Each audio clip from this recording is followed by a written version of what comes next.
Hello and good morning, Gabrielle. You already got me laughing. And I needed it. So thank you. I appreciate that so much. I am Alternate Juror. Welcome to my channel. Good morning, Stormy. I hope you are all doing well. I hope Florida is sunny and warm for you.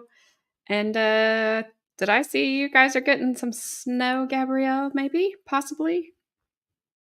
I just followed this news station because of this trial, so it's kind of weird things that I see. Just keep it to yourself. I don't want any snow, but I'll take Stormy's warmer weather if we could have that. If you want to share, Stormy, that'd be great. Alrighty, so we are going to go to day 2. If you guys, anybody watched yesterday, no spoilers. I have not watched. I went and just got the timestamps so that hopefully we can do that without too much. But you know how I am about trying to fast forward. It's not. I'm not great at it. Ah, Stormy, I'll take all the heat. I will take all the heat. Good morning, Hamilton. I hope you are doing well. Yeah, I know. Like February is supposed to be super cold for us, Gabrielle, but we're in it's 57 here right now. So tomorrow it might be 37. It's really been pretty warm, so I'm not complaining. The people I see walking around in shorts, I'm kind of going, I ain't there yet. Give me at least 75 for some shorts because I'm pretty cold natured. So you can, well, sorry, I think we need to switch places. I think we just need to, we'll just trade houses. Trading houses could be a new show, you know. Well, they used to do that, right? And then, but I won't renovate your house. See, you're not going to know what to do, Gabrielle. You're going to be out there in shorts and a t-shirt. I can see you right now.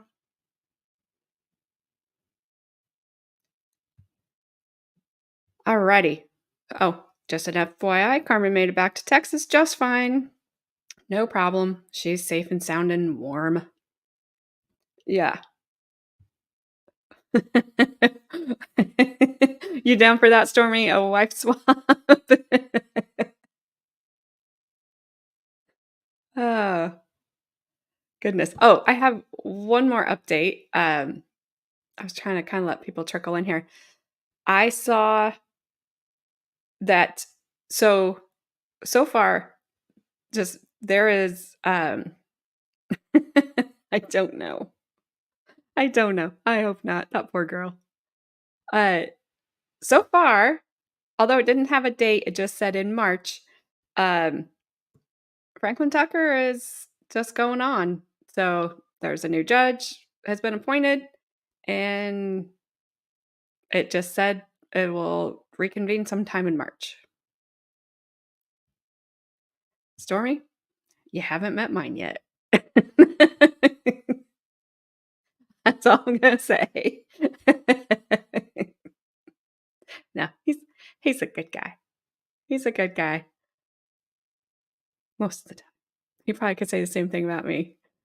Not a guy. Not a good guy. You know what I mean.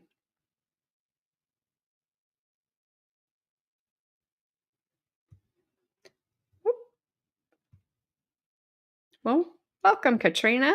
I'm glad you have found me, and I'm glad you're joining us. Thank you so much.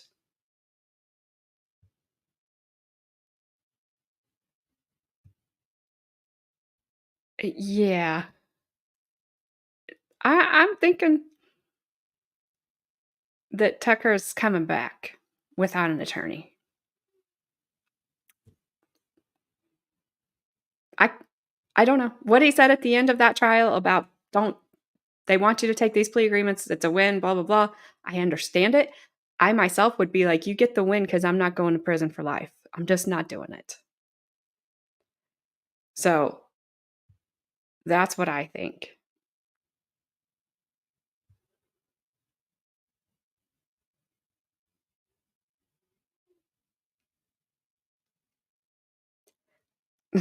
He needs an attorney, Hamilton. Hamilton, I have a question for you. So I am trying to set up memberships for my channel, and I wanted to make sure that you would be okay since you brought the koala here and it's kind of become the, unofficial, official mascot of the channel. If you're okay if I use that in one of the names of my memberships. So let me know, because if you don't want me to, I won't, but I didn't want to do it without asking. Stormy, if you've not watched Ty Tucker, so if anybody has not watched the Ty Tucker trial, um, he represented himself.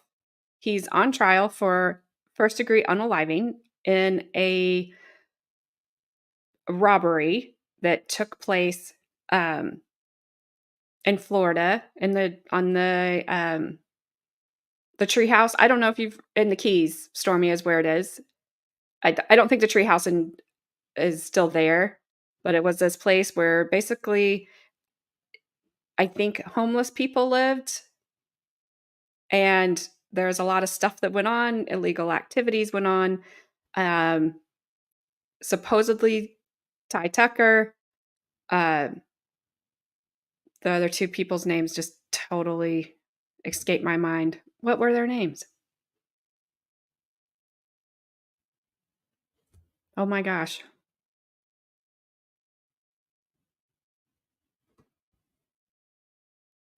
I can see their faces and I cannot think of their names. Anyway, they're accused of going to rob Paula, and in the process of robbing Paula, this guy named Matthew Bonnet, he comes up to defend, see what's going on and help.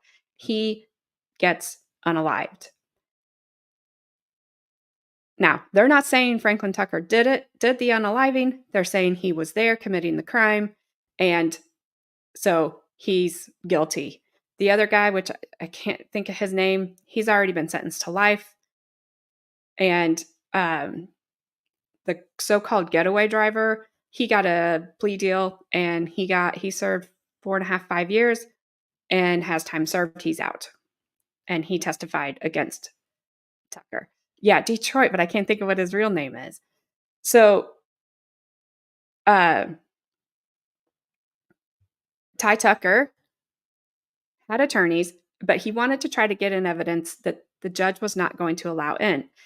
And that is that the fact that the investigation was so bad, people lost their jobs. The captain was fired, the detective was demoted. We didn't even see one of the other detectives. They never even called him to the stand, which is unusual. Paula says it wasn't him, that he wasn't there. It ended in a hung jury, and the state immediately was like, get it back on the docket. They want to go around again. Yeah, for sure, Stormy. Absolutely. And so Ty Tucker, when he was in jail, he reconnected with a high school friend. They ended up, reconnecting as one can in jail, as much as you can. And she is the co-founder of CrossFit. So she's very well off. She posted his bond. Whether that was 2 million, 200,000, 75,000, I don't know. His bond was 2 million. Some people say she put up a house for it. I don't know. It doesn't matter. He was allowed to go to Oregon on bond, on a tether. And so he was there until the trial started, and then he came back to the Keys. So we don't know if they're still together, if she's just kind of waiting to see what happens, if she's going to stay with him either way. I'd say if he goes to prison, because if he goes to prison, it's life. That's it. I say she'll divorce immediately. But when he said he was going back home, he was going to go to the apartment. Didn't say anything about going home to her. So yes, the DA definitely wants a win. And in my opinion, he already got a loss because he got beat. He got a hung jury. Ty got a hung jury. He was able to kind of slip in here and there, even though the defense or the state objected that this investigation wasn't done right. So you need to watch it, Stormy. I will be curious on your thoughts. So we'll go back to it. March 7th was going to be the last pretrial date. And so I'm not sure. I don't have a date on it yet. And I think that judge just wanted out. He clearly did not like him. He clearly didn't want to deal with him. And it was funny reading the comments because people were like, he controlled Mr. Tucker so well. I'm like, he did? Okay. He showed that he didn't like him very, very clearly in front of the jury, which he should not have done. Well, Stormy, you'll have to let us know that because we'll have to watch it. Oh, yeah. I'm sure he's still screaming. So that's the update on that. Sarah Boone. I went back to find the article that I had seen that said she was out of her 7th attorney. I cannot find it, but then there was another update. She's not technically out of her 7th attorney, but he has filed a motion to withdraw. So I don't know if the judge is going to allow him to withdraw. He's got reasons that she stated in her letter about him that were kind of defamatory. And I don't know that they probably could work together. She says he won't meet with her. He says, I have met with her, and so I don't know. And then the lawyer that I was listening to that said the state would not have her defended changed and kind of said, he's just wondering when is the state going to say you're going to have to get your own representation, which she can't. She has no money. She's been in jail for 4 years. So I don't know. So as of right now, and I have not seen if the judge has ruled on that motion yet, it's still on for May. So we'll plan that. We'll see. I have no hope in it happening. I bet I might have a better chance of winning the lottery before she ever goes to trial. I'll share it with all of you guys, though. I promise. All right, let's get going on this. I'm hoping for that, Hamilton. I got to be honest with you. I'm hoping for it. She won't. She won't. She is smart enough to not do that. All right. So I've kind of messed around with the closed captioning, so I might have to kind of adjust them a little bit as we start here. I just had a comment that when I put your comments up, that it covers it. And so that's it. I won't go into what else it said. It doesn't matter. I just don't go read comments very often, and there's a reason. Hey, Roseanne, how are you? Good morning, and thank you for being here. You're in California, right? You're still good out there? I think did I see the rain stopped? Maybe?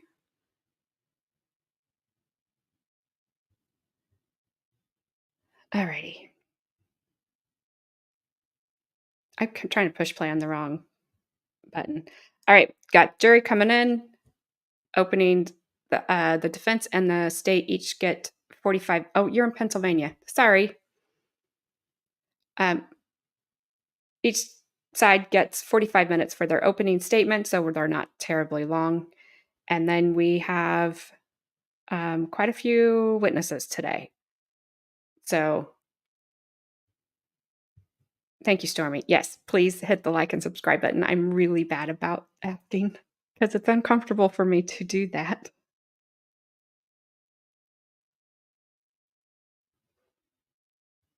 Oh, the weird guy. All right. All right. I'm sure it'll go up today. All right, let's get started. And let me know how the sound is because I think it was loud the other day, which is odd.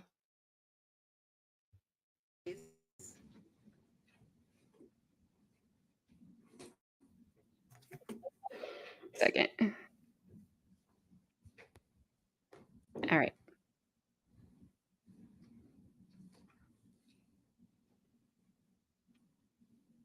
Thank you, Roseanne.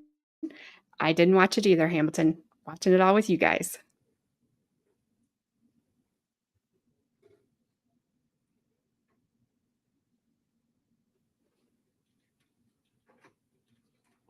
I don't even know if he showed up or not. I don't know. It doesn't look like it, does it? That he's not there again.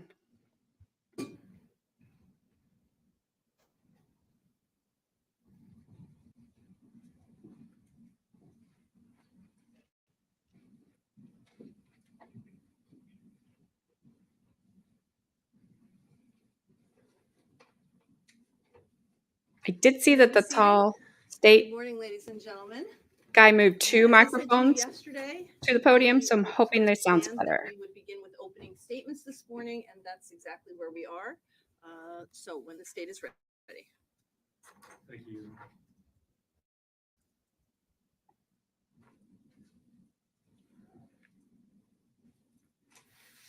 Absolutely. I agree with you. I agree with Hamilton. And I agree with Gabrielle. Where is Harmony Montgomery? Where is Harmony? When people across this nation, from Florida all the way up to Alaska and everywhere in between, were looking for Harmony, there's one person who is not. One person. The one person who should have been looking I for can't turn it Harmony up anymore. is not. Her biological father, that defendant that you saw 2 days ago, he wasn't looking for her, and in fact, he was hoping that she wouldn't be found. His concern was not with finding this innocent 5-year-old girl. His concern was that she would be found and that his heinous and depraved actions would be brought to light. That's because he was the only person in this Hang world on.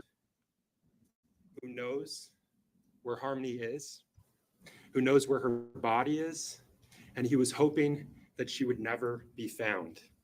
Is that too The loud? one person, the one and only person who murdered Harmony, who butchered her body, and who disposed of her like yesterday's trash. This case is about Harmony Montgomery. I don't want that to get lost as we progress throughout this lengthy trial. This case is about Harmony Montgomery, but it's also about the defendant, his actions, his rage, his brutality, and his escalation in violence. The murder of Harmony Montgomery, that was just the beginning of the depraved actions of this defendant and what this case is all about.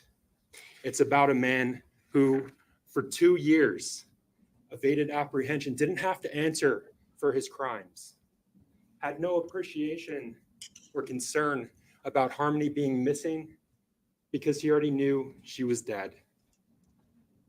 For 2 years before the Manchester Police Department initiated their search for Harmony Montgomery, that man got away with murder.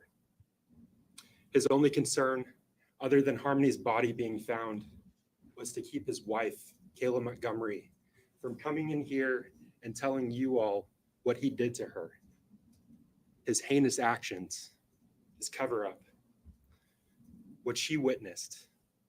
For 2 years, he got away with butchering a 5-year-old girl. And that defendant made sure that Harmony would never be found, that she'd be gone without a trace. You'll see, he believed that if there was no body, there could be no evidence of the horrible things that he did to her, and he would get away with it. And so he went to great lengths to cover up his crime, to cover up beating Harmony to death for a bathroom accident. He went to great lengths to cover up his conduct. Beating Harmony to death because she soiled herself. And he thought that if he destroyed the evidence, what remained of Harmony, if he destroyed Harmony, he could never be charged. He was careless in this meticulous cover-up. He made mistakes. We're going to hear about those mistakes because it's evidence of his crimes. It's evidence of what he did. So let's talk about the evidence in this case. On December 7th, 2019, the defendant beat Harmony to death because she had a bathroom accident, something she had no control over.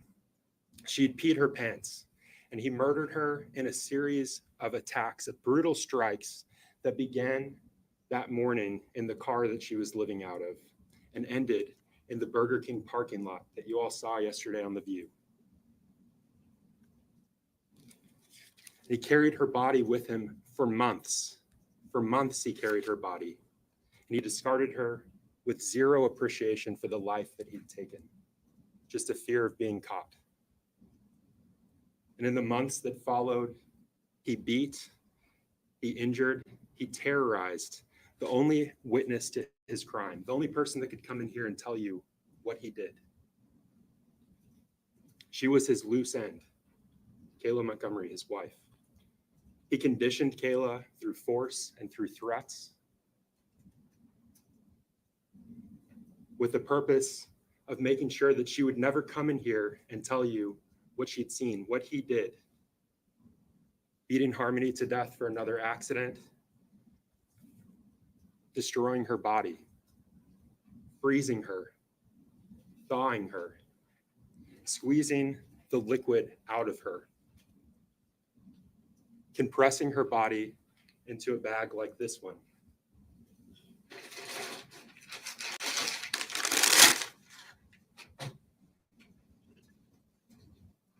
Compressing her body into a bag like this one. Wow. And filling it with lime to further decompose her. Unspeakable things. And this is what he did to the only witness he left alive. Wow. She was beaten, she was conditioned, and she was living in fear. She was in a nightmare with no end while he dragged around Harmony's body for months. And I want to pause here for just a moment. I want to thank all of you for being here. This is going to be a lengthy trial. You're going to hear many difficult things. That's not lost on us. It's not lost on the attorneys that are in this case. So thank you for taking the time out of your lives to come here and listen to the evidence, to judge the evidence. It's necessary. It's a necessary function. And if you listen to the evidence, if you keep an open mind, and if you follow Judge Messer's instructions, you'll understand the timeline of Harmony's death, of the cover-up. You'll understand the horrible things that that defendant did, why he assaulted, why he murdered, why he terrorized. And after he was done with all of this, why he destroyed evidence, why he lied, why he blocked his friends and family, why he manipulated his wife into doing terrible things to hide his crime, to hide the victim that he'd murdered. So let's talk about the victim that he murdered, the victim that he made sure couldn't come into this courtroom and tell you the horrible things that he did to her.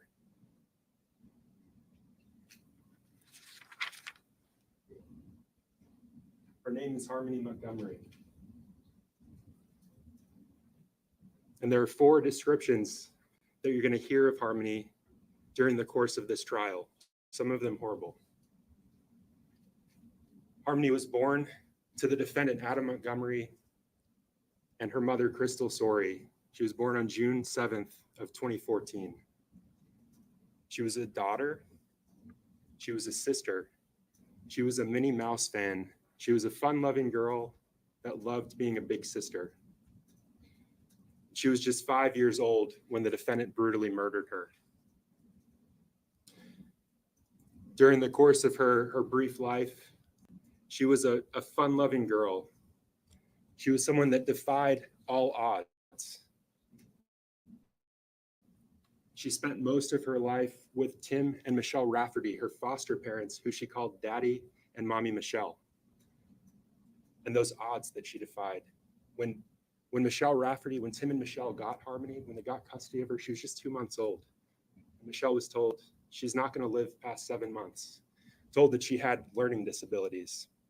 And still, you'll hear that Harmony was an intelligent girl. She was a curious child. She was a child that ran with other children, played with them.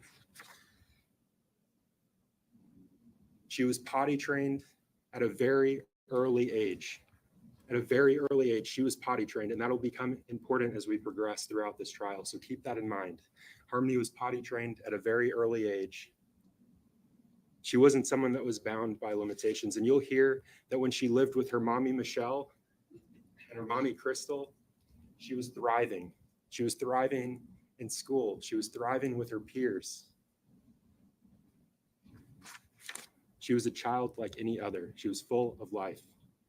But that's just one description of Harmony, and I told you there are more. The defendant got custody of Harmony in February of 2019. At that time, she was only 4 years old. The second description is darker.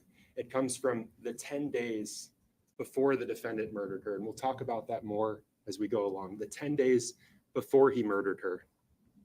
In the second description, not the one where Harmony's thriving. In this one, she's scared. She's skinny. She's constantly exhausted. And she's bruised. At this point in Harmony's brief life, she's not able to control her bladder. She's not able to control her bowel movements. She's soiling herself. And during this period, the time when the defendant had her, those 10 days, she went from living in their home on Guilford Street at 77 Guilford Street to being homeless and living in a car, in the family's car. And when they were living in that car, those bathroom accidents got worse and worse, and they came more and more often. And you'll hear about the defendant's rage, this rage of the defendants that was building and building with each and every accident. And each time Harmony had an accident in that 10-day period, the defendant would strike her. That rage only growing, adding to that fear. And the next two descriptions come from the actions that the defendant took after he had murdered Harmony, after he beat her to death. You'll hear that she went from this little girl full of life, a girl that radiated happiness, that radiated joy, to a scared girl, broken, bruised. And from there, she went to the dead girl in the duffel bag. And after that, she went to the dead girl rotting in the ceiling that the defendant slept under for months. For months, as Harmony's body fluid, her blood, leaked through that duffel bag and was absorbed into that ceiling, he slept under her. That's what he did to her. That's what he made Harmony. His actions. Remember that as we go along. This case is about his actions. And those are the descriptions of Harmony. That's what the defendant made her before he disposed of her. Harmony was just 5 years old when the defendant beat her to death, but her story continues long after her death with the gruesome actions that the defendant took, the things that he did to her, the places that he took her. 3 people witnessed Harmony's death, her murder, and they survived. Her 2 younger brothers, one just 5 months old, the other 2 years old, and her stepmother, Kayla Montgomery. Back then, Kayla was the defendant's wife. She was mother of his 2 small children, his 2 boys. They met when they were kids and they married in 2017. And eventually they moved to Manchester, New Hampshire, and they lived at the home on 77 Guilford Street. The defendant stayed at home with the children and Kayla worked. She was a cashier at Dunkin' Donuts. And during the 6 months leading up to Harmony's murder, their marriage was on the rocks. But Kayla tried to make it work. She wanted to make it work for her family. She wanted to make it work so that she didn't lose another person that she loved. But this case, it's not about Kayla. It's not about what Kayla did. It's not about what Kayla didn't do. Remember that as we go along. It's about what the defendant did.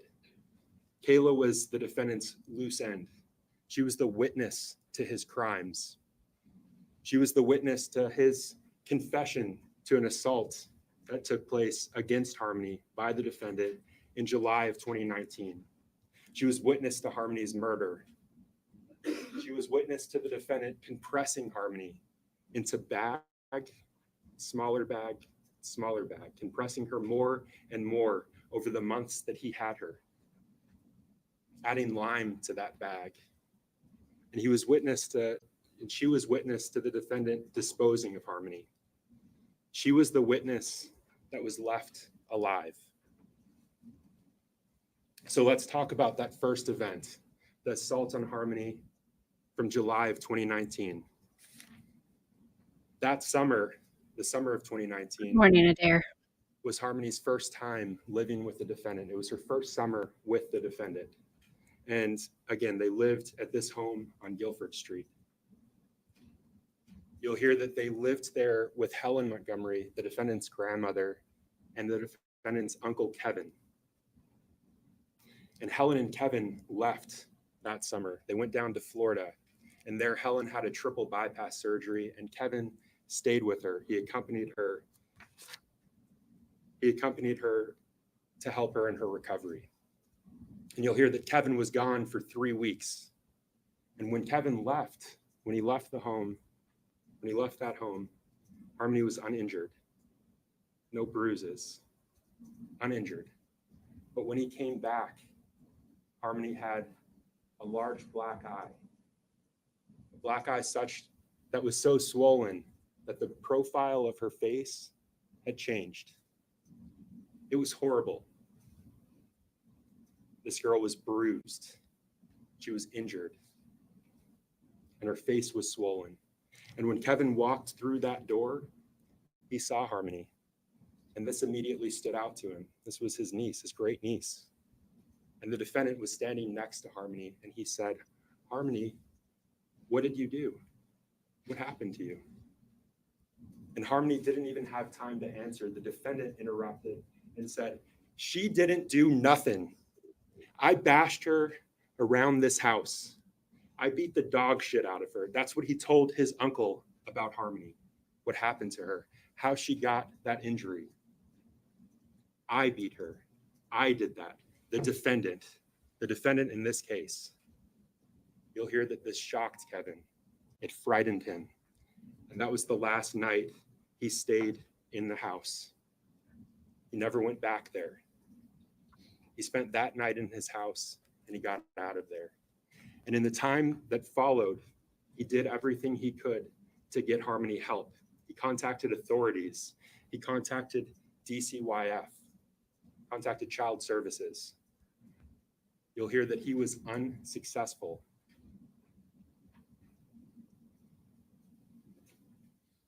This assault from July of 2019, that's separate and apart from the murder charges, different incident. So I want to talk about the murder now. And to do that, again, we have to talk about the 10-day period before the defendant brutally murdered Harmony. Those 10 days where Harmony had major life changes. You'll hear that the family went from living in that home on Guilford Street to being evicted and living in their silver Chrysler Sebring. And while they were living in the Sebring, while they were living in the Sebring, they parked in that parking lot we saw yesterday at Colonial Village, the apartments. They stayed there in their car. Harmony, at this point, had another major life change. She started having accidents. She started peeing herself. She was incontinent. She couldn't control when she had to go to the bathroom. She was peeing herself and she was pooping herself. This girl that prided herself on being able to control her body, basic functions. She was a big girl, but she started having these issues with her bladder, with her bowel movements. And you'll hear that when they moved into that vehicle, when they started living there, those accidents got worse and they came more often. She wasn't letting the defendant know when she had to go, and she was creating a mess each time. And that rage, the defendant's rage that you'll hear about in this case, grew and grew. And he would hit her, he would strike her each time she had one of those accidents. And that was Harmony's life for 10 days. For 10 days, she lived in a car. For 10 days, she had bathroom accidents. For 10 days, she was unable to control her own body. For 10 days, she was in fear. She was scared because each time she had one of these accidents, the defendant would hit her. The defendant that you saw 2 days ago, a large man, he would hit this. She was 35 pounds in June of 2019. This again is in December. She was tiny, and he would hit her. He would strike her with a fist over something she had no control over. And those accidents were getting worse, and they were coming more often. And she was so bruised before her murder that the defendant had to hide her when he went out in public. He would literally take a blanket and cover her up so that she couldn't be seen, and that so no one would know what he had done to her. No one would see those bruises. And that brings us to December 7th of 2019. That day began like any other day for Harmony. They were living in that car. She woke up and she was scared. She was scared because she'd wet herself. She didn't want the defendant to know.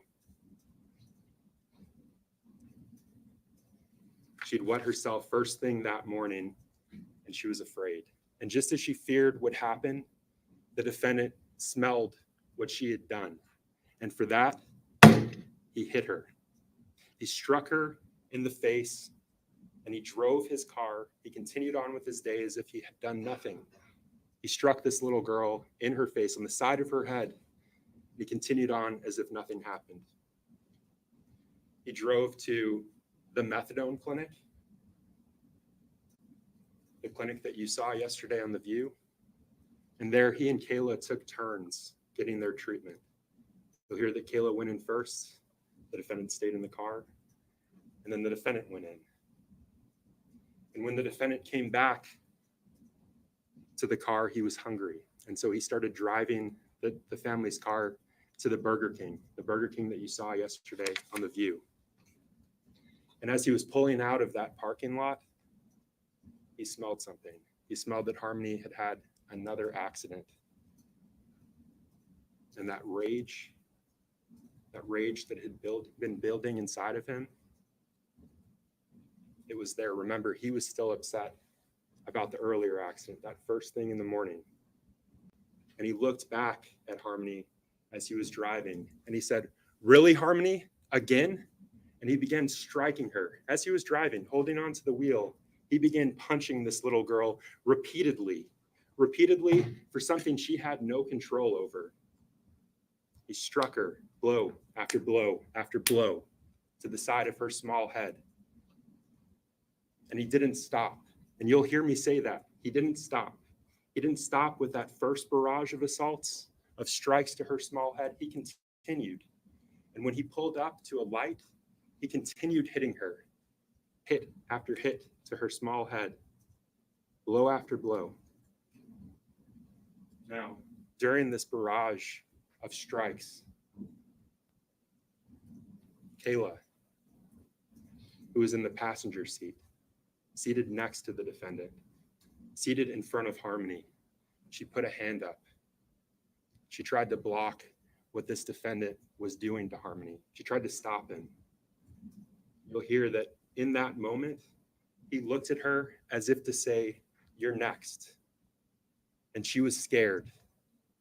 And she looked forward and she put her hand down, and those strikes to Harmony continued. And when he pulled up to another light as he was driving to that Burger King parking lot, he continued striking her. And after that last strike, he looked at Kayla and he said, "I think I really hurt her this time. This time. I think I really hurt her this time. I think I did something."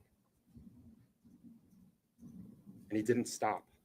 He continued with his drive. Pulled into that parking lot at Burger King and he ordered his food.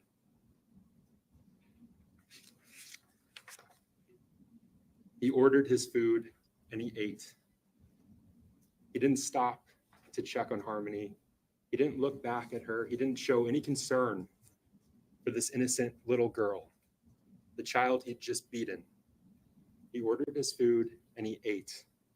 And he didn't stop.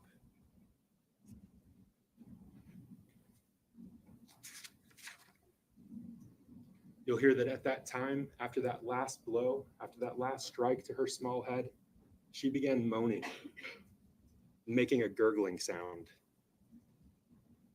Sounds that continued on and off for several minutes.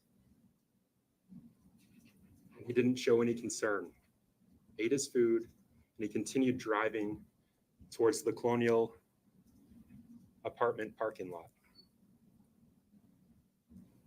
And while he was there, he did drugs for 20 to 25 minutes, showing no concern for the child that was dying in his back seat, just feet away from him. And Kayla, you'll hear, was too scared to look back. She couldn't look back. She was frozen. She was terrified to see what he had done to this small child. She could just hear that moaning, those gargling sounds, sounds that eventually stopped. After the defendant ordered his food and he was driving back, he did his drugs, listening to those noises, not showing any concern. He pulled into the Colonial Village parking lot and he did drugs for 20 to 25 minutes. He ate his food and he did his drugs, and Harmony slowly died. And when he was done with that, still showing no concern for Harmony, he pulled out of the parking lot where they'd been living. And when he made it to the intersection of Webster and Elm, which you saw in the view yesterday, his car died. It died just as Harmony had died several minutes before.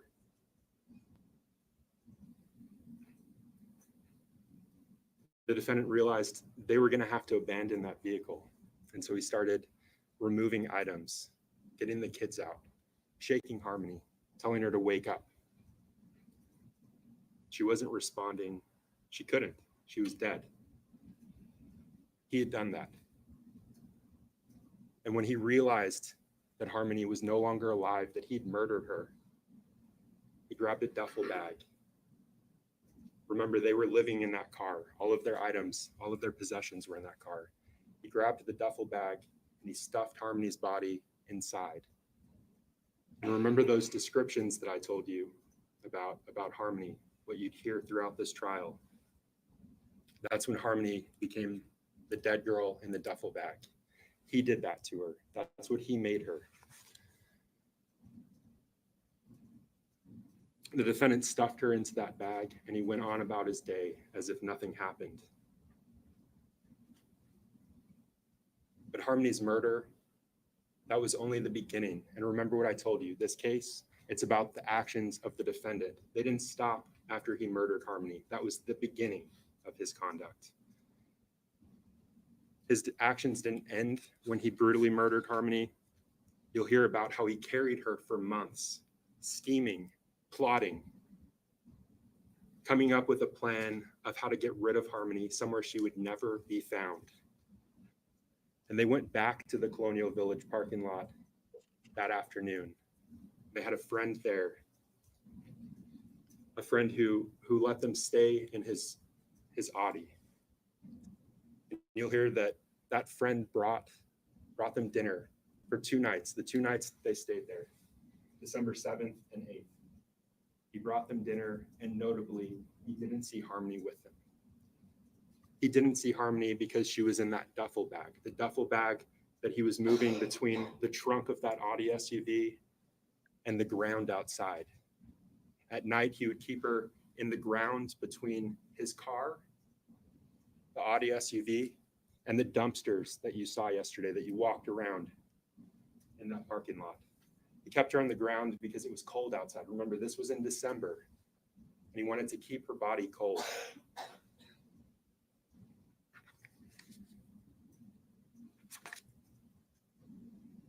From the Colonial Village parking lot, they went to Kayla's mother's home, and they stayed there for the rest of the month. She picked them up in her van, and that's where Harmony stayed for several days while the defendant looked for somewhere more suitable to keep her. And he found something more suitable. In the entryway of Christina Lubin, Kayla's mother's home, he found this open cooler. And he stored her there for much of the remainder of his stay. And they left that home on December 30th, and they went to the Families in Transition shelter. It was at the Families in Transition shelter that the defendant began to discuss disposing of Harmony, getting rid of her. He believed that if there was no body to find, there would be no evidence of what he'd done, and he would get away with this heinous crime. And so he began to discuss disposing of her. While he was there, he moved Harmony from the closet of that room. He moved her to the ceiling.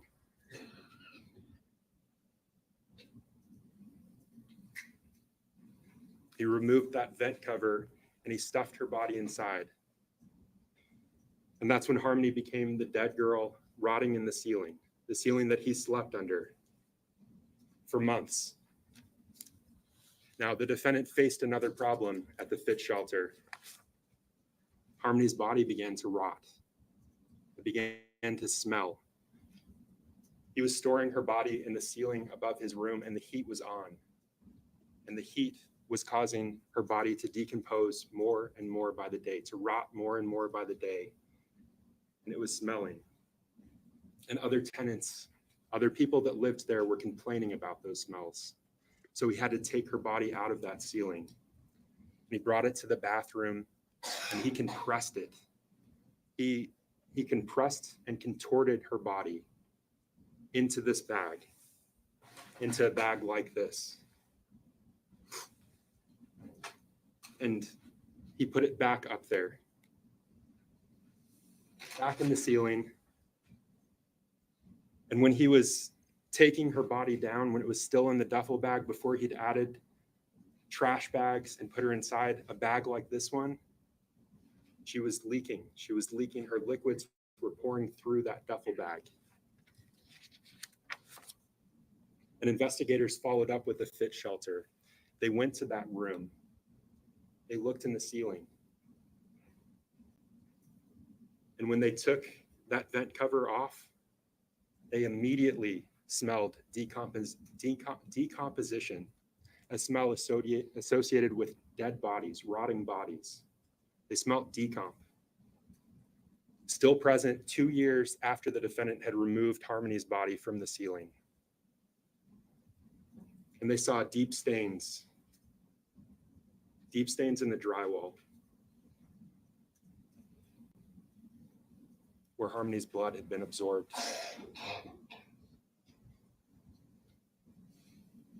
That blood was tested. It was sent to a lab in Florida and tested. And that lab in Florida confirmed that that blood was Harmony. Something the defendant missed. Remember, he was careless in his meticulous cover-up. He made mistakes. That's going to be one of them. That blood in the ceiling, Harmony's blood in the ceiling, all that remained of Harmony, the defendant made sure of that. And surrounding that blood, surrounding this blood, surrounding what was left of Harmony, the defendant's fingerprints, his palm prints, frozen there for time. So at the shelter, the defendant had a problem.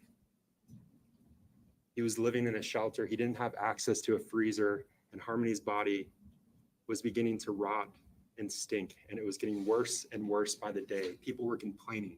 This wasn't good for him. And it was around this time he started working at the Portland Pie Company, which used to be here in town, since closed. He worked there for just over a month. He was a dishwasher and a cook.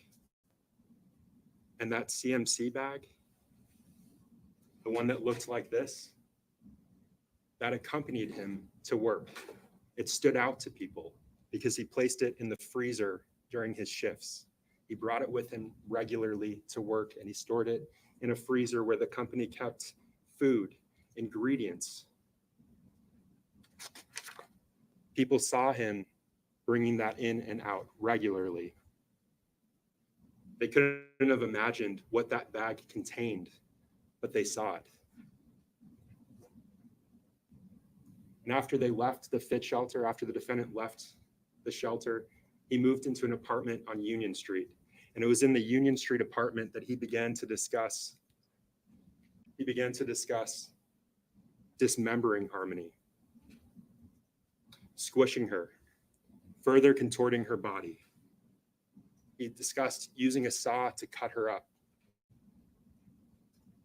He discussed using lime to further decompose her so that there would be nothing to find.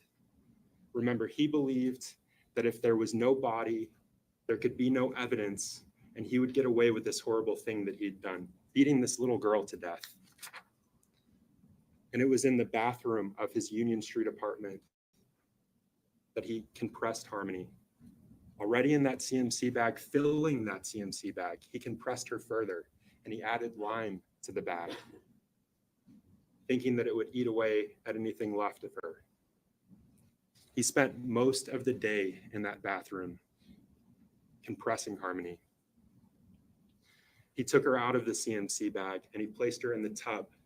She was frozen at that point, so he turned the hot water on and ran it over her so that he can manipulate her body, further compress her. Kayla walked into the bathroom as he was doing this. She saw what he was doing.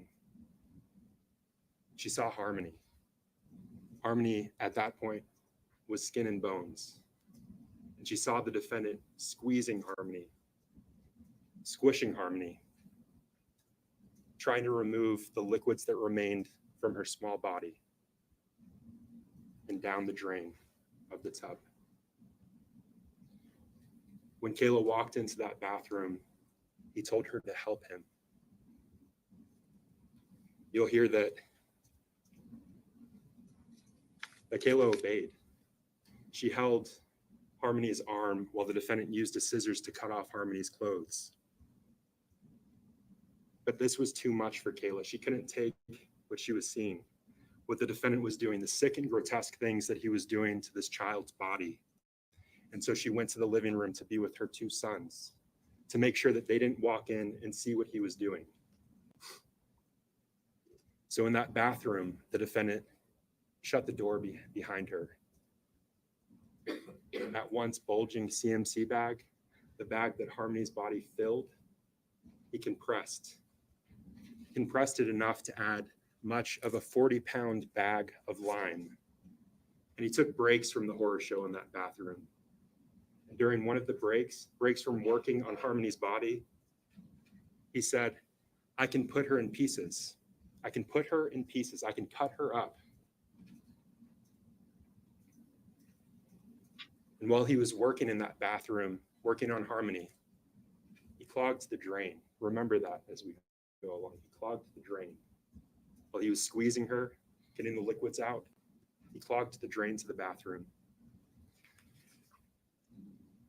And investigators learned that the defendant went to Home Depot on February 26, just 6 days after they moved into that apartment. He went to Home Depot where he bought a saw, a backup saw blade, diamond cutting saw blade, a backup battery, and lime. That was on February 26th, just 6 days after he moved into that apartment. On February 27th, he placed a work order to unclog his drain. Now, it was around this time that the defendant began to suspect that Kayla was working with the police, trying to give them evidence to put him away for what he'd done to Harmony. He was suspicious of her, and he was pulling out outlets. He was pulling out light bulbs, light sockets, thinking that there were listening devices planted to get him for what he'd done to Harmony. And it was around this time that he started beating Kayla. He started threatening her that if she reported him, he would kill her. And that if he went to jail for what he did, he'd have someone else kill her. The abuse was constant and it came regularly. And Kayla documented the abuse as shown here. Less than a week after the horror show in that Union Street apartment bathroom, the defendant disposed of what remained of Harmony, what was left of her. He was meticulous in making sure that nothing came back on him. He enlisted help from friends. He asked a friend to get him a U-Haul van. A U-Haul van back then was cheaper than a rental car. You'll hear that this friend, he helped. He got him the van. The defendant at the time rented a hotel room so that he could leave the hotel room and dispose of Harmony.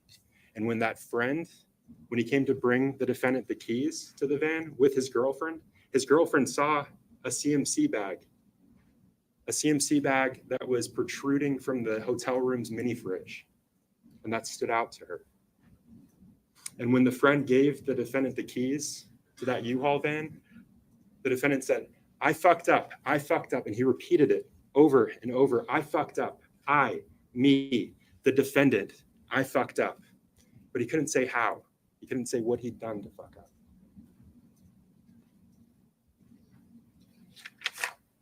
That was on March 3rd of 2020. The defendant left in the middle of the night, headed south. And when the defendant left, he told Kayla that he wasn't going to tell her where he was going to dump Harmony, where he was going to dispose of her. He didn't want her to have that information that she could later use against him. He was in control. He had all the pieces. He wasn't going to have someone know where evidence of the girl that he had brutally beaten was. He made sure that he was the only person that knew what he'd done with her. Remember, he believed that if there was no body, he could never be charged. He could never be charged with this heinous crime. And when he left the hotel room that night, he headed south to Mass, and he made another mistake. That U-Haul van that he rented, he blew through tolls on the Tobin Bridge, and a camera captured that van.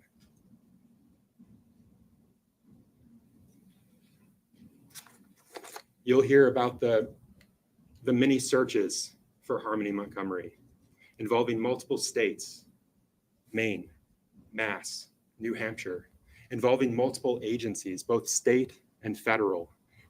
Thousands of man hours looking for this little girl. and you'll hear the defendant's words. You'll hear him on a recorded call during one of those searches telling his friend that investigators were wasting their time looking for this little girl that he brutally murdered. They were wasting their time. The defendant's words, you'll hear that. After disposing of Harmony, the defendant realized he had one loose end, his wife, Kayla. And so he conditioned her. The abuse got worse over those months and months. He beat her. She was a loose end to him and nothing more.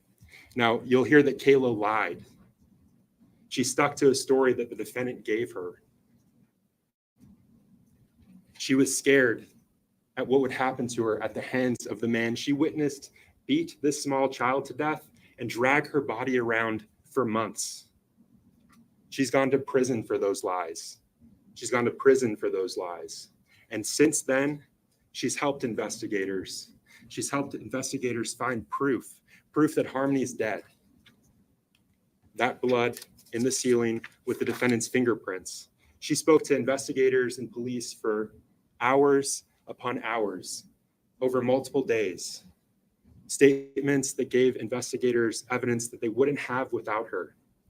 Gave a mother some sense of closure, knowing that her daughter's dead, still out there somewhere, but not suffering, not anymore. Now, Kayla's testimony is important. She saw what happened. She felt it. She lived it. She's still living it. But the reason you only have one witness to the defendant's crime is because he killed the other, the witness that he couldn't control, the witness that he couldn't manipulate. But even though Kayla's testimony is important, this case doesn't rest solely on her shoulders. You're going to hear about the forensic evidence, the physical evidence that corroborates what she says, about the surveillance footage. You'll hear and see evidence that corroborates Kayla in ways that she never could have imagined. You'll hear and see evidence that shows you who killed Harmony, who had motive to destroy her after he killed her. And you'll hear some of the defendant's lies for yourself. You'll hear about the absurd story he told to evade apprehension, that he gave Harmony back to her mother in mass the day before Thanksgiving in 2019. That was his excuse. That was his lie. But in those 2 years where he didn't have to answer for this crime, where he thought he was free and clear of what he'd done, he told someone that he trusted what he really thought of Harmony. Told her that she was evil, that she did evil things. He told her that Harmony was a constant reminder of her mother, Crystal Sorey, who he hated. And he told her that he hated Harmony to his core. That's what he said in secret about the innocent child that he beaten to death. The helpless girl that he beat because she soiled herself. He hated Harmony to his core, and the evidence is going to show that he did everything to destroy Harmony after he beat her, to hide his crime, to hide evidence of what he'd done. And for what the defendant did, he's been charged with multiple crimes that the clerk read to you yesterday in open court. And the evidence will prove that he's guilty of each and every one of them. He's guilty of the second-degree assault for beating Harmony in that July 2019 incident, for bashing her around the house, for beating her off every wall in the house, for kicking the dog shit out of her, for causing the black eye, causing that injury to Harmony. Just like he's guilty of reckless second-degree murder for beating Harmony to death in the Chrysler Sebring on December 7th, 2019. He's guilty of falsifying physical evidence, for mutilating Harmony's corpse, for destroying her, for putting her somewhere she would never be found. And he's guilty of tampering with a witness, for beating Kayla, for threatening her, for compelling her to stick to the story that he gave her. And he's guilty of abuse of a corpse, for his conduct in the Union Street apartment bathroom, for compressing Harmony into that small bag, adding lime to it. Those are the crimes the defendant in this case committed. That's what he's guilty of. The defendant committed multiple violent crimes against a small child, a helpless child. In December 2019, he assaulted and he murdered because of that rage, his rage. He destroyed Harmony so that he could never be caught. And he beat Kayla for control. That's what the defendant did to his victim in this case. And at the conclusion of this trial, that's what we'll ask you to find him guilty of.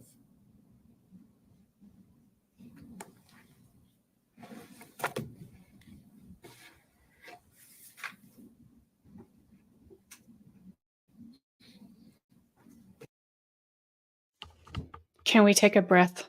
That was a lot. I don't think he's there because he made a comment about seeing them 2 days ago, which would have been jury selection. So I don't think he showed up again.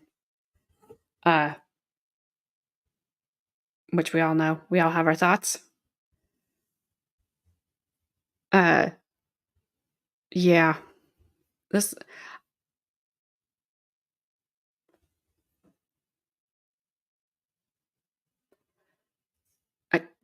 I don't even know. Sometimes this stuff, I don't know what to say.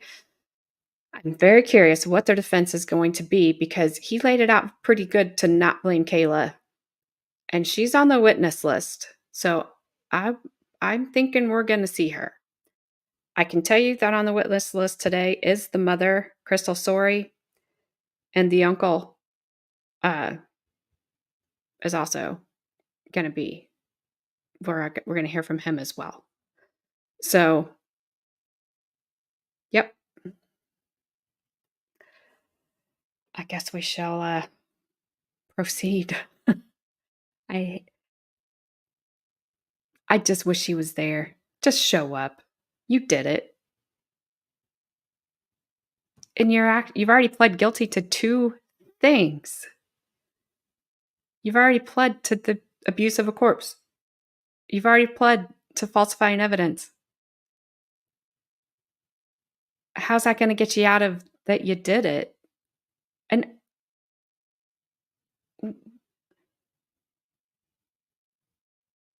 when he turned around and looked at her after, not when he unalived her, but just in the general treatment of her on a daily basis of hitting her in the head because she had an accident and saw her bruises, knowing they were bad enough he had to cover up with a blanket. What did he think? That when he said that, I'm like, what goes through your mind when you turn around and see what you did to your child? 35 pounds.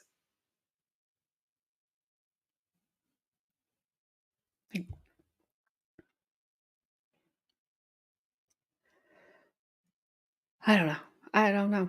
Yes, the cameraman seems good.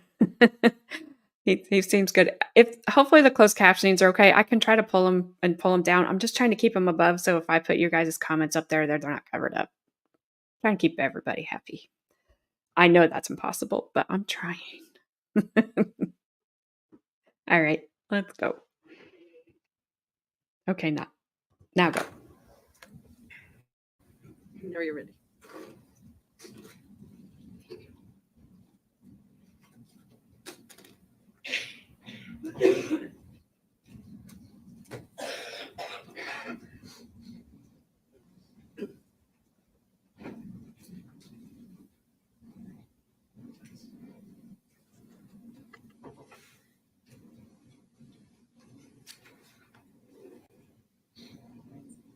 You were just left with that picture of Harmony, and seeing that picture is heartbreaking, knowing that Harmony is dead. But Adam Montgomery did not kill Harmony. Adam Montgomery did not beat Harmony in the head as he approached the Burger King drive-thru. Adam Montgomery did not cause Harmony's death. Kayla Montgomery was the last person to see Harmony alive and know how Harmony died. But she didn't come clean with Adam. She didn't come clean with the police. And she will not come clean with you. We knew it. We She called is it. still lying about the cause of Harmony's death. Even though Kayla now has her deal with the state, she continues to lie. The only reason Kayla has to lie now is to protect herself. The only reason she has to lie and point the finger at Adam is because the truth points the finger at her. The only reason Kayla has to lie to make Harmony's death so brutal and foul by Adam is to hide that Adam was protecting Kayla, his wife, and the mother of his kids. Now look, I'm not pretending that Adam isn't innocent here. Adam is not an innocent here. He and Kayla covered up Harmony's death. He's not an innocent here. He and Kayla moved Harmony's body from place to place to keep it hidden. And Adam is not an innocent here. He and Kayla put her body in a shower to wash her remains of the fluids of decomposition and then permanently hid her remains. You can and should find him guilty of those crimes. But in committing those crimes and sticking with a story that protected his wife, Adam set himself up for Kayla's betrayal. Her betrayal to accuse him in the most vile way possible of what he did not do. To accuse him of brutally killing his, not her, daughter, when she knew that was not what happened. The evidence that will show you that Adam did not brutally murder Harmony will come mostly, and very reluctantly, from his accuser, Kayla. Not from other witnesses or the physical evidence, but by showing that Kayla's lies continue. And the only one protected by those lies is her. Because only she, other than an infant and a toddler, was around when Harmony died. Only she knows the truth, and only she has benefited from all the lies she has told. November 27, 2019, a day before Thanksgiving. Adam, Kayla, Adam's daughter, Harmony, toddler son, Seamus, infant son, Declan, were evicted from their home on Guilford Street in Manchester. They began living out of their Chrysler Sebring. In the following week, when Adam was running around trying to make money to get them out of their situation, Kayla was left cooped up in that seemingly increasingly smaller by the minute car with a 5-year-old child, not her own, a 2-year-old toddler, and a less than 1-year infant, all of whom needed attention, all of whom needed to move around, and none of whom were doing well being cooped up in that car. And Kayla didn't do well either. Adam was off doing his own thing, and Kayla was stuck. Harmony's body was not discovered lifeless in the car at that busy intersection you saw yesterday. It was not discovered at that intersection in the middle of the day on December 7, 2019, as Kayla now claims. Both Adam and Kayla discovered Harmony's cold, lifeless body much earlier, in the dark of night, behind Colonial Village, when Adam returned from his business. Kayla made Adam feel responsible. She claimed not to know what happened. It was Adam's fault for everything they were going through. It was not her fault, she insisted. She thought all the kids were asleep. He had to protect her. He had to protect their children. If anyone found out, their children would be taken. Adam stood by Kayla, and together they covered up Harmony's death. By that decision, Adam became so intertwined in Harmony's death that he could not get out. Neither Adam nor Kayla knew what to do, so they put the decision off. Adam placed Harmony's body in a duffel bag from the car and placed that duffel bag in the trunk.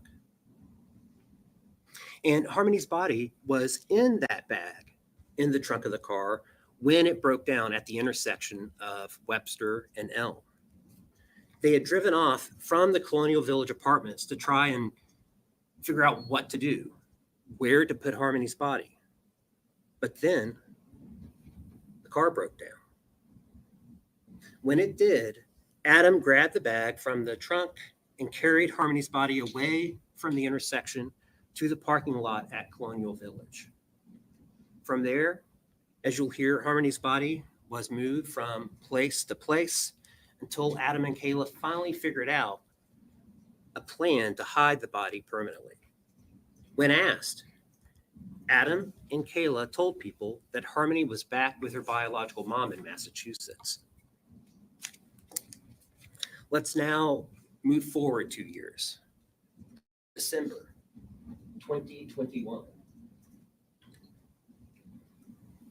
This was 2 years after Harmony's death and close to a year after Kayla and Adam had separated. The police were now investigating Harmony's disappearance.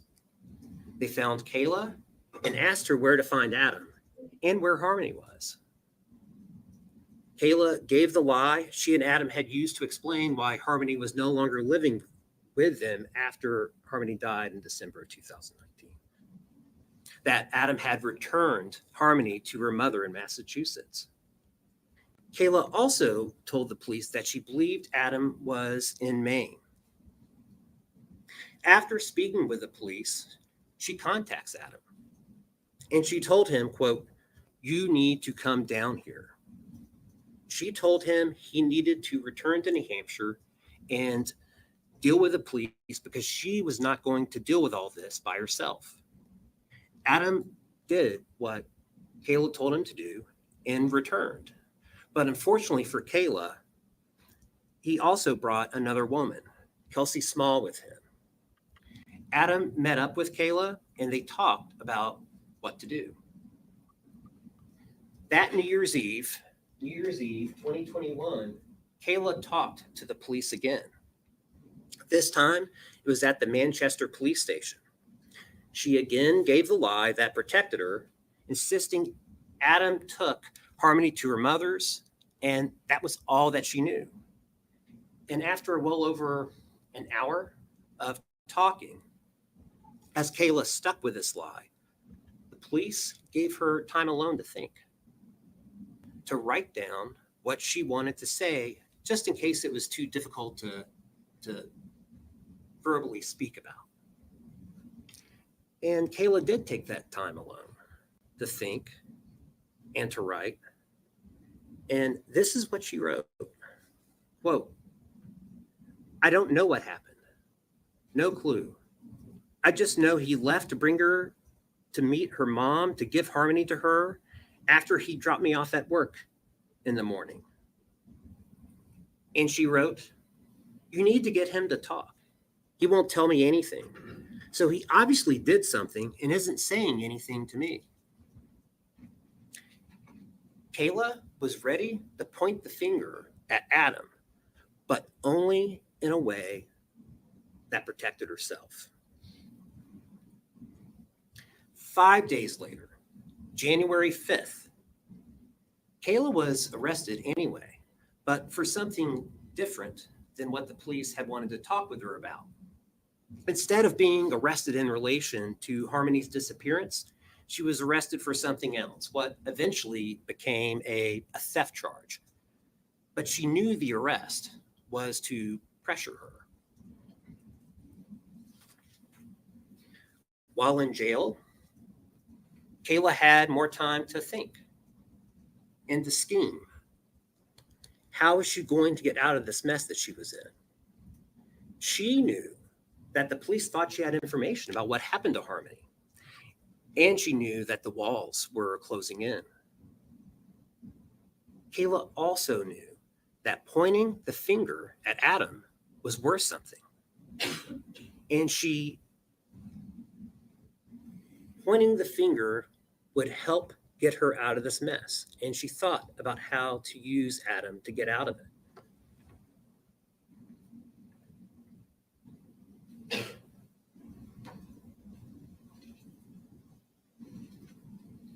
What I am holding up for you is defense's G for identification. This plastic bag contains a note.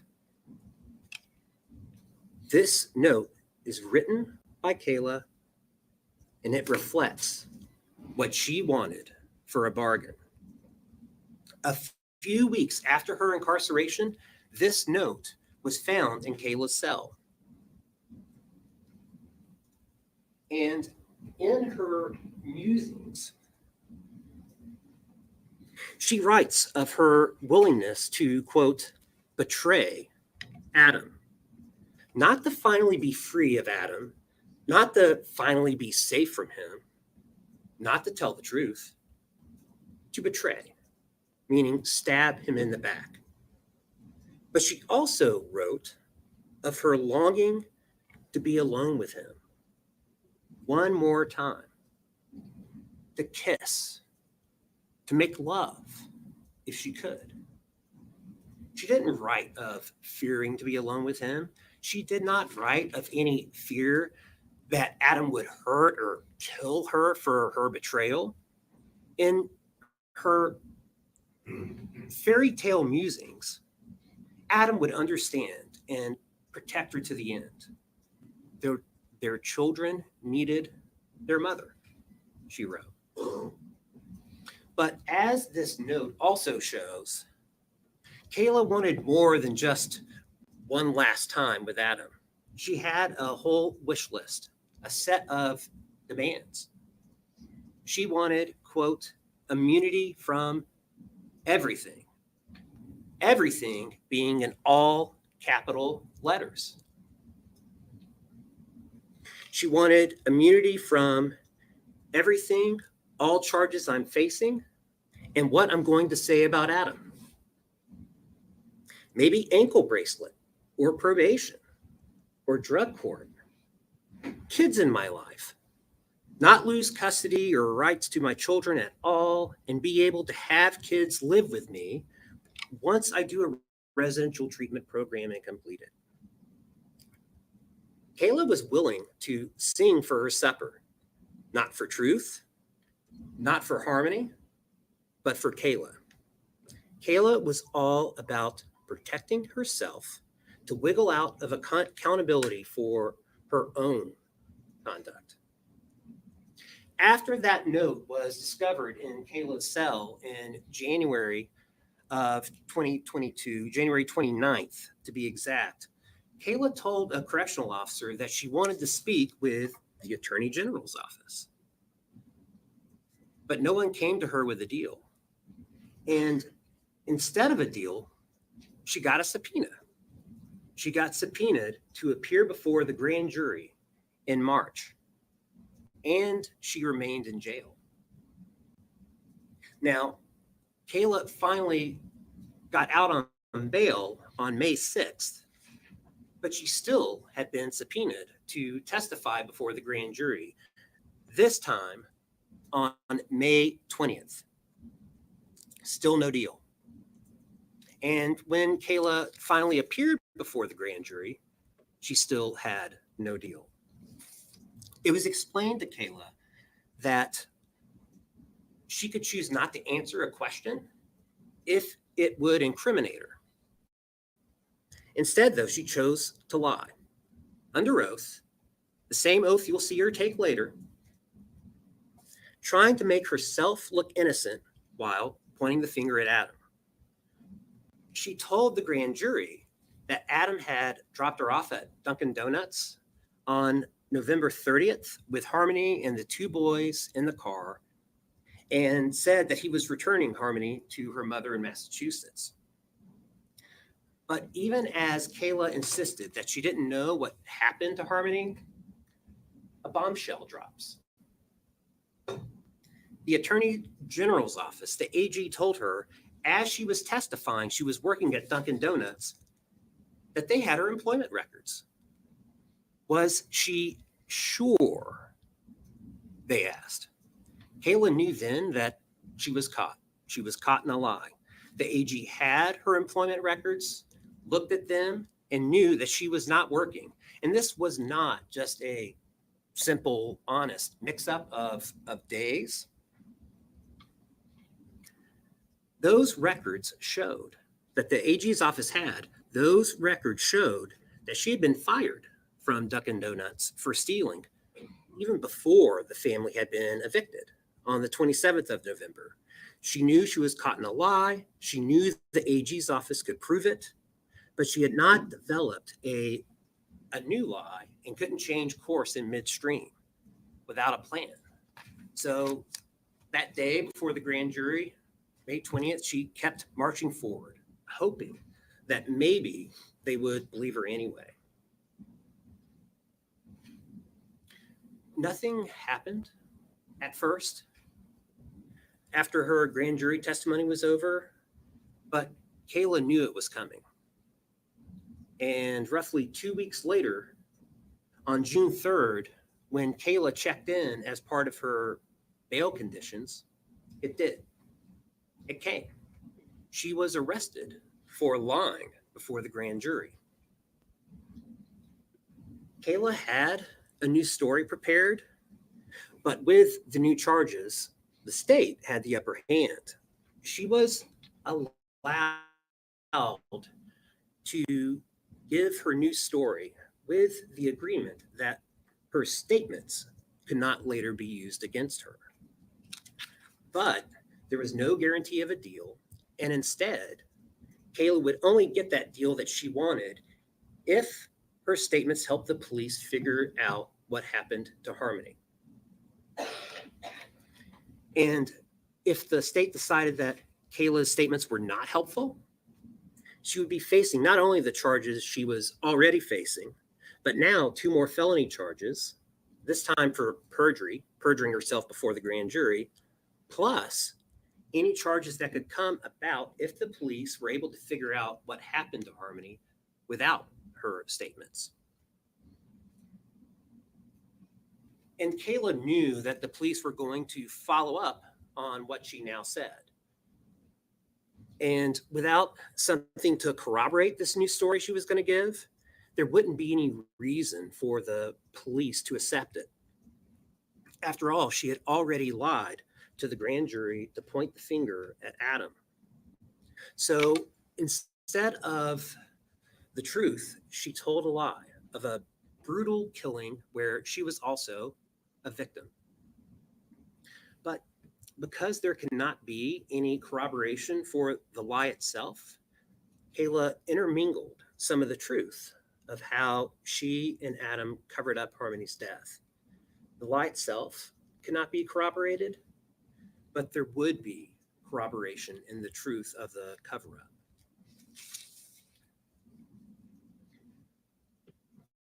Because Kayla's new story was not true of how Harmony died, she lacked real memories to draw from, and the details did not fit.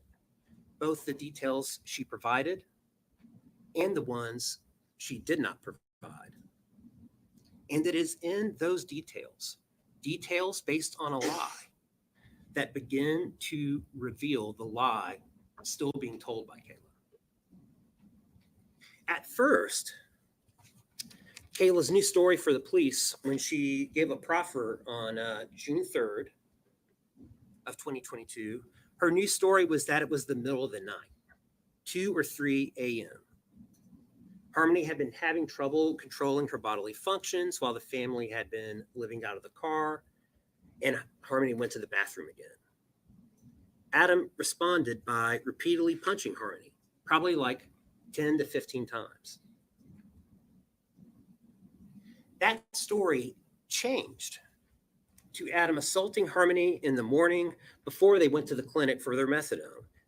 The story then continued by saying that Adam struck Harmony again after getting back in the car from the clinic.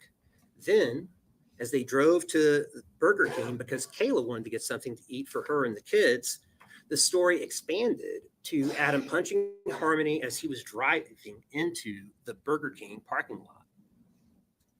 Kayla claimed to recall Adam commenting that the last strike was different. He thought he hurt Harmony. Kayla did tell the police that she put an arm up briefly to try and stop Adam, but to no avail. Adam drove up to the Burger King drive-thru. They ordered their food. Adam paid cash. The family got their food and drove back to the Colonial Village apartments with Harmony moaning in the back. That's her story. And when asked, Kayla claimed that she fed the kids. She told the police that she went up to her friend Anthony Bodero's residence to get some drugs for she and Adam to use, leaving Adam alone in the car with Declan, Seamus, and Harmony. This whole entire story was not true.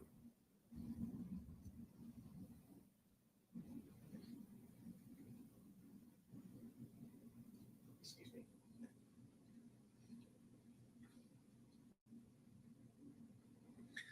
One of the things that you'll see that reveals her story about punching to be a lie is that she is unable to describe a true scene.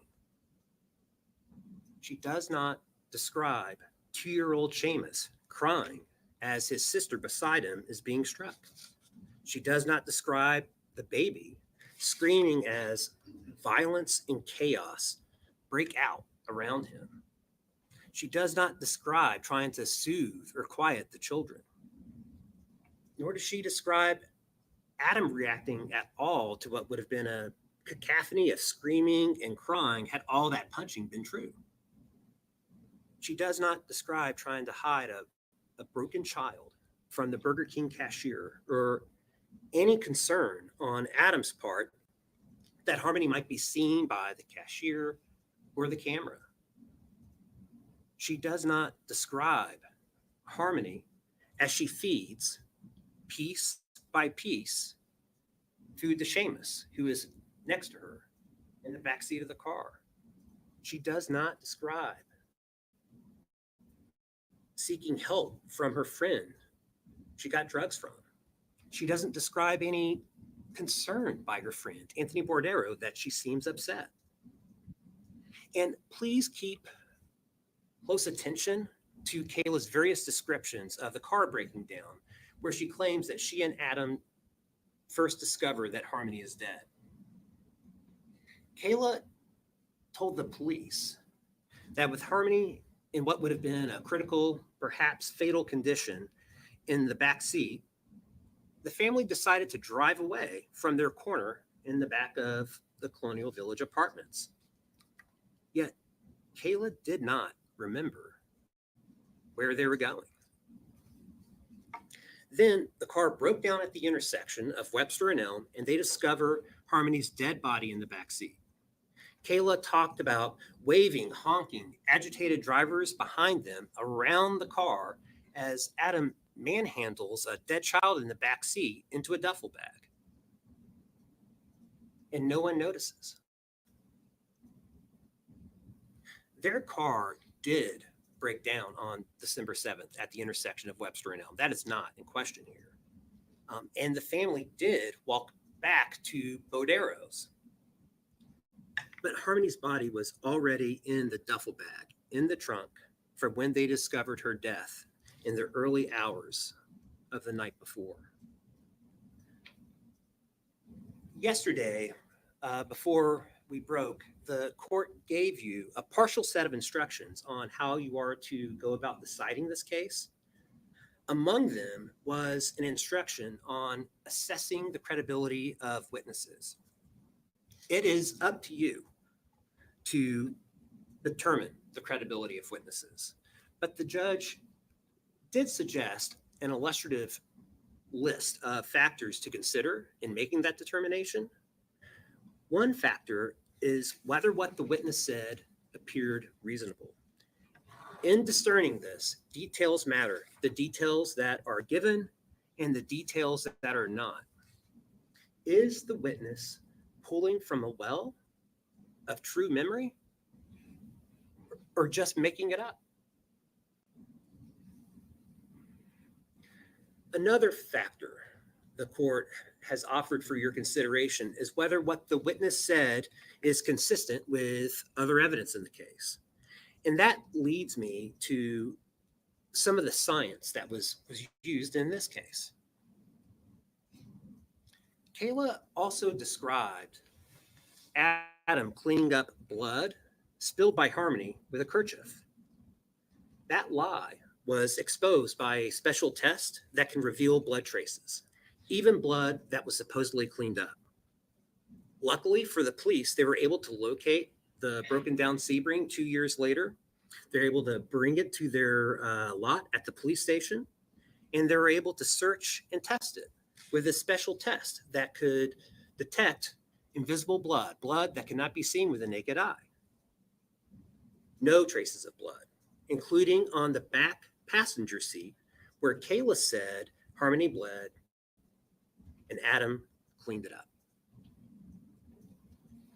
In offering guidance in assessing witness credibility, another common sense factor offered by the court is whether the witness had a bias or motive to lie.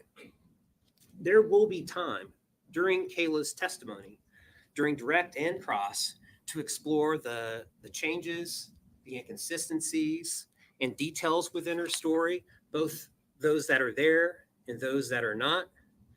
And you just heard about the science to also assist you in evaluating Kayla's claims. But here, what follows is an example of Kayla's motive to lie at play, of Kayla taking something true and twisting it to point the finger at Adam, yet hide her own involvement. In telling the police how Harmony's body was finally removed from their lives, Kayla described an incredibly disturbing treatment of Harmony's body, her remains in the refrigerator before being placed in the shower, under hot water, washing away the fluids. Kayla at first said it was all Adam, and he wouldn't even let her in the bathroom. But she slipped up, and fortunately, the interviewers caught it. They caught the slip, and they probed. Kayla had to admit that she was part of it too. She cut off Harmony's hoodie in the shower, and she and Adam bagged up Harmony's clothes. And when that was done, Kayla and Adam put her remains in another bag, with Kayla helping Adam to zip that bag up. You will hear that after Adam and Kayla permanently hid Harmony's remains, that their relationship became more frayed. Adam struggled with the loss of Harmony and his mental health suffering. Adam and Kayla separated briefly. That was in the spring of 2020 before reconciling. But Adam continued to spiral, and a year later was arrested after another episode. He went to rehab, then stayed at a sober house before going to Maine with Kelsey Small, which was where he was in December of 2021 when Kayla told him to return to New Hampshire and help her deal with the police. Joined with the murder and related charges is a second-degree assault charge. That allegation is that Adam knowingly caused bodily injury to Harmony in July of 2019 by striking her in the face with a fist. Harmony did get a black eye during the summer of 2019, and no question about it, Adam did react when he saw Harmony trying to smother her brother, jerking her away to stop her. But that is not what caused the black eye. On July 22nd of 2019, Kevin Montgomery, Adam's uncle, came up from Florida to the house. He saw Harmony's black eye, prompting a conversation about her. During this conversation, Adam told Kevin about a time when he walked in to find Harmony smothering then 5-month-old Declan. Harmony had her hand wrapped around his mouth, causing him to turn blue. Adam pushed Harmony away while checking on Declan. Then, a week later, upon returning to Florida, I believe it was July 29th, Kevin made a report to New Hampshire DCYF. And he told DCYF that Adam gave Harmony a black eye, conflating what Adam had said. A veteran caseworker, Dimitrios Saros, responded that very same day, the 29th, to investigate. Though the encounter was brief, he did see Adam and Harmony outside the house getting into a car. And when he saw Harmony, he observed no concerns. He also followed up, paying another visit on August 7th. This time he did see a small red mark in Harmony's right eye and faded bruising under the eyelid. He spoke to Harmony alone, asked probing questions to find out what may or may not have happened, and then, after doing his job, left the visit satisfied that there was no substantiated evidence of abuse. I am getting ready to step down, but before I do, there is just one more instruction I need to discuss. The court has instructed you that you are to decide this case not on sympathy, but on the evidence and the evidence alone. This case involves the tragic and senseless death of Harmony, an innocent 5-year-old, and it triggers perfectly understandable innate human emotions, and it would be a human not to feel them. But as was discussed during the jury selection process, and as you've been instructed by the court, you all have a difficult yet necessary task: deciding this case not on emotion, not on sympathy, but on the evidence. And after you have heard all the evidence, after you've heard all the evidence in this case and apply the facts to the law, you will know that Adam did not murder his daughter or engage in witness tampering with Kayla. Kayla was an equal participant in the cover-up. She alone knows how Harmony died, and she won't tell. At this trial's conclusion, we will ask you to follow the evidence you have heard and find Adam not guilty of murdering his daughter, witness tampering with Kayla, and second-degree assault.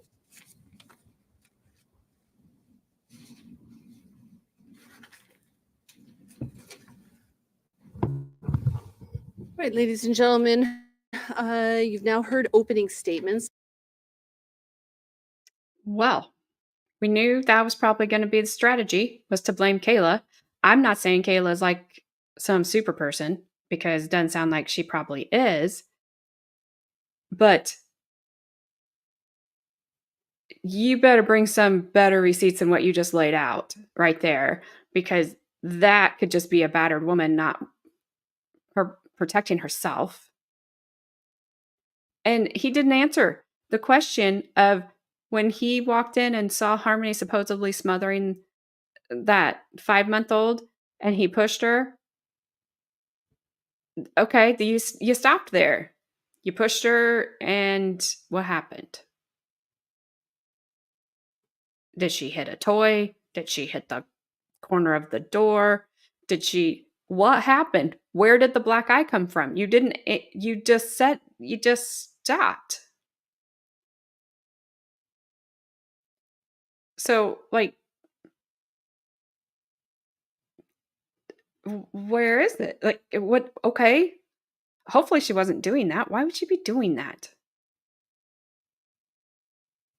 And yes, did she beat herself up? We saw her face.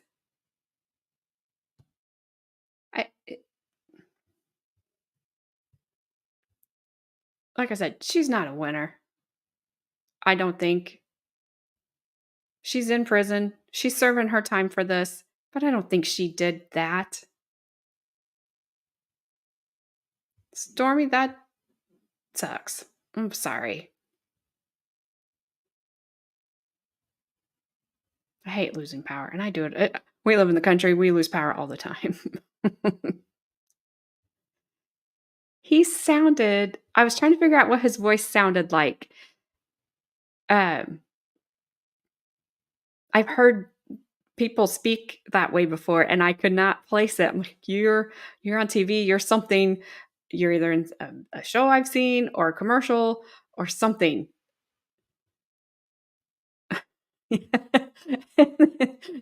Everybody in that courtroom except for that one the prosecutor is short compared to him.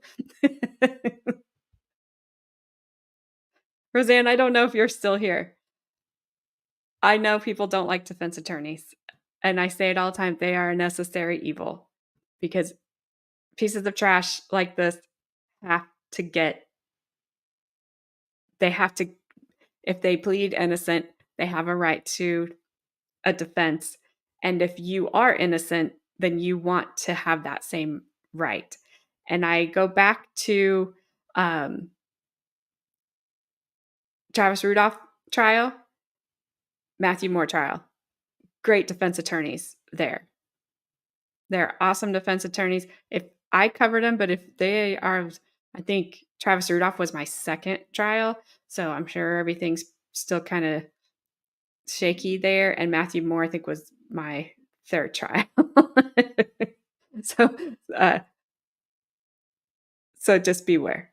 But great defense attorneys in both of those trials. And also, fun fact, a lot of defense attorneys are former prosecutors because they leave doing that to go into private practice because the money's better. So they're all intertwined. They're all intertwined, and we need them all, and we need good ones to make our system work right. I think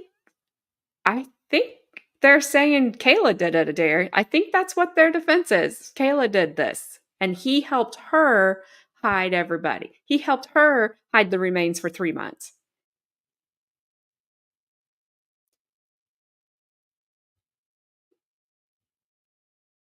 Yeah, why in the world would she try to go suffocate? Oops.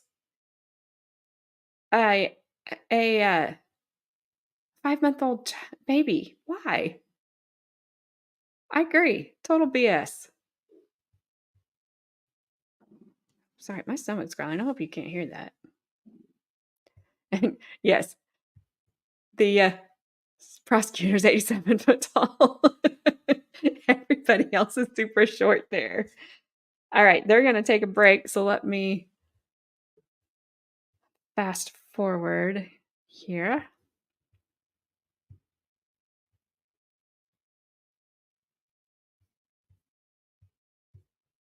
Yeah, Mom.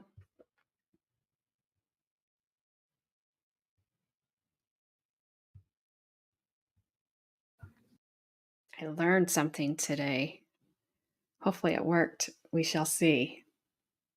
And it only works if somebody timestamps the stream afterward. Somebody can timestamp my stream. I don't care, but Court TV timestamped their stream. So I have all those, and I think I can just click on them, and then we will go right there instead of me trying to figure it out myself, because we know I am not great at that. All right.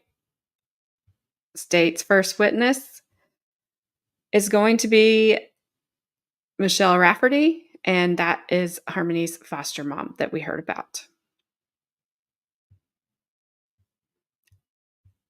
Unless somebody on Court TV did not put these witnesses in order.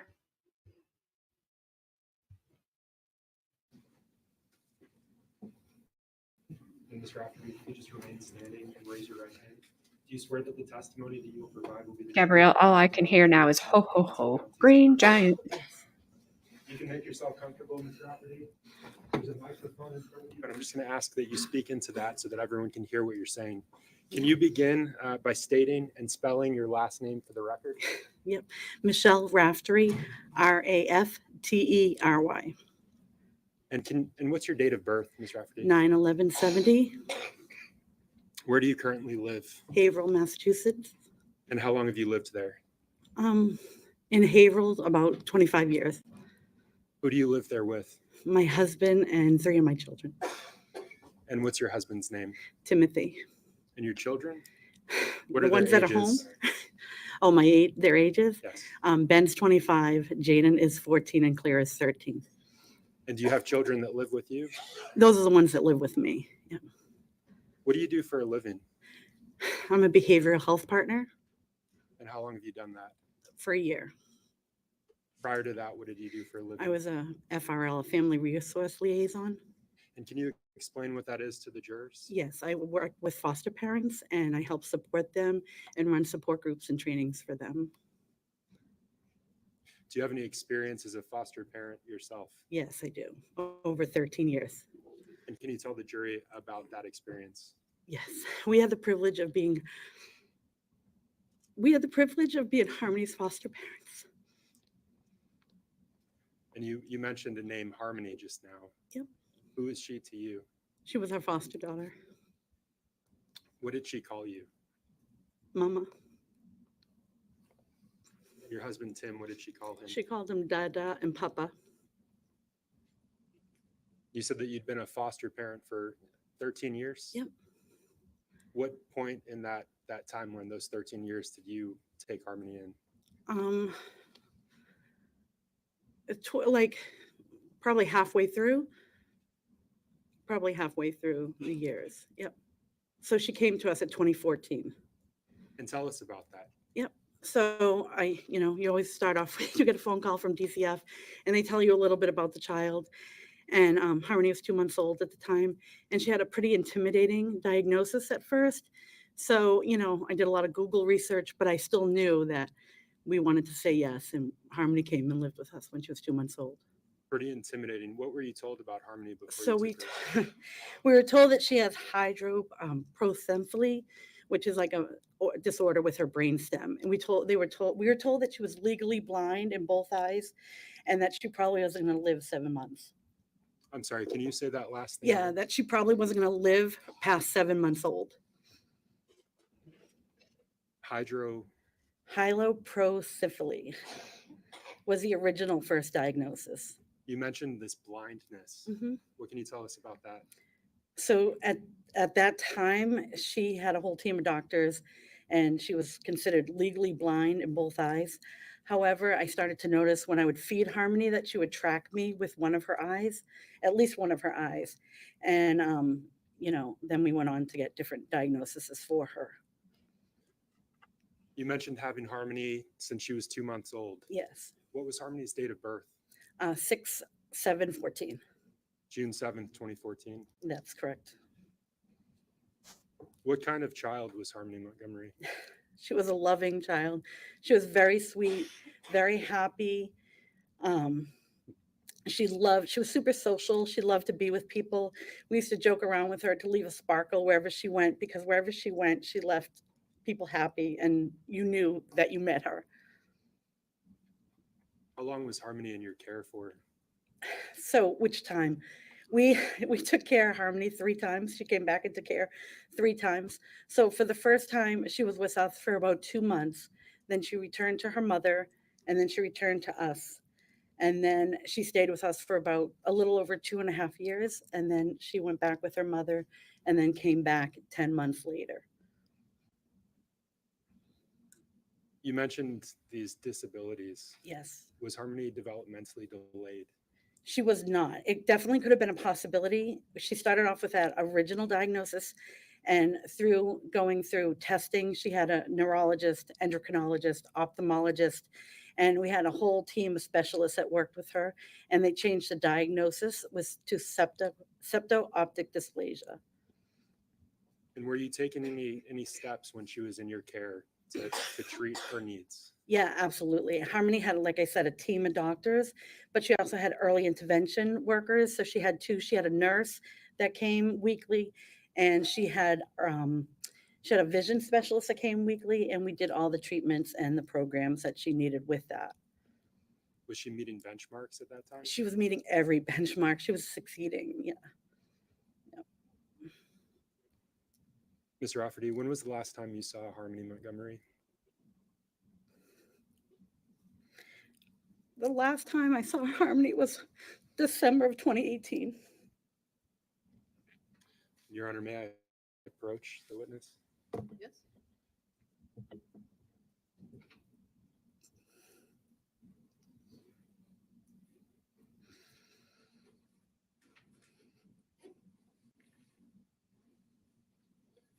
So, Your Honor, I'm showing the witness what's been marked for identification as State's Exhibit 97. I feel so bad for her. Do you recognize this? I do. I'm going to get close to a microphone so I'm picked up. What is this? That's the day that they were doing school pictures, and she wanted to have a sparkly blue dress. And do you recognize the person that's depicted in this picture? Yes, Who is it? it's Harmony Montgomery. Is this a fair and accurate representation of Harmony as you remember her? Yes. Your Honor, this one I move to admit as State's Exhibit 97. All right, the ID is stricken. It's entered as a full exhibit. And I move to publish at this You point. may Your Honor. publish it. Aw, that's the picture we saw. Look how sweet.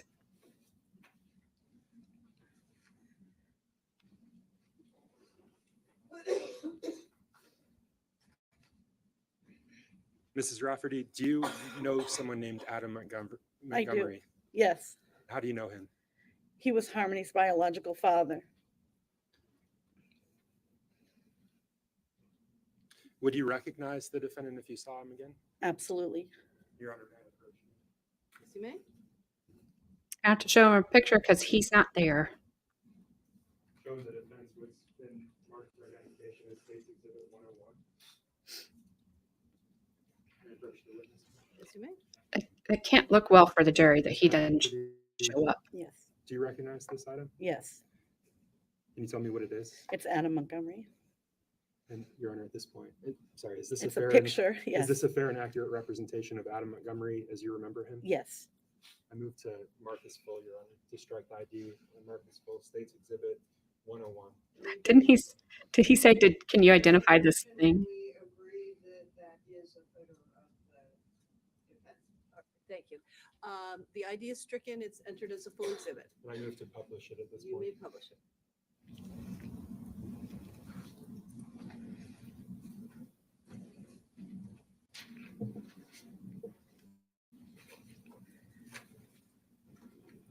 Just his head. Ms. Rafferty, I'm sorry, Attorney Knowles, would you return the exhibits back to the table when you're done with them, just so that everything remains there unless you're going to use it shortly Absolutely. again? Thank you. I think we all feel that way.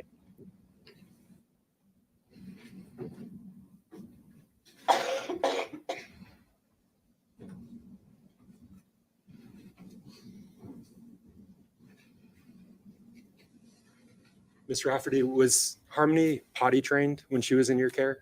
Yes, she was. She started at our house and then she finished when she moved back with her mother. And how old would she have been at that point in her life? So at 2.5, going on 3, she was potty trained. What steps did you take you said she started at your house. What Yeah. steps did you take to potty train her? Harmony was very easy to potty train. She didn't like to have, soiled clothes on, and she wanted to be like the bigger kids that were in our house. So she would tell us that it was pretty much Harmony potty trained herself. You mentioned her mother. Do you know Yes. her name? Yes, Can you tell the jurors? yes, it's Crystal Sorey. And you said that Crystal Sorey finished her potty training. Yes, Did Harmony return to your care after that? she did. Yes, And after Harmony returned to your care, did she have any bathroom accidents? absolutely not.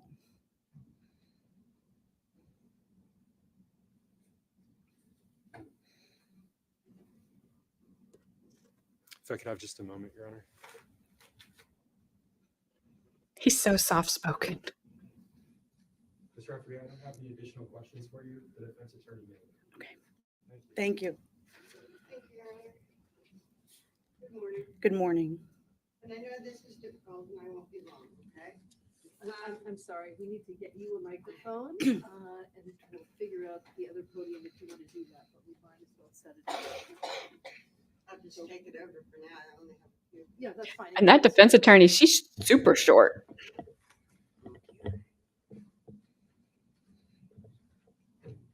Aren't you glad they all told you no? Don't know him. I've been pronouncing your name all this time wrong. Rafferty? It's Rafferty. Yes, And quite a birthday Yeah. you have too. that's right. Yeah. So you said that you had Harmony placed with you 3 times. Yes, In between, she was with her mother, Yes, and then she would be returned to you. yes. And how long was the most recent time that, how long was she with you the last time she was placed with you?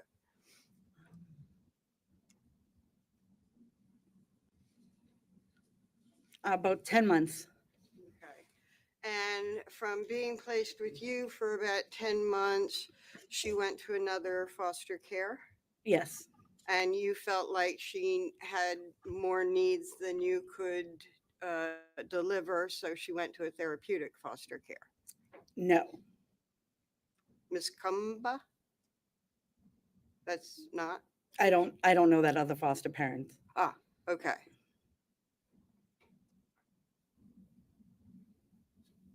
So she didn't go to therapeutic foster She care? went to another foster home. Okay. Not a therapeutic one? Not that I know of. Okay. Had you asked that she be placed in a therapeutic foster home? No. Okay. She left your home for another foster home for what reason? It's a long story. Co-parenting a child that has trauma, first of all, is very difficult. Co-parenting a trauma with DCF involvement and co-parenting with them is extremely difficult. Okay. So Harmony was placed with you 3 times, and that last time she was then placed to a therapeutic foster home. She was placed in another foster home, yes. Okay. I'm sorry. I Yep. did misspeak. Speak. She went to another foster home. Yes. Okay. Thank you.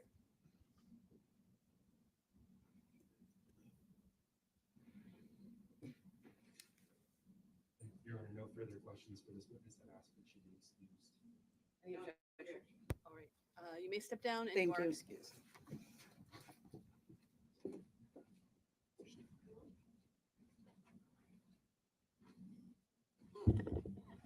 There you go, Mr. Montgomery.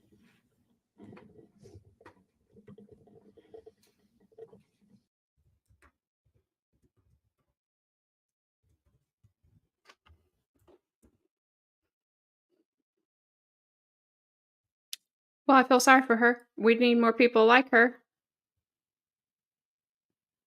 A friend of mine from way back when I lived in Nebraska, she became foster parents, and they were really good at it, and they ended up adopting,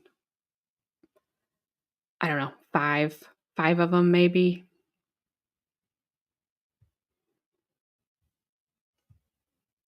All right, next up might be a good one. This woman's going to have to win some points for me.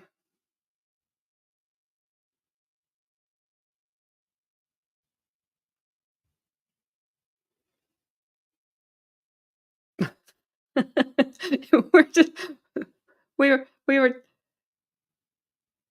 yeah, Stormy, it all started with the prosecutor being a giant compared to everybody else, so he's the green giant now. Gabrielle named him. And Gabrielle is, yep, you guys are just all fun size. My mom was probably around 5'2".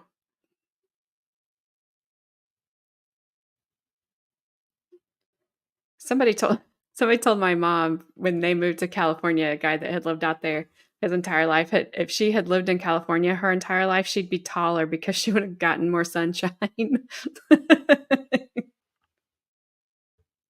And she just was whatever. All right. I don't remember this break being listed there.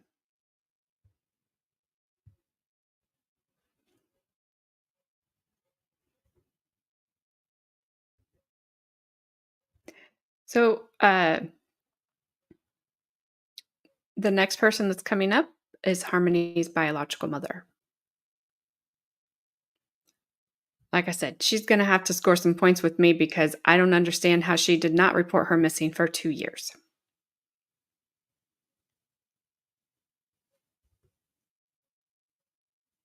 That does not make sense to me.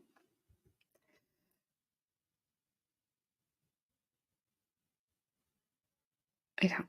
So my husband he's about 6 foot. My son's like 5'9", and his wife is 5'9", so she can't wear heels anytime they're together. And then he keeps telling her, "I hope you have a big baby, because then if she's a big baby, she's gonna grow tall." And his wife is going, "I don't want to have a big baby."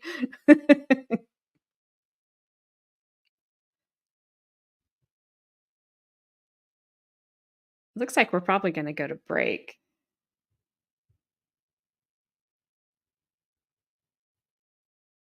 Maybe.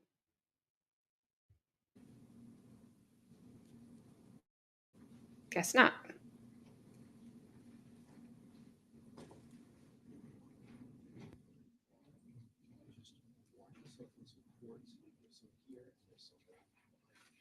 Yeah, Carmen's partner's probably about Stormy's height. She's real short too. Sorry, when you get here, if you could just remain standing for a brief moment. Sure.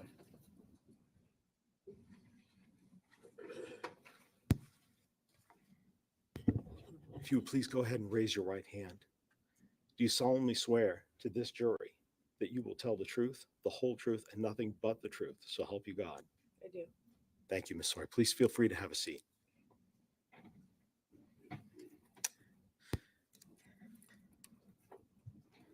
Ms. Sawyer, since we're being recorded here today, and there's a microphone right in front of you, so I will ask you to please keep your voice up to make sure that the recording picks you up. Would you please state your full name and spell both your first and your last name? My name is Crystal Renee Sorey, CrystalSorey. And Ms. Sawyer, what town do you live in? I live in Fitchburg, Massachusetts. How long have you lived there? A year and 5 months. And how far did you go in school? I didn't graduate high school. I'd like to ask you about a specific day, June 7th, 2014. What significance, if any, does that day have for you? It was the day my daughter Harmony was born. And Harmony was a girl, correct? Yes. Have you had any other daughters besides Harmony? No. And what was her full name? Harmony Renee Montgomery. Same middle name as you. Yes. What was her medical condition when she was born? She was blind in her right eye. She was misdiagnosed twice before that. Yeah, just blind in her right eye. And after about 3 months after she was born, who did she go to live with? Michelle Rafferty. And do you know Michelle? Very well. Why did she go to live with Michelle? I am a recovering drug addict. I was struggling at the time, handling her diagnosis. I was struggling. Is it fair to say that who you are now in 2024 is different than who you were in 2014? Very. In March of 2016, were you able to obtain custody of Harmony again? Yes. Okay. Where did the two of you live? First, when she reunified, I was at Casa Esperanza in Roxbury. It was a reunification program, but you could only progress so much there. So then we moved to Ruth Kelly Umi's house on the other side of Roxbury, Dorchester. Okay. When the two of you were living together, how was Harmony? Amazing, rambunctious, very smart. By the time she was 2, she could tell you her whole life story. She was talkative. Yes. People didn't believe she was 2.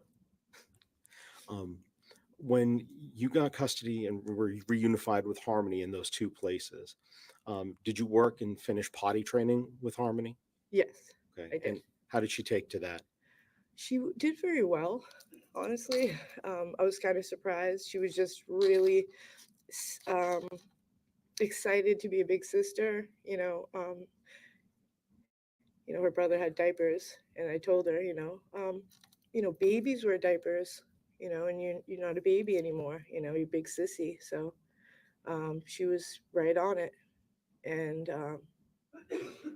she did so well.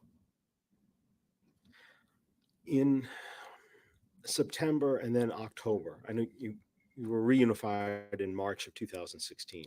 In September and October of 2018, did she go to live again with Michelle Rafter? Yes. And when she left, then that would be the fall of 2018. How old was she? 2018. 3, I believe 3, almost 4. Yeah, basis. It's leading in with, I think, the dates. Your Honor, I believe the question was how old was she in the fall of 2018? Objections overruled. Thank you. So she was born in 2014, is that correct? She was 4, yes. Okay, so she was 4 in 18. Yes. And was she fully potty trained when she left you? Yes. I'm going to ask you, who was Harmony's birth father? Adam Montgomery. And how did you meet him? Through a mutual friend. Was he living with you when Harmony was born? No. Were the two of you living together when Harmony went to live with the Raftertys? Never. Did you ever have any other children with Adam Montgomery? No. At some point in 2019, who got custody of Harmony? Adam. Where was Adam living at the time? Manchester, New Hampshire. Do you remember what street he was living on? Guilford Street. And is that where Harmony was as well? Yes. What, if any, visits did you have with Harmony after she went to live with Adam Montgomery? I had 2 physical visits with her. And then I had 2 FaceTime calls, both very brief. The physical visits, where did you visit her? Excuse me. Guilford Street. Did you visit with her outside the home or inside the home? Or Inside the home. Inside the home. Did you see where her room was? No. He never showed me. When you say he, who is he? Adam never showed me. I was only allowed in the living room or the bathroom. How did you communicate with Adam at that time? Facebook. Facebook? Yeah. He wouldn't give me his number. When did you last see Harmony?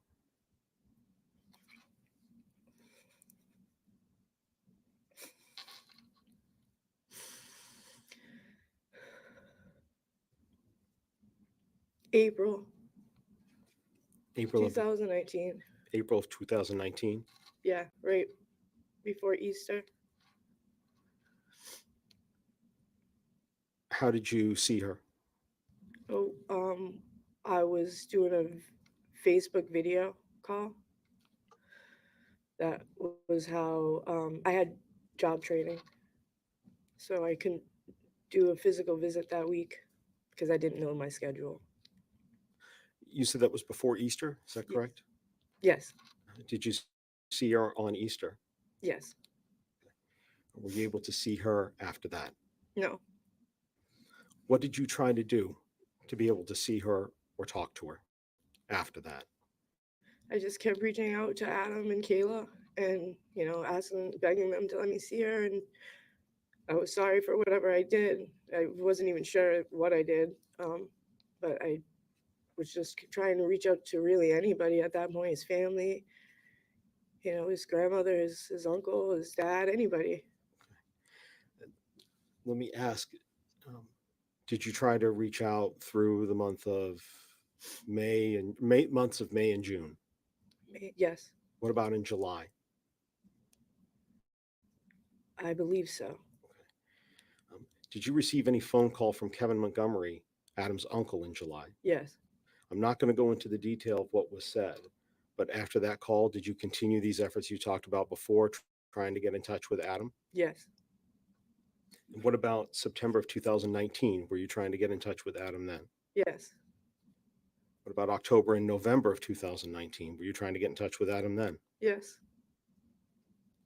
Christmas of 2019? Yes. Get in touch with him then? Yes. Were any of those successful? No. Did you see or hear from Harmony at all during that time period? No. What about in the year 2020? Did you continue to try to find and get in touch with Harmony or Adam? I'm sorry, can you repeat that? No problem. What about the following year, in the year 2020? Did you try to get a hold of Adam or Harmony? Yes, I had made a new Facebook hoping, because he had blocked me and so did Kayla, I was hoping to get through to him that way. Did you try also through 2021? Yes. By December of 2021, what else were you doing to try to find Harmony I and Adam was to respond? calling DCF. I was, telling my therapist, talking to anybody that I knew was either a mandated reporter or had some type of leverage, because I wasn't getting anywhere. I had wrote also to the mayor. And in December of 2021, did you have any meetings with the Manchester Police Department? I'm sorry. In December of 2021, did you meet with the Manchester Police Department about trying to find Harmony? Yes. And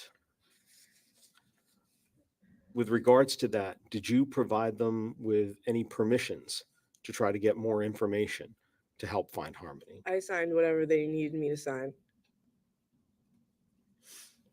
Did any of that include medical authorizations for medical records? Yes. Did you provide a DNA swab for them? Twice. Did you provide permission for them to look at your Facebook account? Yes. Did you provide permission for them to find out where you had been living and contact those places to confirm your dates there? Yes.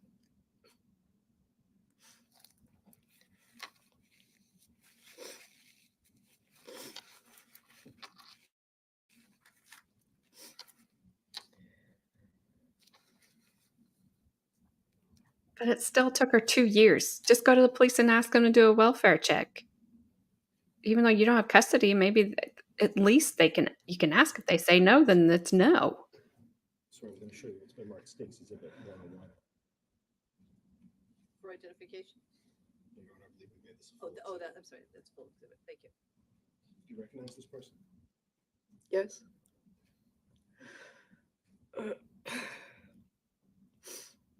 Adam Montgomery. This is the person that you were trying to get a hold of. Yes.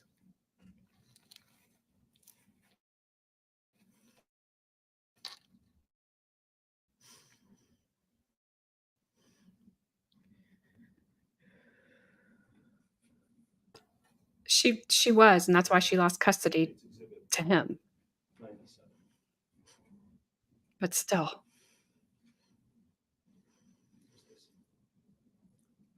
That's my girl. That's Harmony. In fall of 2018, she met correct? Do you know if she was going to school, taking classes? She was, but not after. Not after. No. Can you explain what you mean by that? When she went with Adam, she never went to school.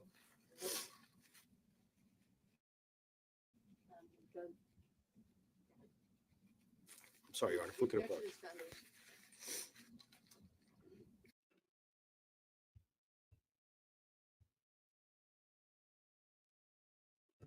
right? I mean,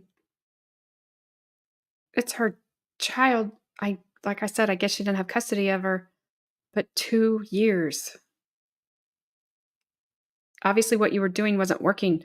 The mandated reporters you were reaching out to didn't work. As soon as she reached out to the police, guess what? They started looking. So, and I'm the same, Adair. Like, I can check on my dad all the time. And so if I don't see him over the weekend, I'm always checking, make sure he's moved. He's left his house, because it scares me.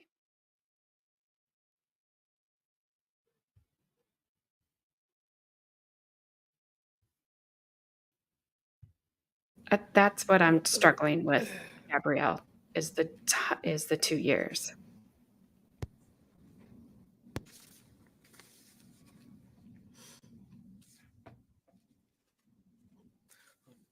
Ms. Sori, I just have one last question for you. With regards to all of those communications that you talked about through 2019, 2020, 2021, trying to get a hold of Adam Montgomery or Harmony, for any of those, were you ever able to speak with Harmony? No. I can have just a moment.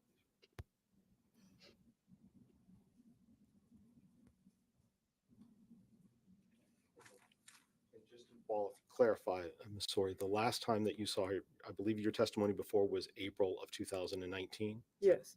So it was not around Thanksgiving time of 2019. No. Thank you.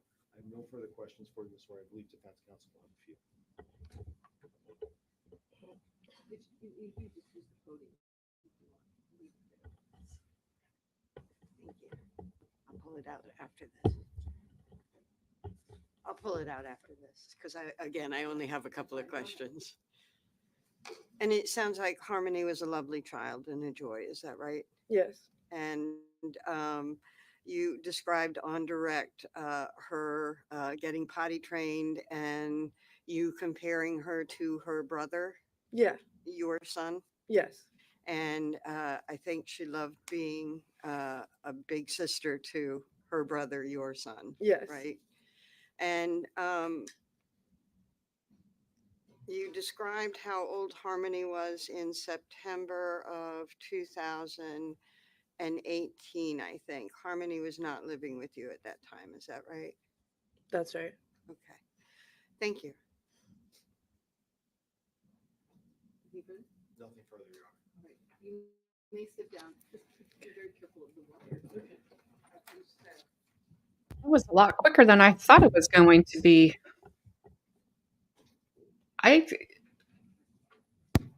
tend to agree with you.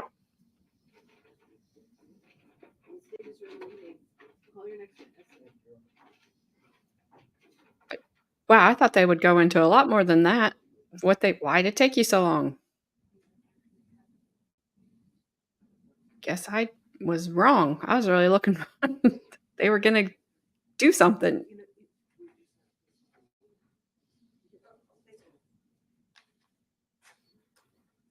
But they are moving through these witnesses pretty quick, which is good since they have a ton of them. Should they call all of them? But I wonder what that jury's thinking about, because they have to identify him through a photo because he's not there. The state's next witness is Travers. I believe the defense counsel indicated yesterday outside of the courtroom that they wish to speak with you about this.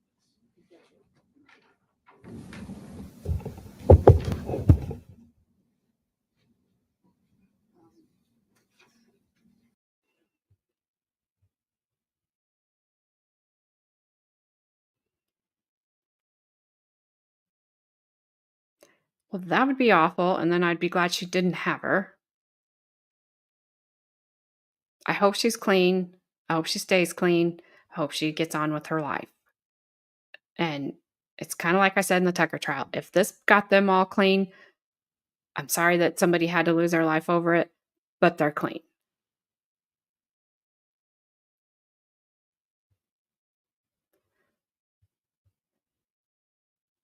All right, well, the next person coming up is a nurse practitioner. So I'm not sure. I thought she looked clean too, Gabrielle.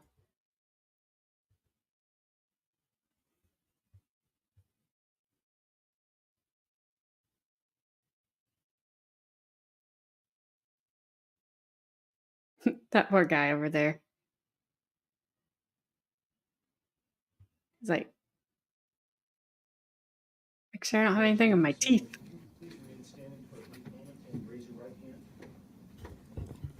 Do you solemnly swear that the testimony you give this jury will be the truth, the whole truth, and nothing but the truth? So help you God. Yes. Thank you. Please feel free to have a seat. Ms. Travers, let me just ask you, since we're being recorded here today, would you please state your full name and spell both your first name or the initials you go by and your last name for the record? Sure. My first name is DD, just spelled as DD. Last name is Travers, TRAV as in Victor, ERS. And Ms. Travers, do you live in the state of New Hampshire? Yes, I do. How long have you lived here? Approximately 20 years. 20 years. And currently, where do you work? I work for a Catholic Medical Center in Manchester. What do you do for them? Currently, I work as a nurse practitioner. And how long have you been working as a nurse practitioner for them? I've been working about 5 years as a nurse practitioner. And prior to that, were you also working for CMC in a different capacity? Yes, I was working as a registered nurse. Let me ask you, at any point were you assigned to work at the affiliate for Catholic Medical Center, the urgent care in Bedford? Yes, And I'd like to direct your attention specifically to June 2nd of 2019. Did you take vital signs from a child named Harmony Montgomery that day?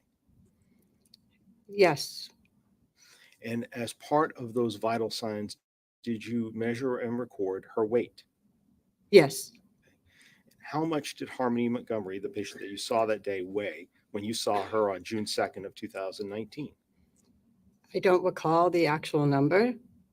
Let me ask, with regards to those, when you measured her weight, did you record that information somewhere? I would record it in the electronic health records. Okay. And with regards to the electronic health records, when do you record that? So, Generally, it's done in the room with the patient. so right then and there, while you're with the patient, you're recording that? Yeah, Okay. And if you had a chance to look at those records, do you think that looking at those records might help refresh your recollection as to what the weight was that you took on that day? if I could look again, I could remember the number. Yeah, that'd be great. You want to approach page 4822?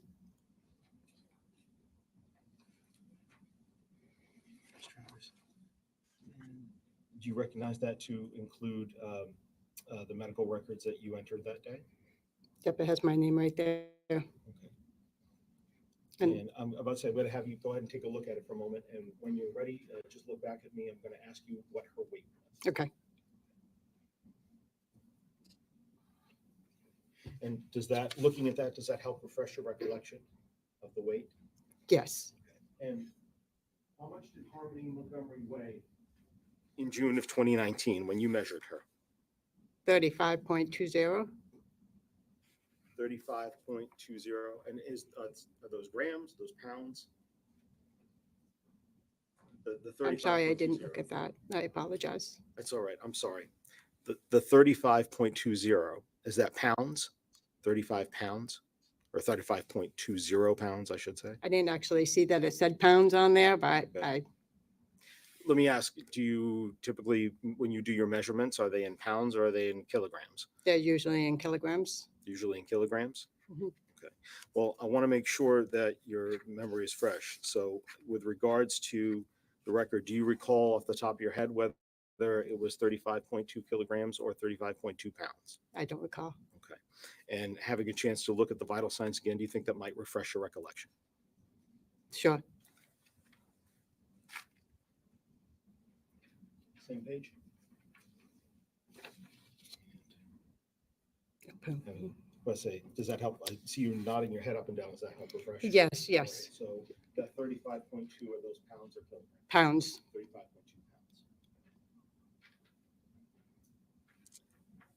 All right, thank you very much, Nurse Travers. I greatly appreciate it. I don't have any further questions for you. I believe Defense Counsel may have a few.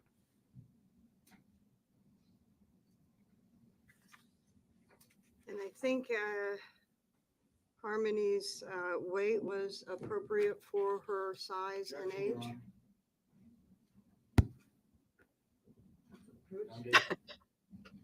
The judge.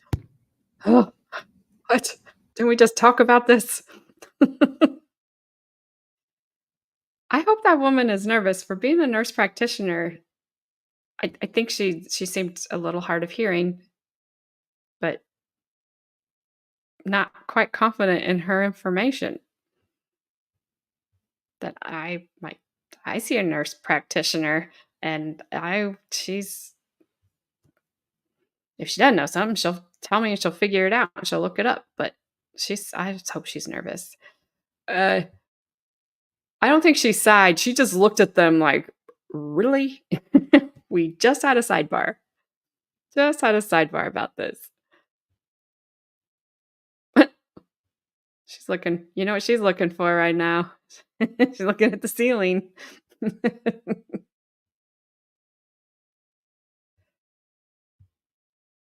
Yep.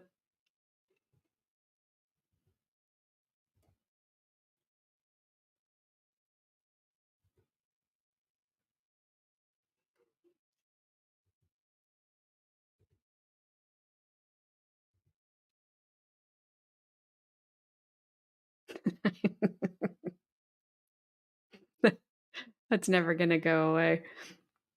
Sorry to every lawyer out there for what that lawyer did. I agree, Roseanne, because mine is always in kilograms, and they're like, "Do you want to see it in pounds?" I'm like, "I'm good." I like that number better, but it's always in kilograms. So she should know that she didn't know that. Makes me wonder.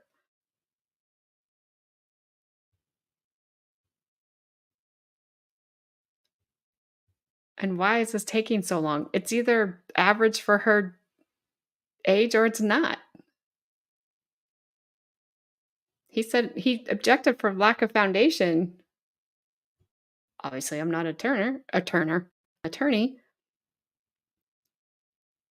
but it either is or it isn't. What foundation do you have to lay there? He brought it up.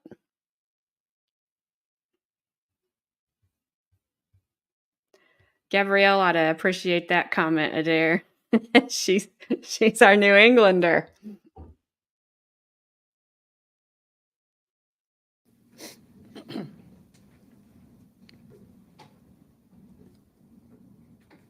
Just a couple of more questions. Did you stay in the room until the doctor came in to look at Harmony? No, Okay, so you just pretty much take that information and give it to the doctor for the doctor to do the examination? that's correct. Okay, and you don't know the results of the examination, is that right? No. Okay, thank you.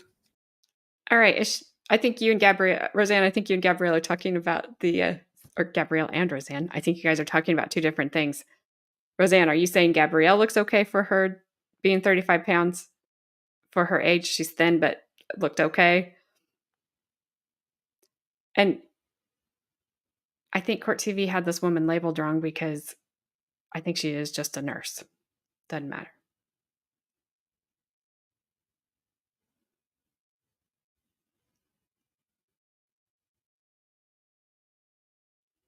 Sorry, I gotta wait for the delay.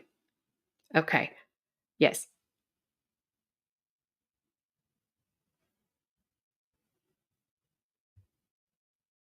I didn't think she looked bad either. I think she's not just a nurse. I think she is a nurse, not a nurse practitioner, and did all that vital stuff. But still, I agree. Should have been standard. You either weigh in kilograms or you're not.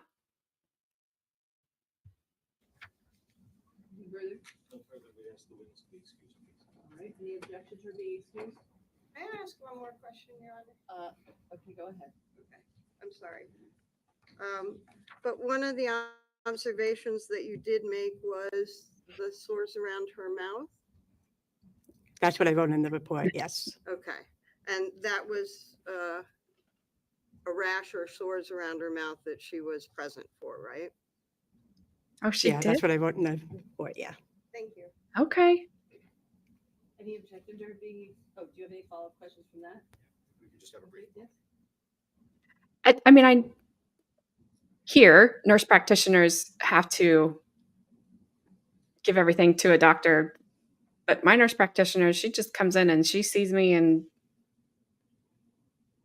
then whatever the doctor has to sign off on. We would ask the witness to be excused, please. Any objection? No objection. All right, you may step down and you are excused. Thank you. Yeah, just with everything too. Everything's Call good. next witness. Some are good, some are bad.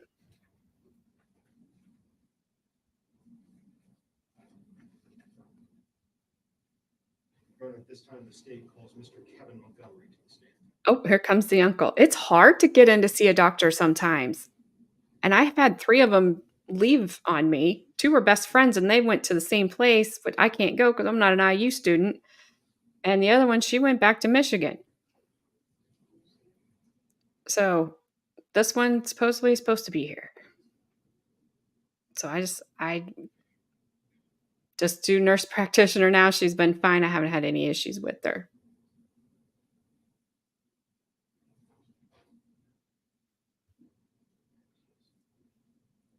All right, this guy ought to be good, maybe. Watch your step, there's a couple of cords there.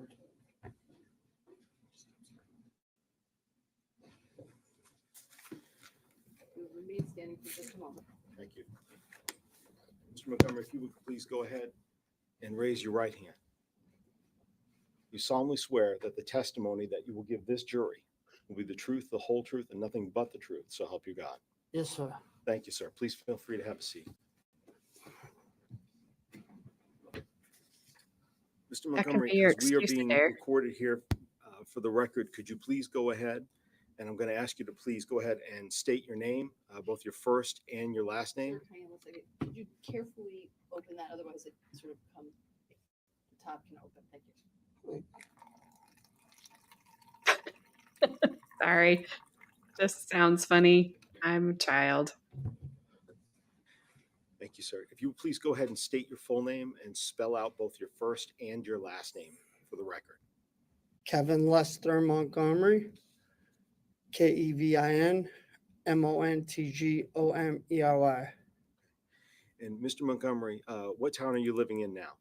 Malden, Mass. Okay. How long have you lived down there? I've been back in the area since June June of this year?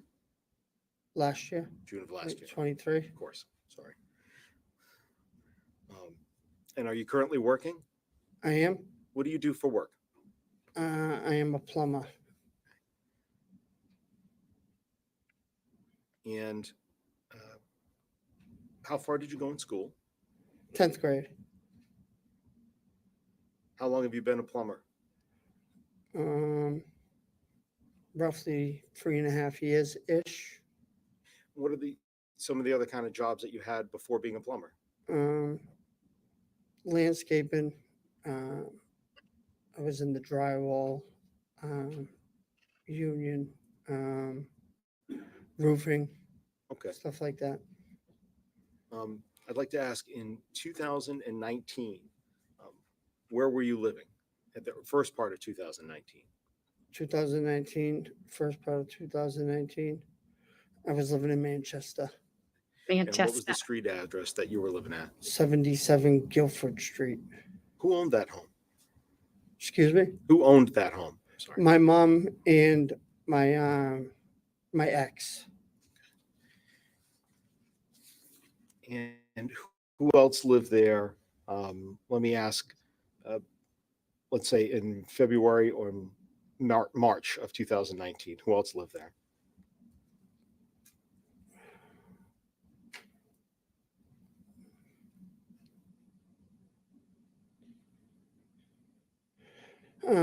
So it was me,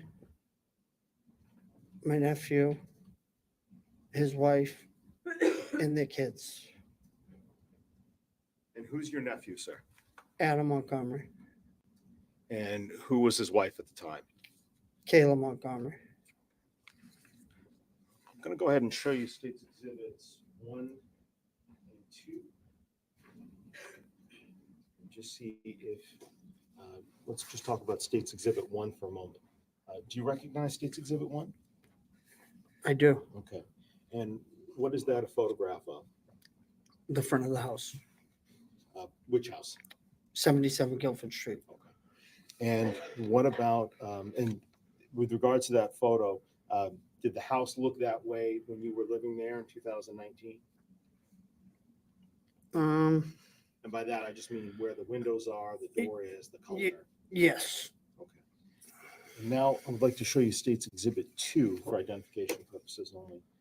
Do you recognize what that is a photo of? I do. What's that a photo of? That was Harmony's room. Where was her room inside this house or somewhere else? Did she live with you? Yeah, her room was across from my room inside that house. Other than the stickers that are at the bottom here, and the photograph itself of the room and the home, are these accurate to your memory of what that room used to look like and what this home used to look like generally when you were there? Yes. At this point, Your Honor, I'd ask for the identifications to be stricken from State's Exhibit 1 and 2, please. Objection. I'm sorry. No, without objection. Okay, the ID is stricken. They're entered as full exhibits.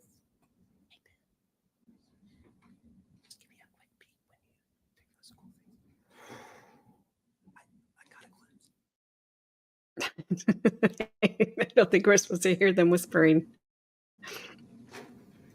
He looks so nervous. Don't blame him. I would be too. Mr. Montgomery. Go ahead. Commissioner Officer. Yes, you may. Thank you. With regards to State's Exhibit 1, this is 77 Guilford Street. Is that correct? Yes. And let me ask you, how many bedrooms were in the home? How big house are we talking about?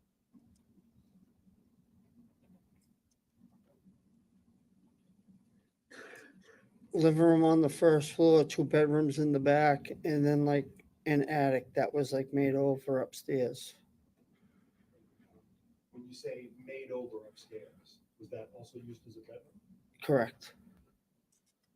And now showing State's Exhibit 2. I believe you said before, I want to make sure I got your testimony right, that this was Harmony's room. Is that right? Yes.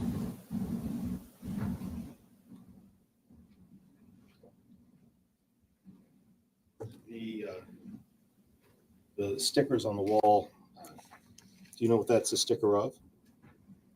Yes, that was Minnie Mouse.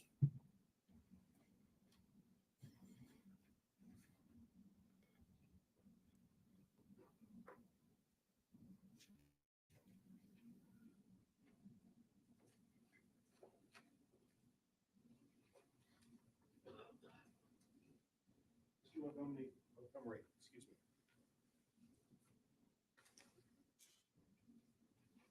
me. In 2019, you said, I believe before that you said that your nephew, Adam Montgomery, was living with you. Is that correct? Could you speak up, please? Yes, certainly. And let me move closer to the microphone. In 2019, I believe you testified a moment ago that you said Adam Montgomery was living with you and he's your nephew. Is that right? Yeah. Okay. Yes. Okay. And so nephew in terms of, so who's his father? And I would assume his father or mother is a brother or sister to you. So his dad's my older brother, Michael. And with regards to Adam, how long have you known Adam? His whole life. Were you subpoenaed to be here today to testify? I was. Okay. And let me ask you, do you want to be here today testifying about your nephew? No. When Adam came to live with you at Guilford Street, I believe you said before that he had kids with him and that he had his wife. Could you tell us what her name is? Adam's wife, Yes. Kayla Okay. Montgomery. And the kids that moved in with him there in 2019, who were they? Um, Do you remember their names, I should say? I do.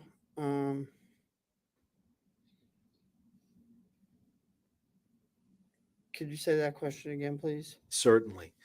So when Adam and Kayla came to live with you, you said that there were kids in the home before.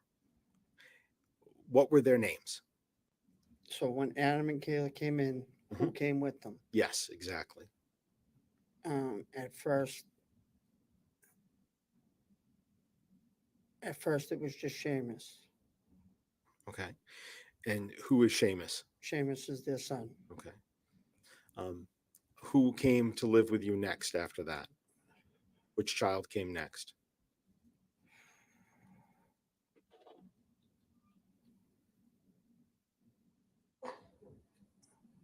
I believe 2019.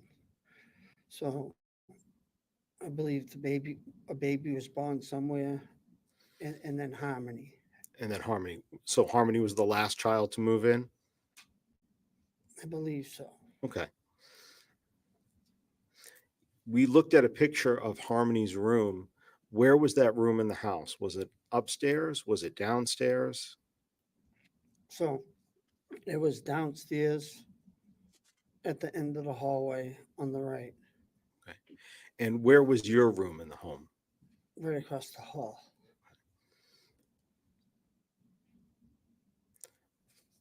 Where did you see Harmony spend most of her time when she was in the house?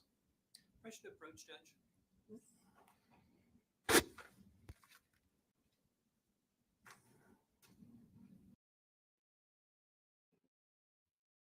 I was. Give me a sec.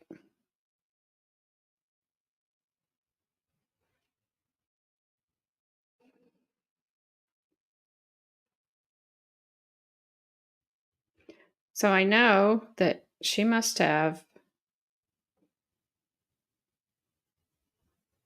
Let me see. I'm trying to see what her charges were because she must have pled guilty, maybe.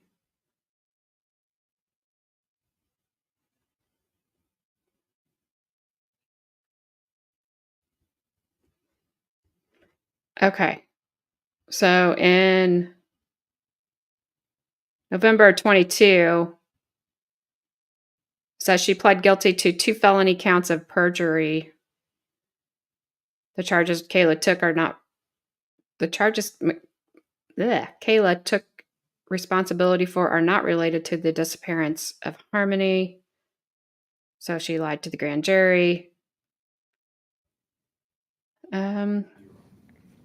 I'll keep looking here. Give me a sec. I don't know if he. So, Mr. answered if Montgomery, he let was me just suspended or not. restate that question for you. So the question that I had for you is that when you saw Harmony, primarily what parts of the house did you see her in? Where did she spend most of her time that you saw?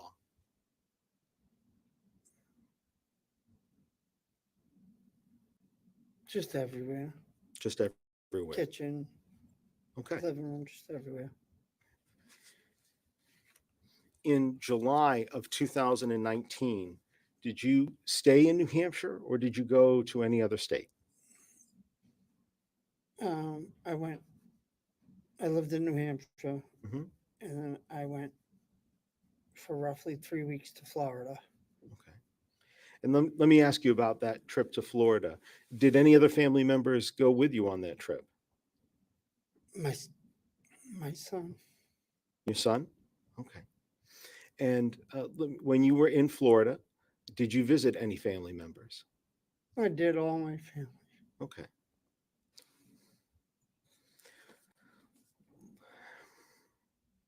Let me ask you, sir, when you were down in Florida visiting family, tell us some of the different family members that lived down there that you saw. So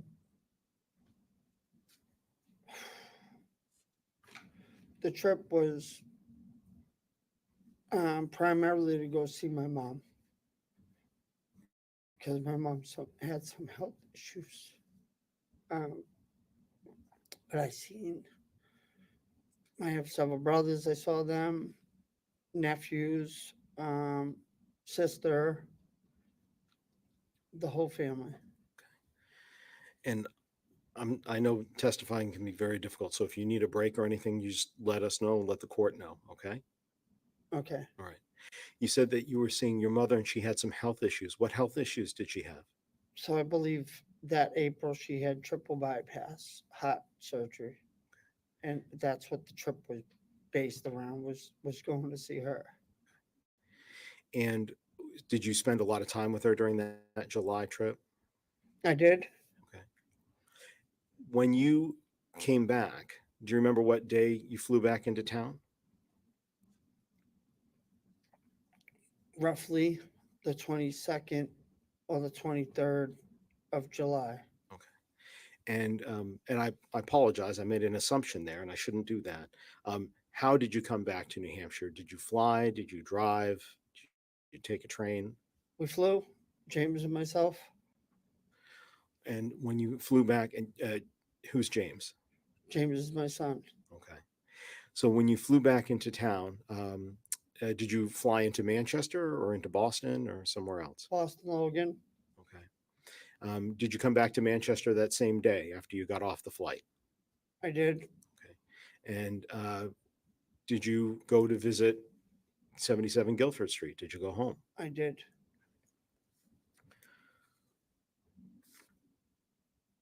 Let me ask you, when you got home, did you see Harmony there? I did. Where did you see her? I seen her standing in the kitchen. And when you saw her in the kitchen, how did she look to you?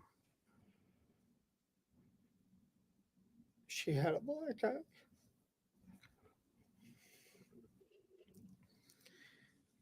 Can you describe it for us?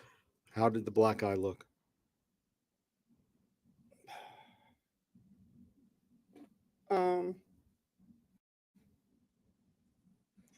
Full, like a raccoon's eye, black and blue. Black and blue? Yes, And when you say full, what do you mean by full? Can you give us a good all the example? way around. All the way around. And I see just there you were pointing to your right eye. Did you see it on her right eye?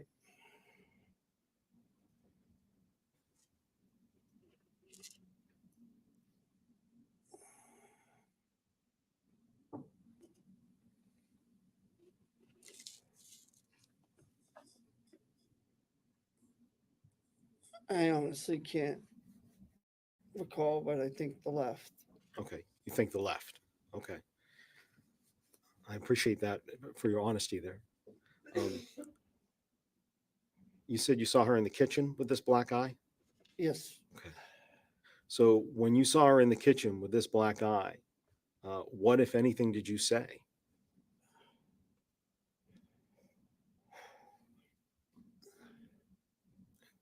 It's okay. Take your time.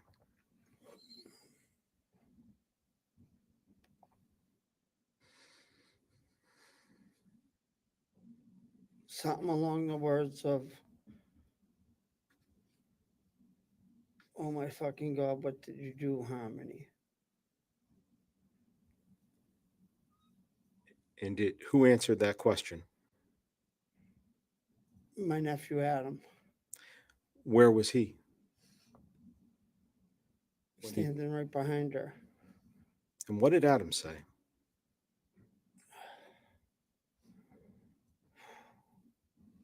She didn't do anything. I bashed her around the fucking house.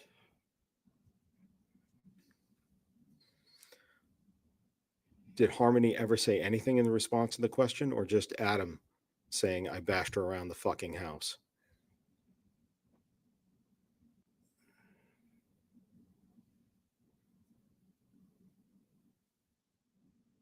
I think just Adam.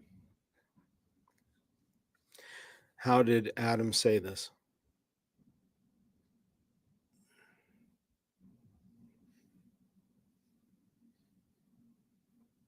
How did he say it? Yes.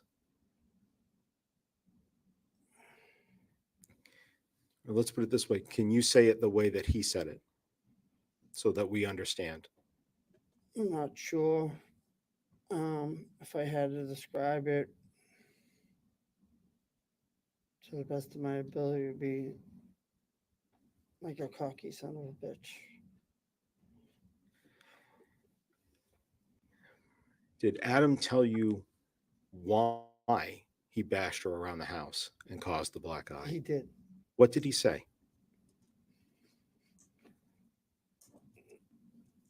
He said he was in the bathroom moving his bowels, and that he put Harmony in charge to watch Declan. And when he came out, Harmony had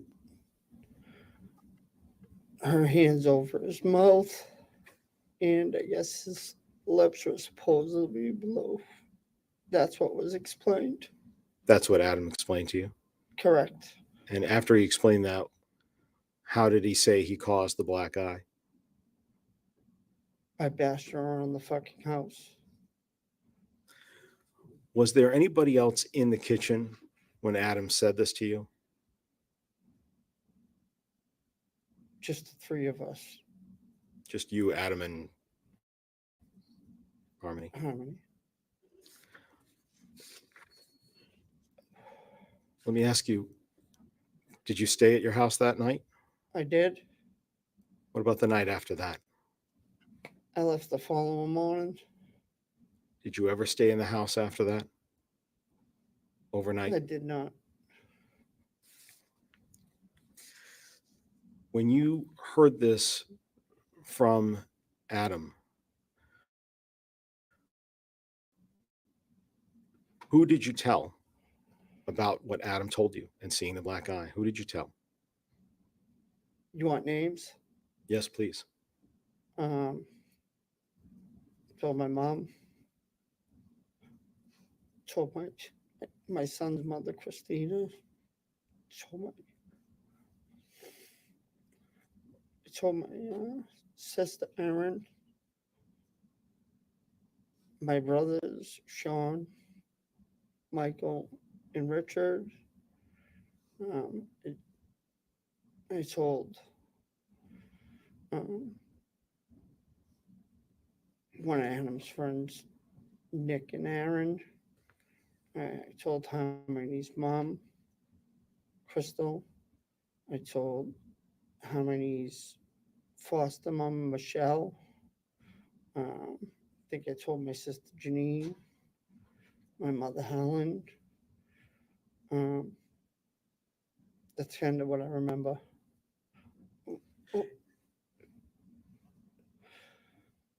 Could you just repeat the question again? That's all right. I believe you answered the question. Okay.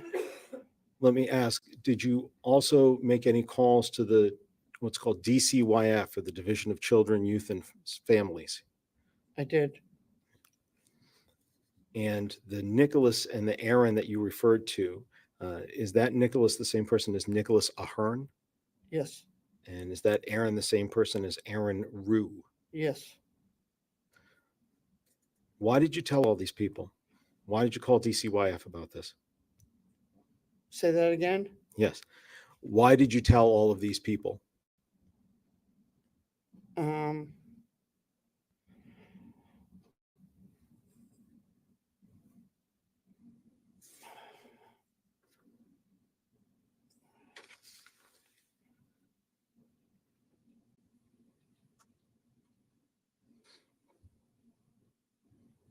To get help. Help for who? For Harmony.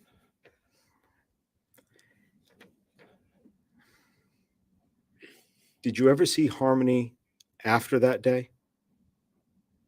I did. When did you see her?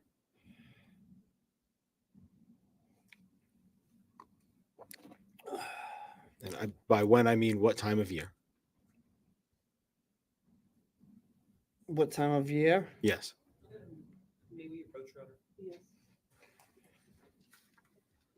All right. So quickly, she took a deal. So she has to testify against him. She'll face back-to-back sentences of 3.5 to 7 years, but a total of 5 years of her minimum sentence is suspended unless she breaks the terms of her agreement. So that means she'll serve a minimum of 1.5 years in prison after credit for time served. And then there's 3 other charges that will not be charged. They didn't say what those are. In February 2022, a report is released by Governor Chris Sununu's office releasing new details in the investigation and making recommendations for new protections for children in custody disputes. In May 2022, a report from the Massachusetts Office of the Child Advocate is released. The report outlines several mistakes Massachusetts agencies allegedly made regarding the girl's care before she lived in New Hampshire and eventually disappeared.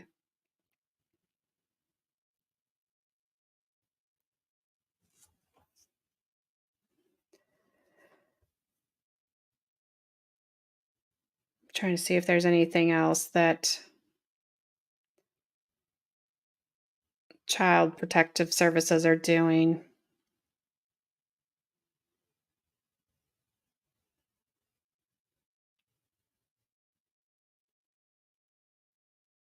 I mean, at least they recognize they made mistakes. I don't know if they'll fix them. Mr. Montgomery, did you, and let me change my questions a little bit for a minute here. Did you see Harmony again in September of 2019?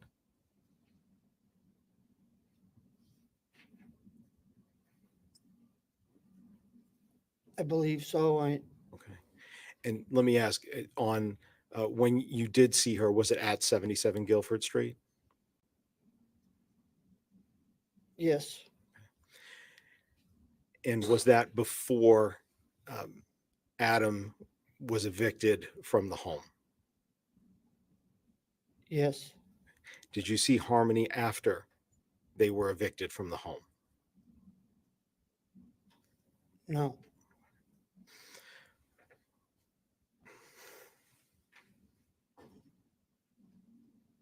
Mr. Montgomery, I'm going to go ahead and show you State's Exhibit 101.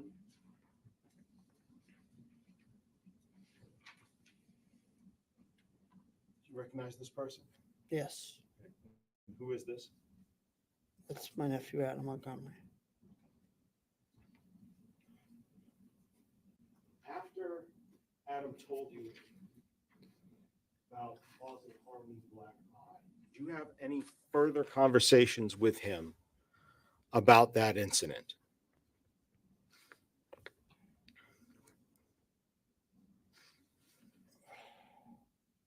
I did. And what did he say to you in that later conversation about this black eye incident? What did he say to me in the later conversation about the black eye? Yes, sir.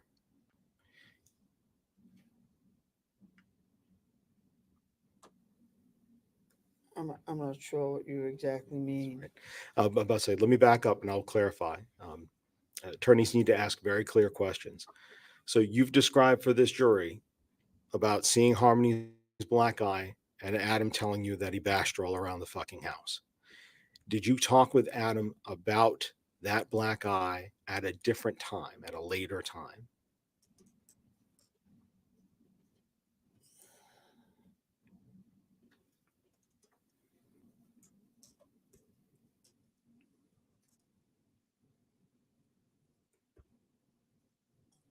I did.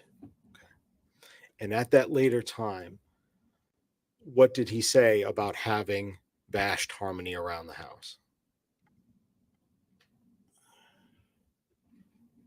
Could I explain? So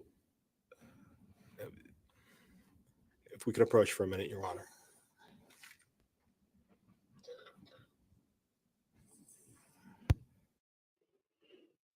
All right. I was going to put a poll up, but I can't figure out how. So you guys need to let me know if you want me to do today's testimony tomorrow or Sunday, whichever one works out for you better. So let me know. I'm trying to see. I thought I had seen something earlier about why he wasn't in court, but I don't know if it was for the day one or today.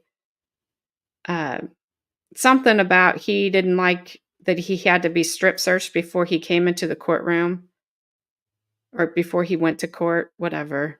I'm like, boo-hoo. Why would they not? But I can't find it now.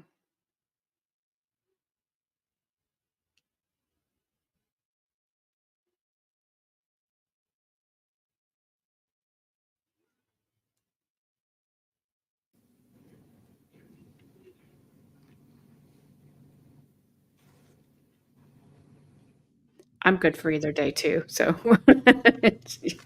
whichever one. Thank you, Mr. Montgomery. We just needed a minute to talk there. What I'd like to do is I'd like to ask I apologize. Let me ask a very clear question about this second conversation. When you were later speaking with Adam about this black eye incident, did he apologize to you for having hit Harmony?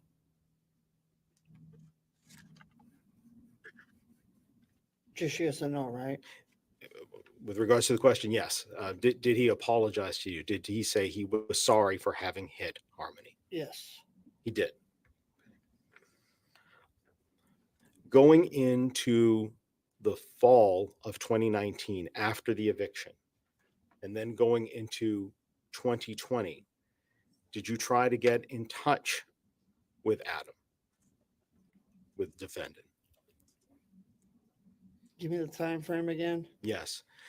After the eviction, so in the fall of 2019, and going into the next January, February of 2020, and then going into the summer of 2020, did you try to get a hold of Adam? I did. Okay. And were you able to do so? I got a hold of somebody on Facebook. Okay. But what about Adam?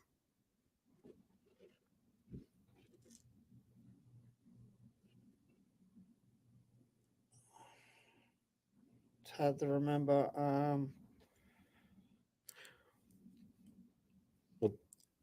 If I can withdraw that question, Your Honor, I'll ask a different question. With regards to that, you said you got a hold of somebody on Facebook. Were you able to go into a conversation on Facebook, or were you ever blocked on Facebook?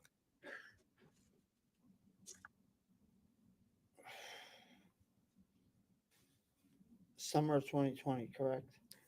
Yep, fall of 2019 into the summer of 2020. Right. The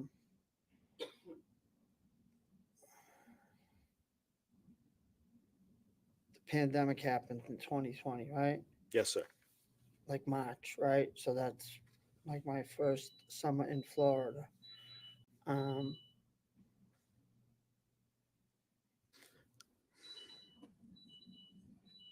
Yes, I got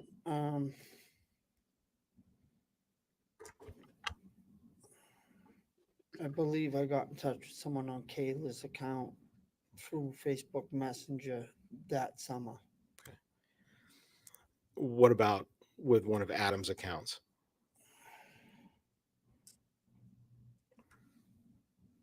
No, I think I was blocked.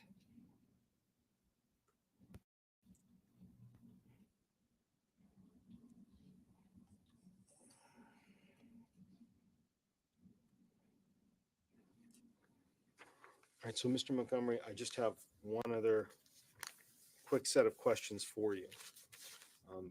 And thank you for being patient with me today while I made sure that I was asking the correct questions of you. With regards to what you've talked about for us, one thing, and I'm sure you may be asked about this in a moment, so I'd like to save people some time now. Have you been convicted of 2 felonies out of this court within the last 10 years? Yes. And was one of those a conviction in 2015 for being a felon in possession of a weapon? Yes. And was one of those a conviction in 2016 for a theft by unauthorized taking? Yes. Okay. And from those, have you completed your sentence that was there, and those are all finished now at this point? Yes.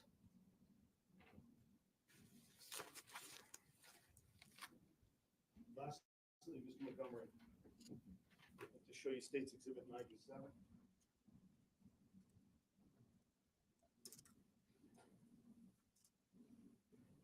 Do you recognize this person? I do. And who is this? It's Harmony. I believe you said your recollection was that it may have been Harmony's left eye that you saw blackened. I believe so. Thank you. I have no further questions for you, Mr. Montgomery. Thank you very much for your time. I believe defense counsel may have a few after we speak to the court. Council Bridge. Are they approaching again? Good grief. Stormy, did they get it out of the oven after 3 days and eat it? Because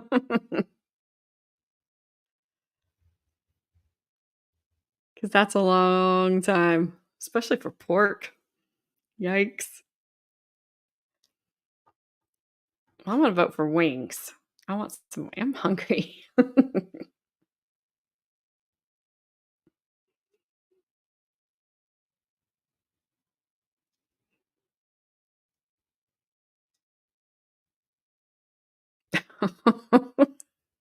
That's just not safe. They're lucky they didn't get some major food poisoning going on.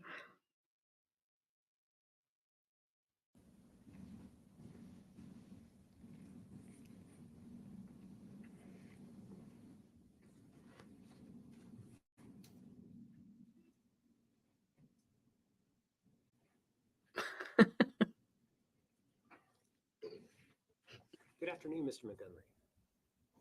Are you able to hear me okay? Right now, yes. Great. Let me know if you can. My name is Jamie Brooks, and I represent Adam, okay? I'll also ask you some questions, but I'll try to be fairly quick. You indicated that you returned to the Guilford Street address on the 22nd of July, 2019? I believe I said the 22nd or the 23rd. One or the other. Could have been the 22nd, could have been the 23rd. Excuse me? So it would be either the 22nd or the 23rd of July that you were there, Correct. and you ended up having a conversation with Adam. Correct? Yes. And this conversation included Adam, yourself, and Harmony in the kitchen, right? Say that again? The conversation took place in the kitchen. Correct. Harmony was there, right? Yes. You were there. Yes. Adam was there. Correct. Yes. Nobody else to your recollection was there. No. No other adult was within earshot of this conversation as far as you knew? No. And the conversation was prompted because you saw a black eye on Harmony. Correct. You indicated that Adam said that she didn't do anything. Correct. In response to your question of, oh my God, what happened? He said, Oh my Harmony didn't God, do what the anything? fuck did you do? I think I said. Okay. And as part of this conversation, Adam talked about finding Harmony, suffocating Declan.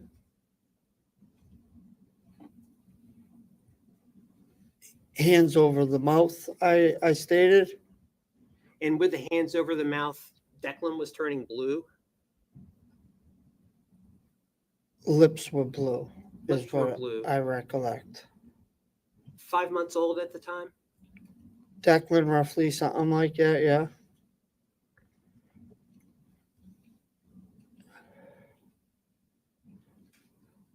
You said that he made a comment and sounded cocky. Yes. Also could have been sarcasm.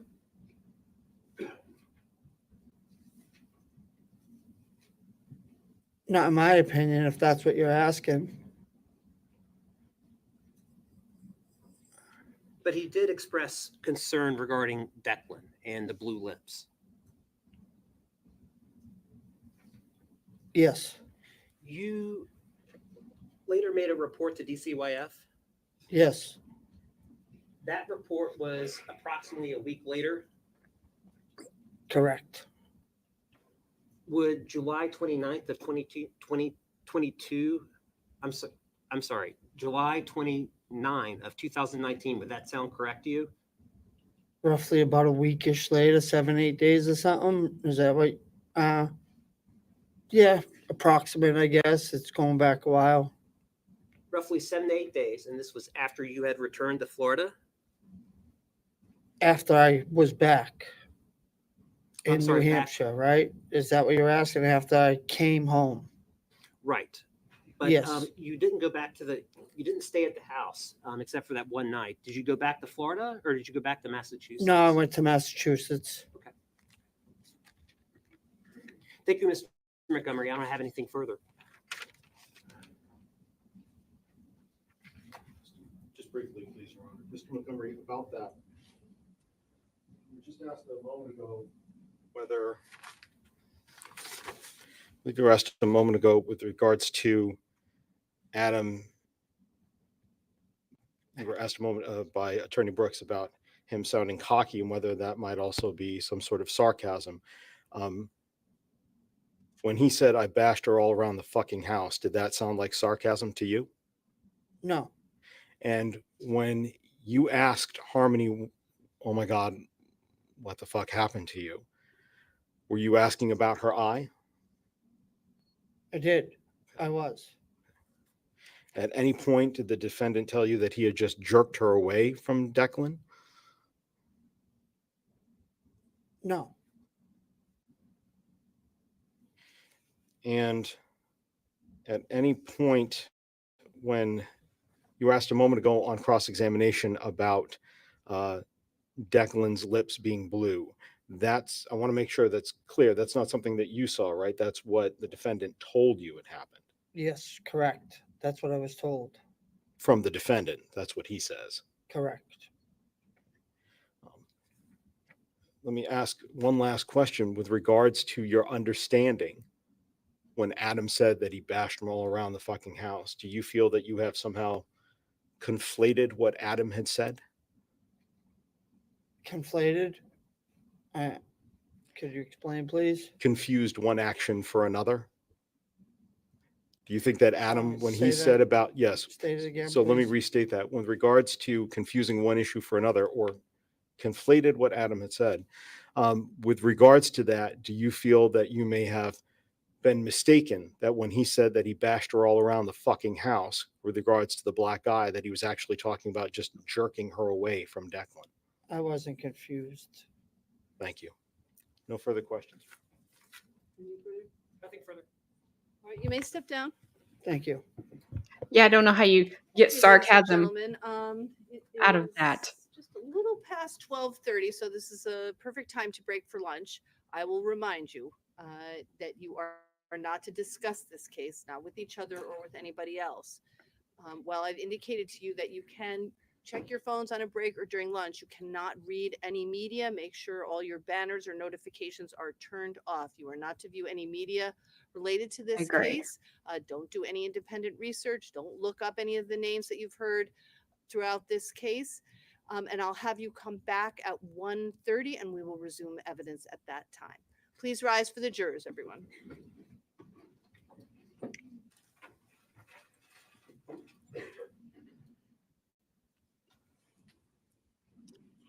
I do. I agree. I think there's a little bit of discussion between the attorneys here, and then I'll fast forward.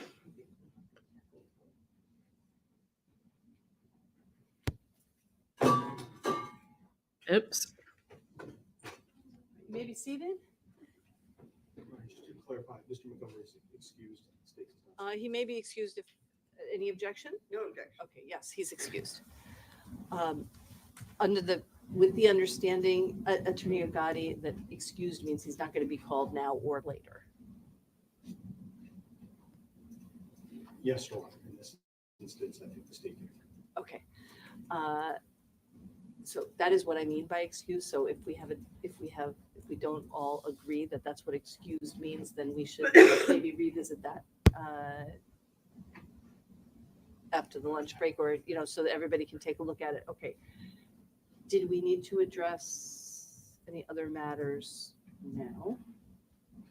I think, Your Honor, just after the break, we might want to address that one thing with regards to Michelle Rafferty, excuse me.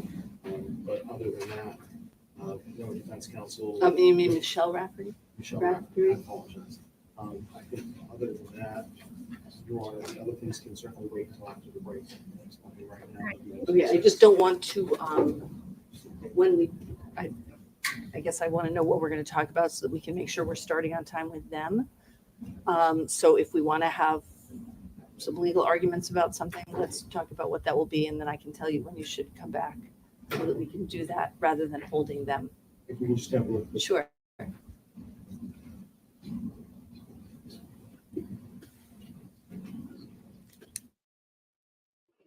All right. Well, I doubt they're going to have legal arguments now. I guess they're going to have legal arguments in a minute.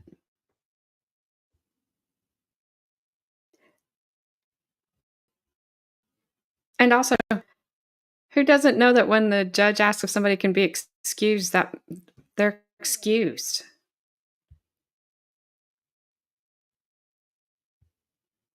Why would that be confusing?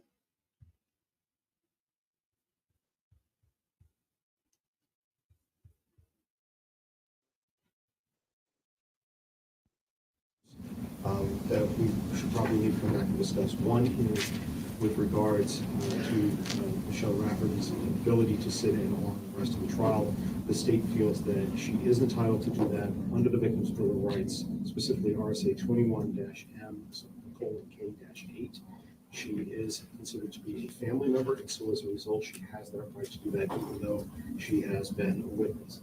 And even though she may be a witness, depending on what the defendant puts forward in their case in chief, if they choose to present one, if he chooses to present one. So I would say that's issue number one that we would have to discuss. Issue number two is, at this point, based upon the defendant's representations regarding Anthony Badero and his behavior as alleged, Mr. Badero, I believe, already has counsel for a different matter, but we should probably set some time aside to have a very quick Richards hearing, because we do anticipate that Mr. Badero is going to be called as a witness in this case. Wait, do you have any sense of when you might call him? I mean, I would. Not this week, Your Honor, I can say that, certainly not tomorrow. So I believe it would not be until next week. With regards to his specific time,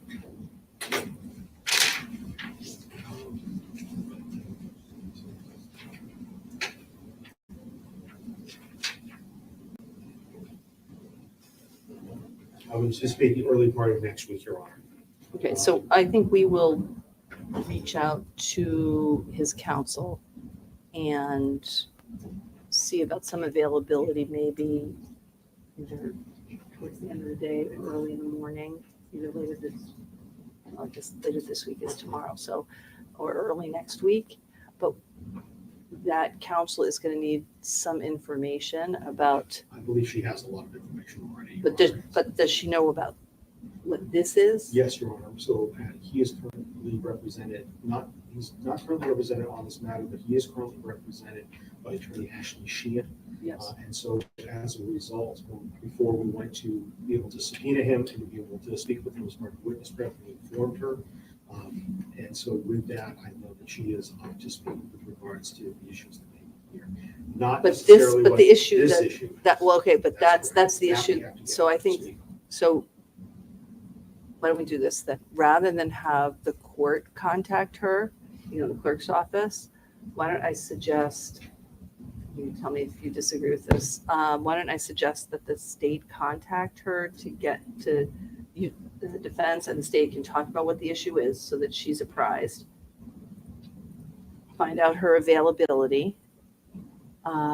She's going to need to be in touch with the witness, and then everybody would be here. We could do it before court on one, at 8:30 on one of the mornings.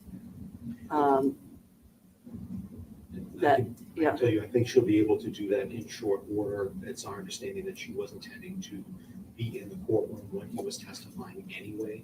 Okay. this particular matter, so we should be able to get that in short order. Okay, so the sooner you can let us know, we can all, talk about the scheduling of this. And then we'll either do it before we start at 9. One of the Fridays I know is this Friday not the rearrange? Tomorrow?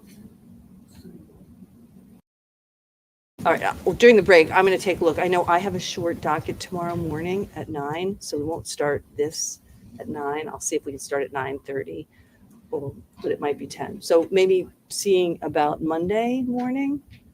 I don't know what you all think about that. Certainly. If not then. We can move this testimony to a little bit later if we had to. Okay. Okay. The last issue, I'm going to go ahead and let Attorney Bowles address, considering that specifically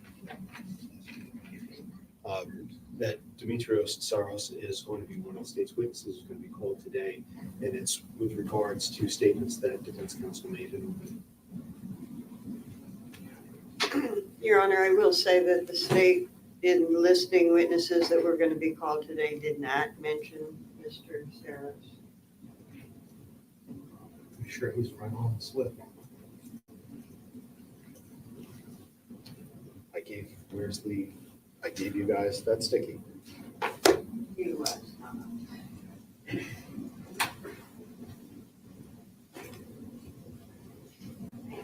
Havoc. I wrote it down. Yeah, I ended up with Steve. Huh? I ended up with Steve. Okay.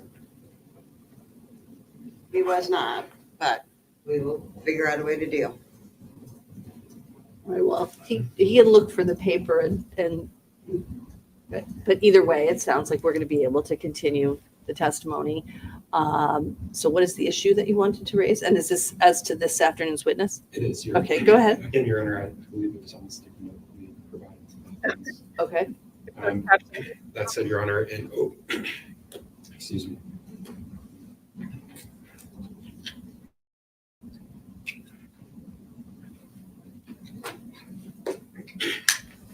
I apologize. It's okay. In opening statements, defense opening statements, the defense mentioned an opinion offered by this witness as to his findings regarding any abuse or neglect that occurred regarding the call that we just heard about from the last witness. Excuse me. And it's the state's position that opened the door to the basis of that opinion. The state being able to challenge the basis, the information that witness had regarding the abuse, regarding the investigation, information that he received prior to authoring that opinion, the witnesses that he spoke with, the information that he learned from them, as well as his observations, who was present when he interviewed the child. Again, that information was offered by the attorney at opening. Basically, what they said was that he would say that he did not notice. What was it that you said? I can go back and look, but it was both that he did not notice that essentially that the report was unsubstantiated, which is the terminology that DCYF uses in closing a report. That it's either substantiated or unsubstantiated.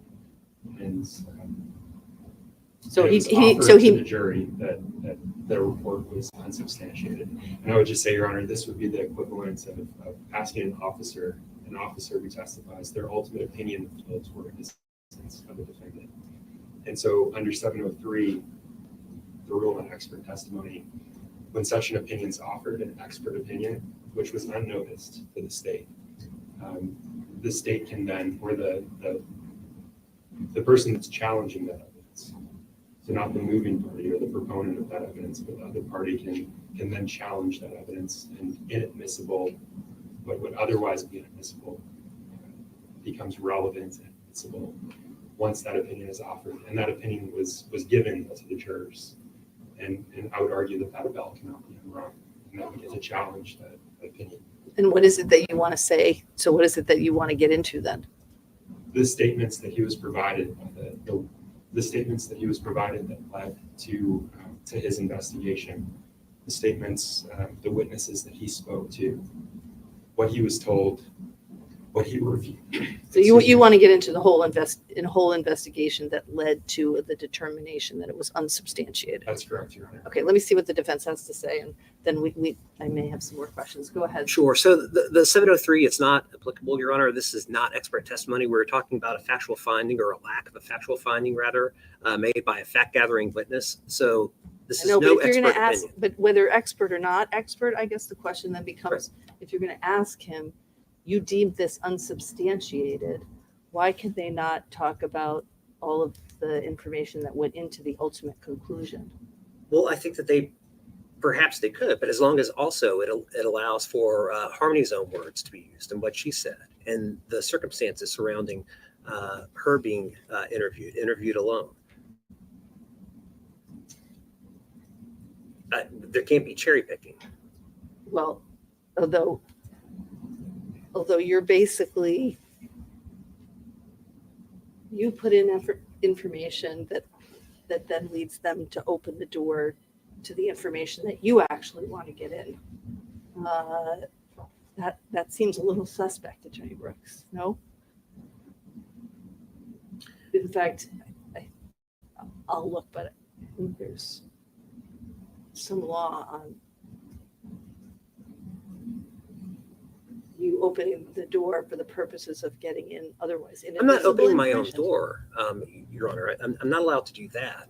But the state in turn shouldn't be able to just selectively pick various things. And I have no idea at this point what they would be seeking to introduce. Perhaps we can have a discussion about that during the break.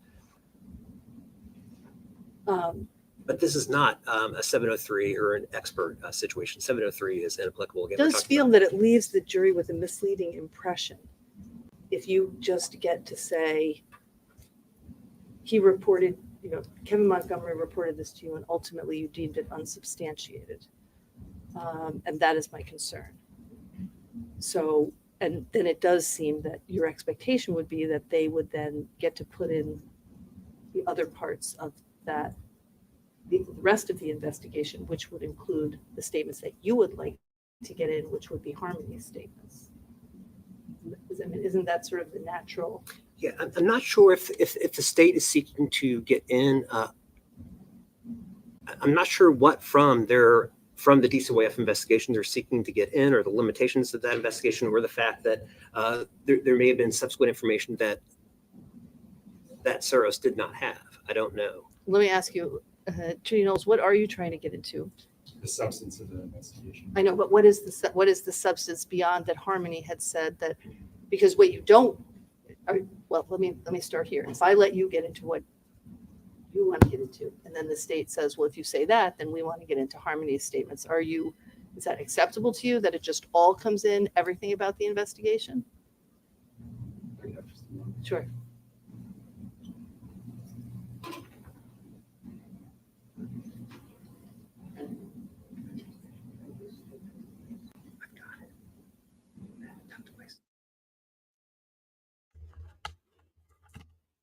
But even in what we were reading, the anonymous callers to DCYF came back. Your Honor, the and state's nothing there. fine with getting into Harmony's statement, but understanding that statement was not made alone. This was just represented.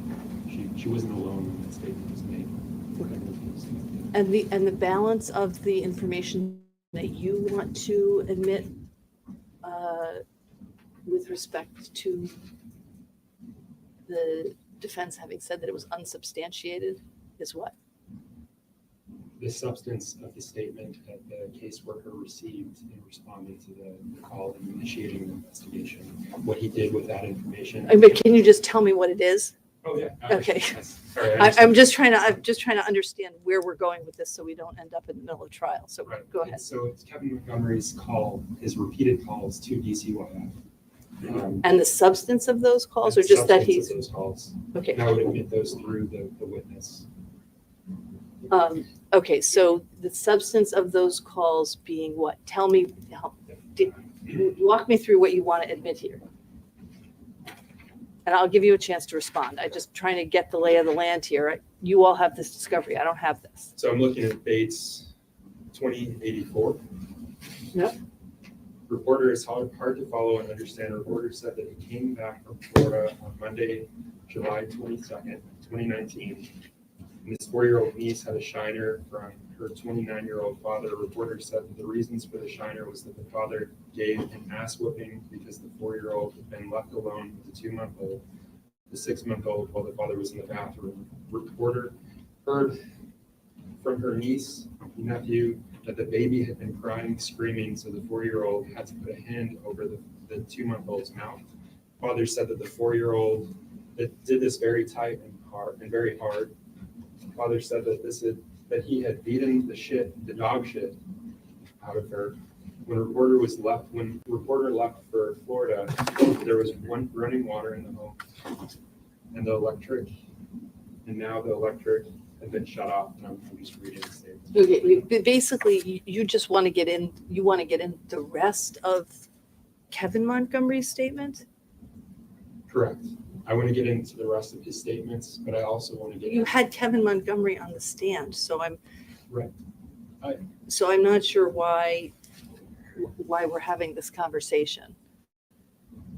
So, Judge. Yeah. Again, the defense rung this bell. They opened the door under the opening the door doctrine, which I believe I've briefed for this court previously. It makes evidence that would otherwise be inadmissible, hearsay, relevance, admissible. Our argument is that evidence, those statements, in addition to what Demetrios, the witness who will testify, did with those statements, what he did with the information, or what he didn't do, that now becomes admissible.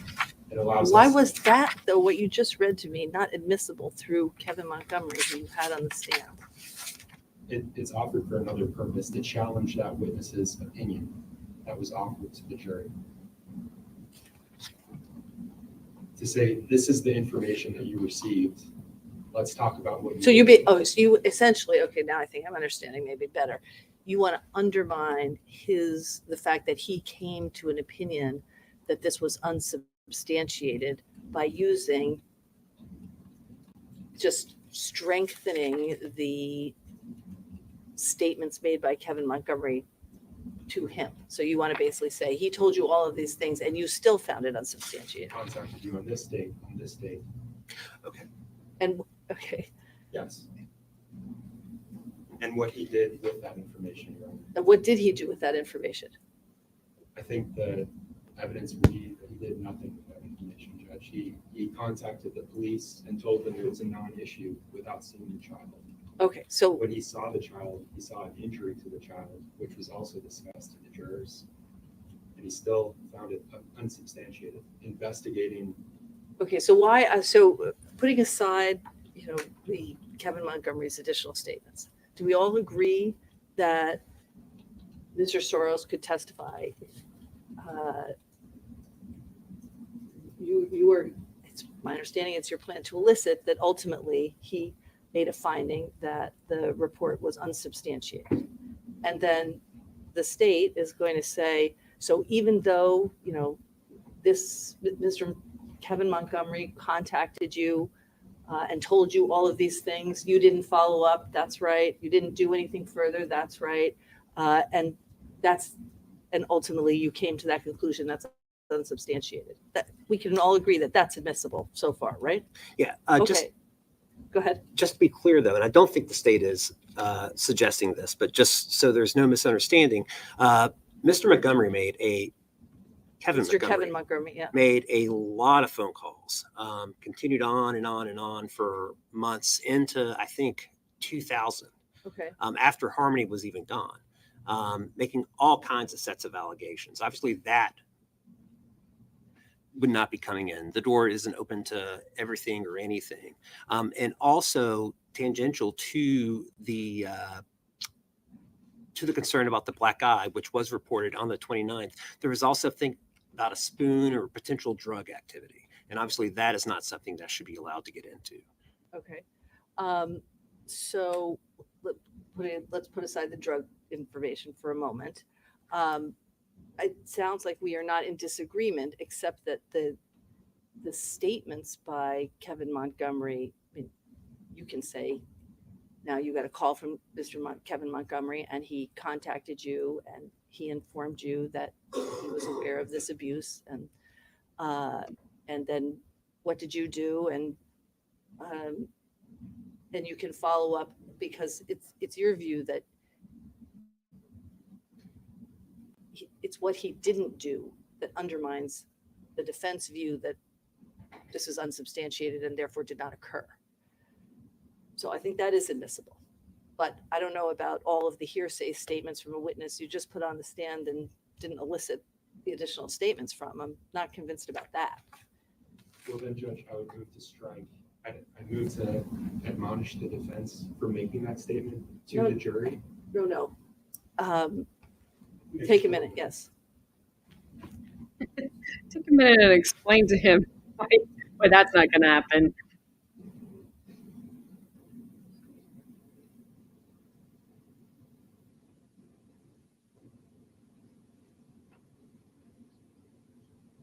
So basically, they want their witness. They're going to call the DCYF worker up there and ask why he said everything was unsubstantiated, is what I'm gathering, because the audio went to crap. Except for the defense attorneys. He's speaking into the microphone at least.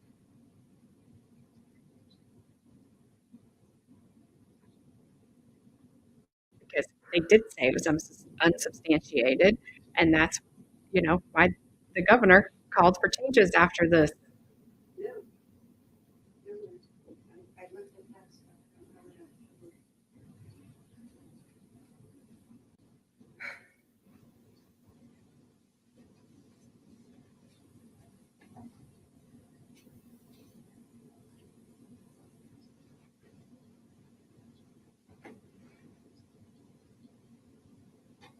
Your Honor, the state seeks to challenge the basis of the opinion that was offered to the jury.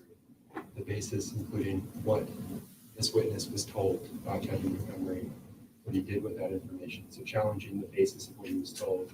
And I would note that that includes drug use. That was part of the report. It wasn't just the black eye, it was drug use. And when the witness went to the home, he saw evidence of drug use. He saw drug paraphernalia, and still he found that the report was unfounded. So it's the basis, the foundation of his report, the foundation of the opinion that he gave, that the abuse was unsubstantiated, that this claim, and this is a specific claim which was unfounded. It's report number 826-330, which includes claims of the abuse, claims of drug use. Okay. So I think what they're trying to do is they're trying to argue, if you put in the information that it was deemed unsubstantiated, they can challenge that, the basis for that finding. Do you have any objections? Sure, but I think the context of the opening statement was very clear about what there was not evidence of. So if I'm hearing the state correctly, they are seeking to introduce evidence about drug use. Yes, they are. What they are arguing is that if you cross-examine that witness to say you did an investigation and you found that it was unsubstantiated, that they get to challenge that. That is that, and basically undermine his opinion to say you found it unsubstantiated, even though you found abuse and neglect unsubstantiated, even though there was evidence of drug use in the house, even though there were several reports. There was this report of a black eye, and you didn't go to the house, you didn't do X, Y, and Z. That's what they want to do if you are going to bring in the evidence that it is unsubstantiated. Okay, fair enough. I can certainly not use that word, but I think at the same time, I should be able to elicit the facts, the observations that he saw and did not see with regard to the state's second-degree assault charge. He was there to investigate that. Okay, so then I'm thinking that what you are going to want is some kind of curative instruction about the finding that it was unsubstantiated, if now the defense is not intending to go down that road. And I really need to give the staff a break, so we're going to... We could discuss that maybe over the break. Is he going to be the first witness that you're going to call?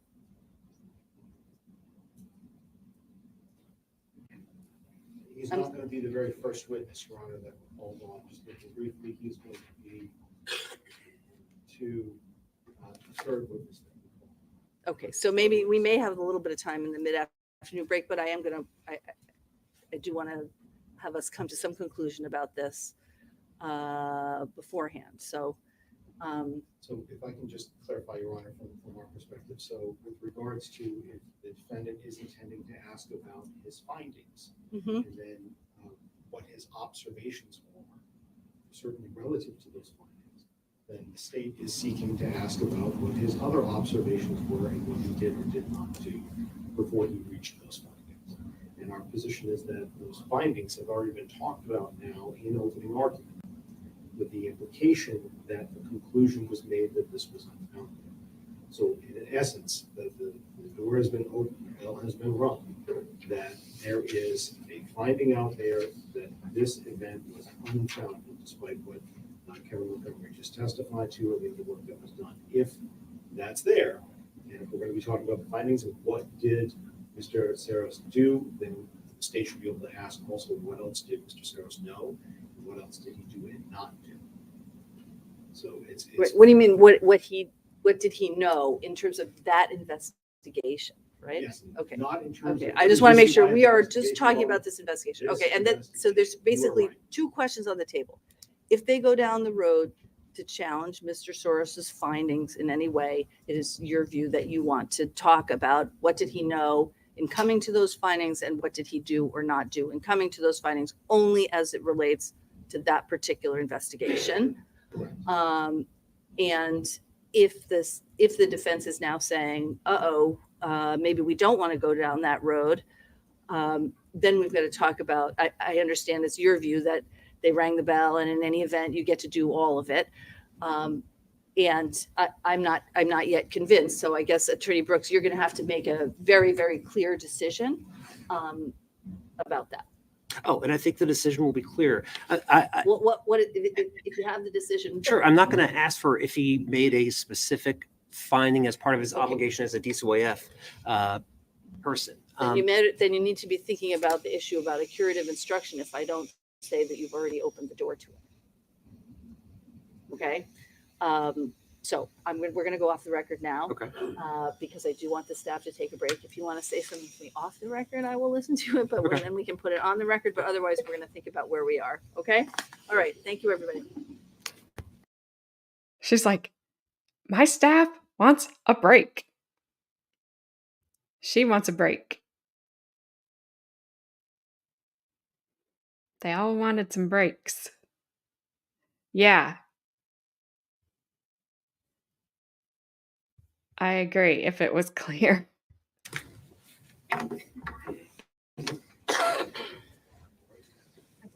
Pleasing.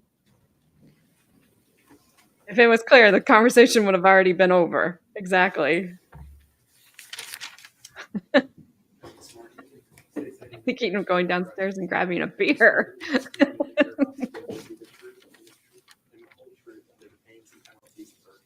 I do. You can have a seat, make yourself comfortable. All right, so this is And there's a Adam microphone right in Montgomery's front of you. Just make sure that ex-girlfriend. you're talking into that.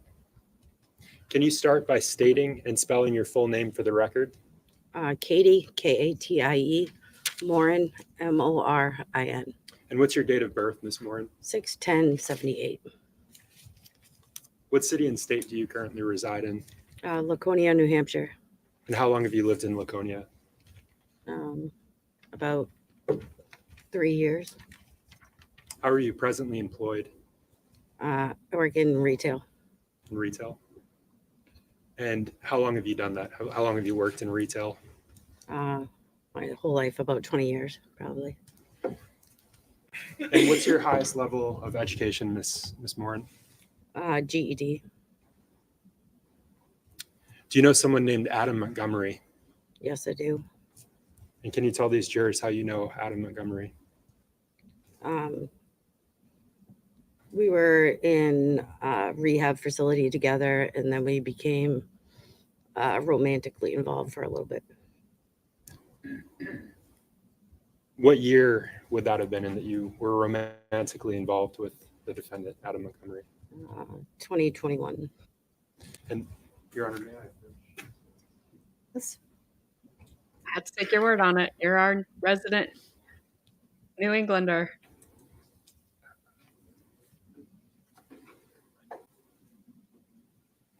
Nobody seems happy that they know Adam Montgomery. Oh, Your Honor, I'm showing the witness what's been published as State's Exhibit 101. Ms. Moore, do you recognize Yes, I do. the individual that's Yes, I do. and who is that individual? It's Adam Montgomery. That was the individual that you were romantically involved with in 2021? Yes. Were you aware of whether or not the defendant was married at that time? I was. And did he ever tell you anything about his wife?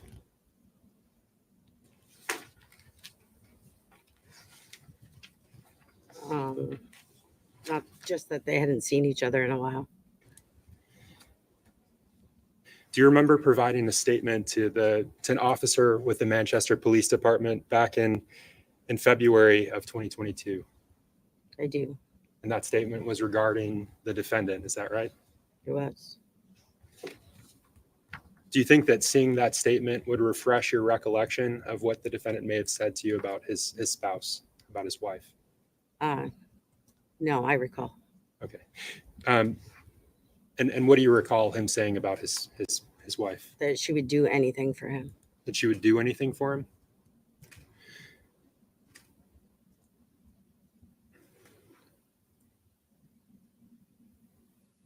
During the time that you were romantically involved with the defendant, did he ever discuss his children?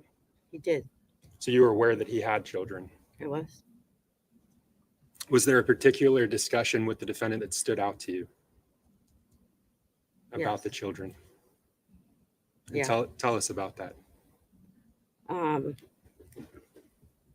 We were at lunch one day and just talking about our children in general. And he stated that the worst thing that had ever happened or he had done was he walked out of the bathroom and Harmony was suffocating the baby.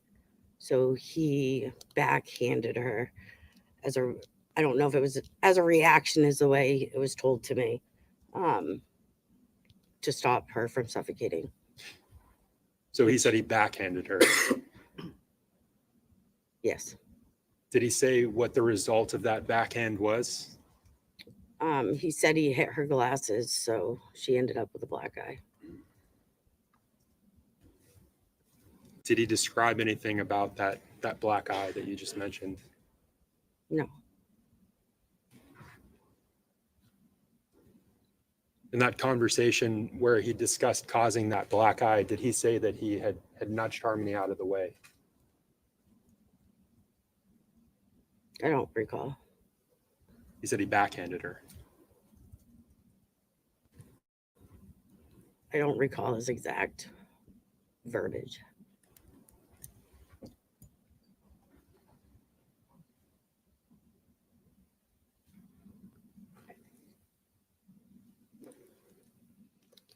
Did he ever discuss other children with you?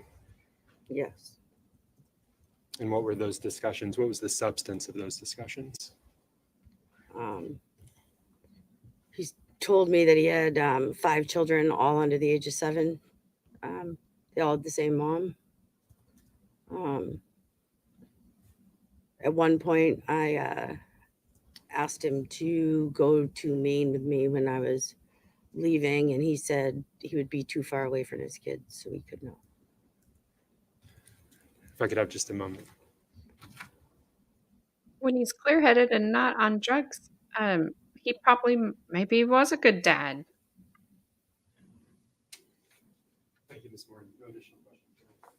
No questions, Your Honor. You may step down. Thank you. Oh no, Gabrielle, I won't be going to Bike Week. Would be avoiding Bike Week. Yeah, I'm not that wild. Also, why would Next witness. the little girl think to The state calls Nicholas Ahern. cover the baby's mouth with their hand when they're crying? Where'd they see it?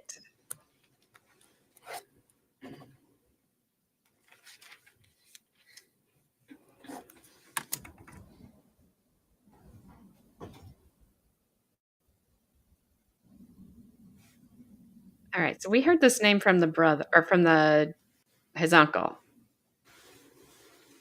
Court TV just has it as a longtime friend. His uncle brought this name up.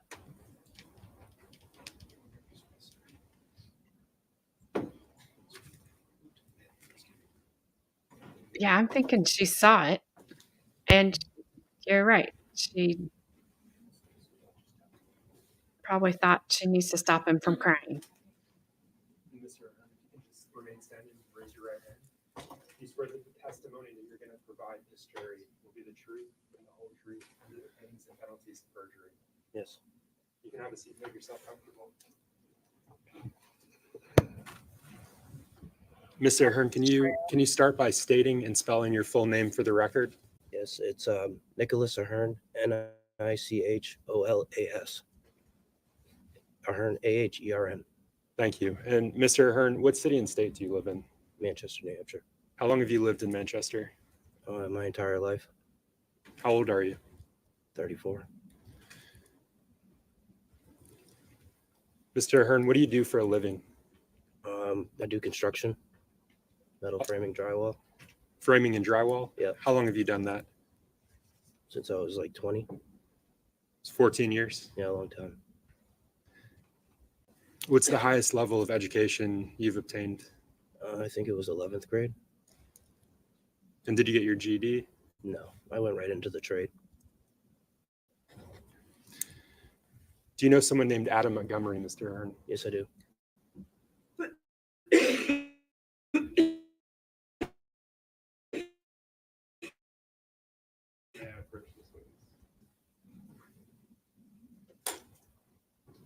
Mr.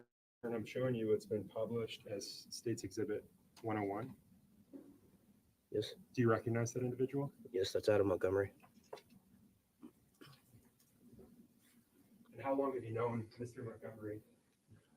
I want to say since I was like 18. So, yeah. Time. Are you aware of him having any children? Yeah, I know he has a couple. Are you aware of a daughter? Yes. Yes, Have you ever seen his daughter? yes, once.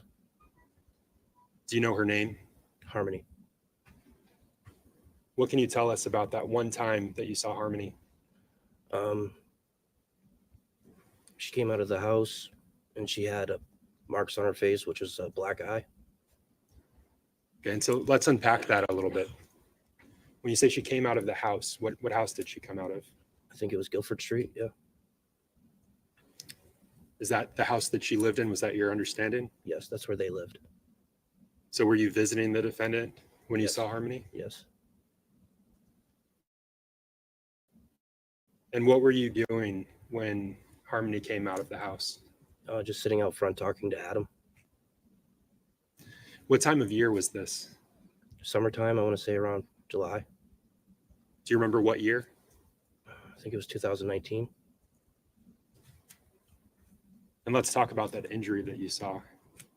What can you tell the jury about it? It was a pretty severe injury. At the time, I questioned Adam, what happened. And he told me that she acquired it during a soccer accident. Yeah. When you say severe injury, what did you see? Can you explain to this jury what made it severe in your opinion? Her eyes were blackened. Yeah, it was pretty intense in the moment. Yeah. Was it concerning to you? It was, but he told me that she acquired it during a soccer accident. I have kids, so I understand, accidents happen. So.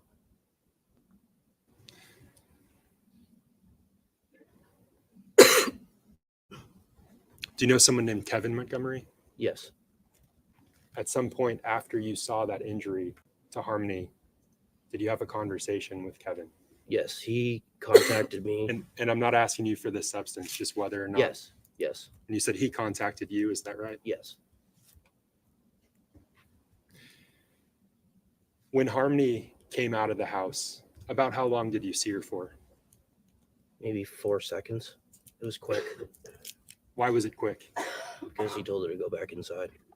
And sorry, when you say he told her to go back inside, Sorry, Adam Montgomery told her to go back inside. can you tell the jury how he told her to get back inside? He was, Adam was forcive. He just, basically told her to go in, and he kind of walked her up to the door and shut it. About how old was Harmony when you saw her that day? I want to say maybe 5, something like that. 5. How would you describe her when you saw her come out for those 4 seconds? She was just standing there, just looking. No real body movement, just standing there. And when the defendant forcefully told her to go back inside, did she obey? Yes. If I could have just a moment. Yes. So yeah, now we No additional got questions, Your Honor. black eye from soccer, not Counsel? smothering the baby. No questions, Your Honor. Yeah, Let good. me step down. And we'd ask that this witness be excused, Your Honor. Any objection? No. You may be excused.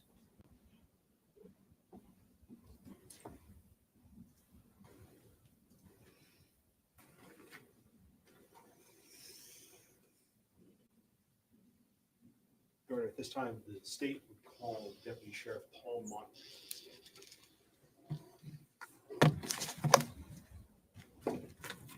So just so you know, for tomorrow, Sorry, just a moment. Kayla is going to be on stand tomorrow. Looks like probably most of the day. So if you can't catch it tomorrow, make sure you catch it on the replay because she's going to be their witness.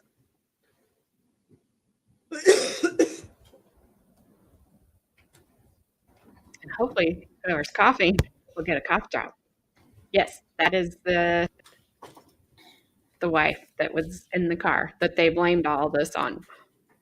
The defense blamed on.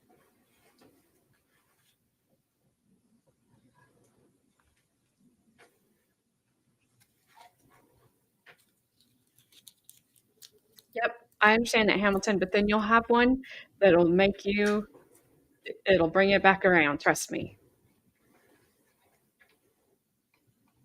Sorry, Your Honor, would you like me to just check in the hallway? Sure. Where's the deputy?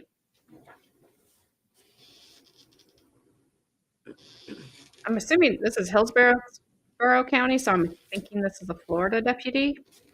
Yeah, Katrina, make sure you catch it on replay for sure. It should be interesting.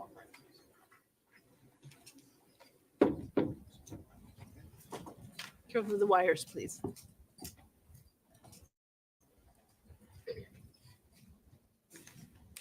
Deputy, if you just please remain standing when you get there for a brief moment. Thank you. Please raise your right hand. You solemnly swear that the testimony that you will give this jury will be the truth, the whole truth, and nothing but the truth. So help you God. I do. Thank you, sir. Please feel free to have a seat.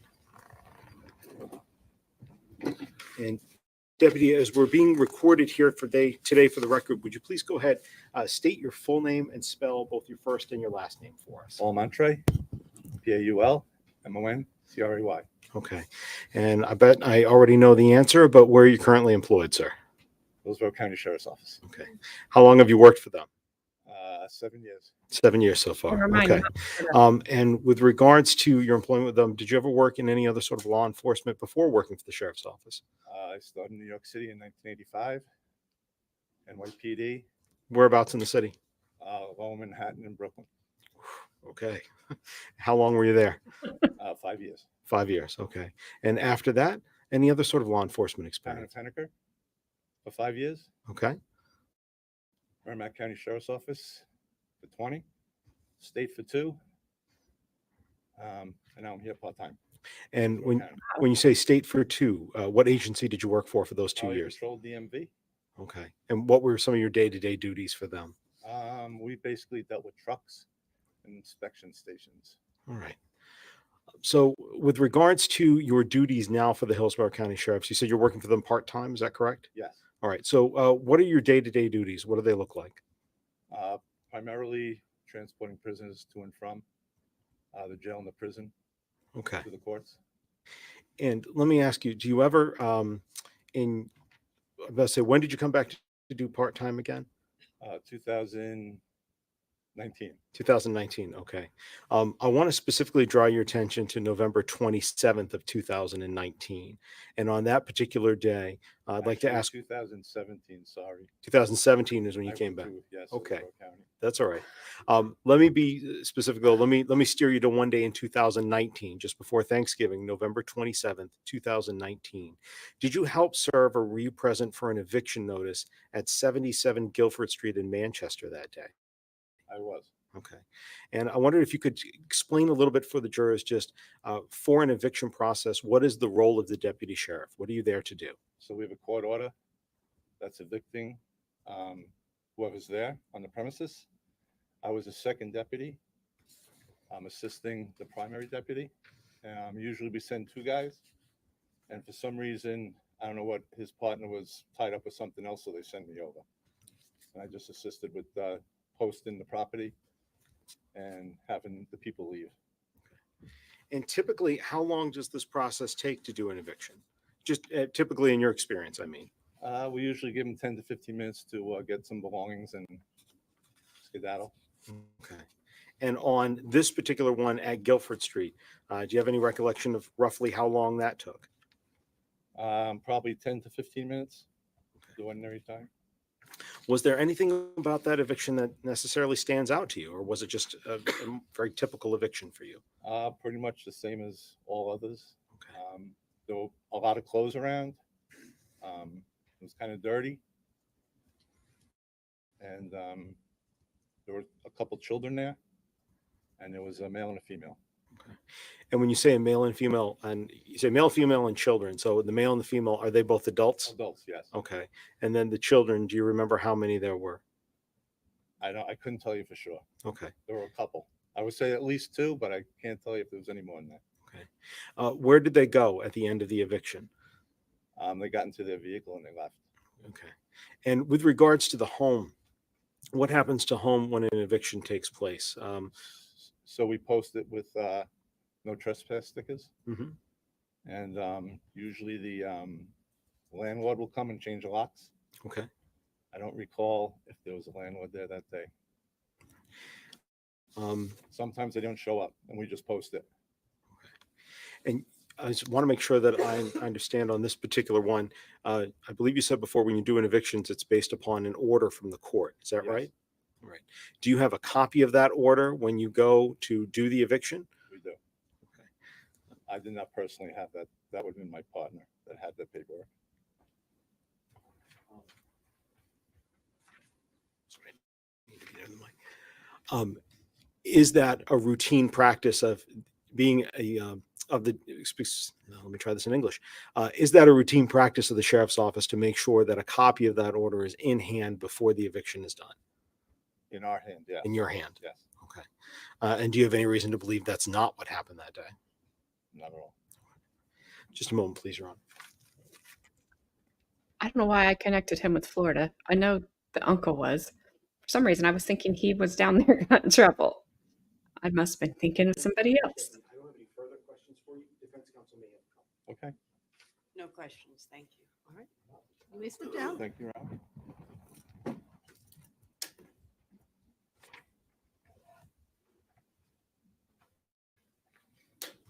Yeah, I don't know. Statement calls next witness.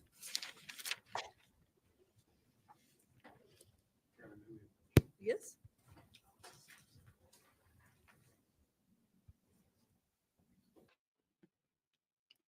All right, so this is their next witness is that Demetrius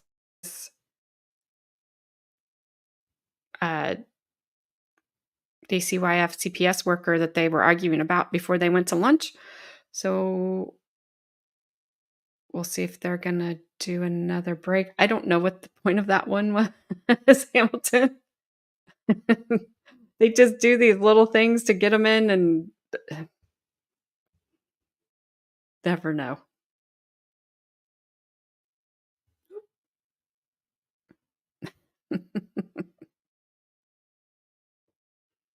He looks happy.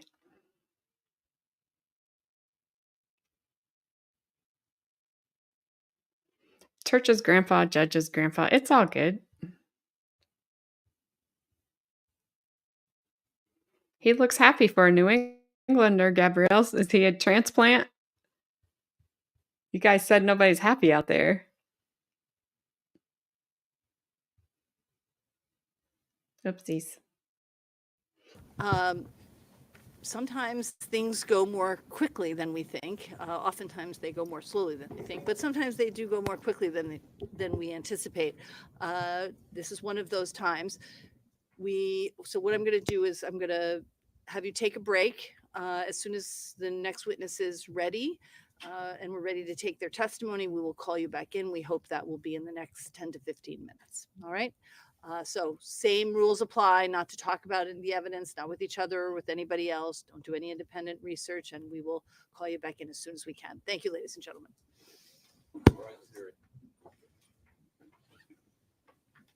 Of course, I'd be happier with a donut, wouldn't we all? Yeah, I'd take a donut. All right, I don't know if they're going to argue some more here about what they were arguing about before lunch.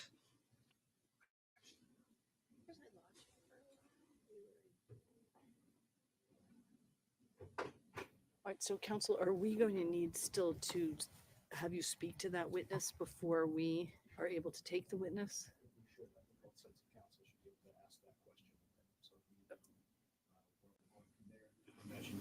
Probably be best practice for us to come in and report to you what that answer is, so that we can have an answer on which way to proceed. I think it'll be a quick process. That's fine. That's fine. That's fine. I'm just thinking that while we are in that waiting posture, is there anything we can accomplish so that you know which question you just need to ask? The only question is whether someone else was there. Do you want to approach for just a minute? Yes, sir. I'm not asking you to say someone's here. So would you like us to approach right now, or would you like us to go get that answer and then approach? Get the answers you need, and then I will wait, and I'll have the court monitor take a break until you're ready. You take a break. No, you can go off the record. Unless it's just one question and you want to come right back in. Why don't you go ask the question? We'll stay here. If you can stay on the record if you want to take a break. Feel free. Our chocolate munchkins. I can't even talk. Are those at Dunkin' Donuts? You get those at Dunks?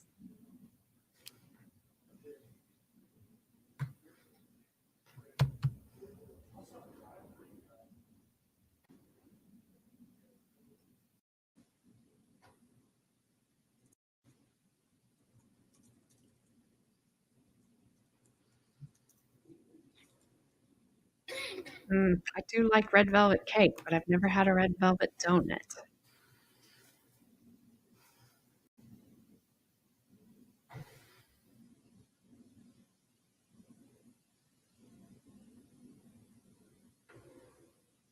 Oh, so a donut hole. That's what we call them.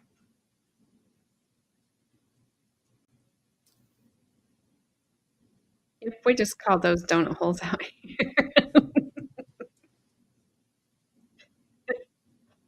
My favorite is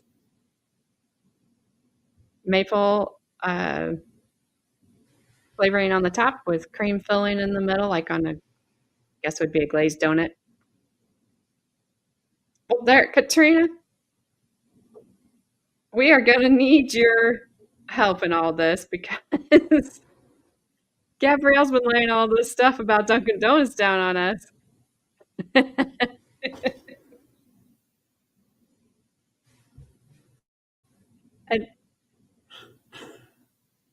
And I would have to ask for my dad. I probably don't say this right. They still got French crullers there because we went to Dunkin' Donuts in Wisconsin, and they don't have them anymore. And we only go there when we're driving to Minnesota to see my sister, and they don't have those anymore. And they said they're a test store, so they don't have them.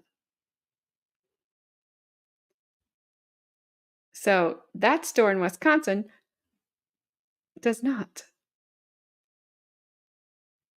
Jelly donuts are good. Is Boston cream the same as custard?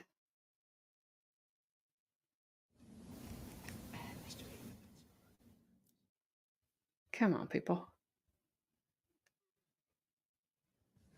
I'll say, Your Honor, we did have an Yeah. opportunity to ask him. I have no idea. With regards to that question of whether or not. Tell him. And Attorney Brooks can correct me if I'm wrong, but his statement is that he cannot, he said that typically there would be a practice to try to speak with a child alone, but that didn't always happen, or that a parent could be nearby or him. So he doesn't have a recollection of whether he spoke that whole. Okay, so he doesn't know. Okay. So where does that leave us with regard to, you're just, why don't I ask you, Attorney Brooks, we were talking about what you were going to ask, or the other way is just to proceed. I mean, as you know, as state's already indicated, they're going to be looking to challenge him to the extent that you try to get into any opinions, concerns, findings, any of that. I don't plan on stepping. Okay. I'm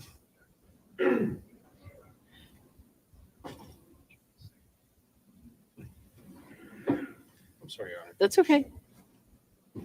I'm partial to the width, I guess. I don't know what it is. The white filling. But I'll do a custard if I have to.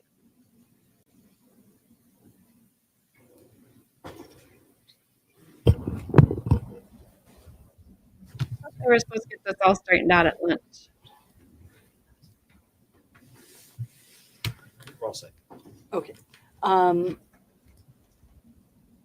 Everybody thinks we have a good enough understanding of where things stand? Yes? All right. Yes, ma'am. All right, then let's bring in the jurors. What's Mary Lou? All rise for the jury, please.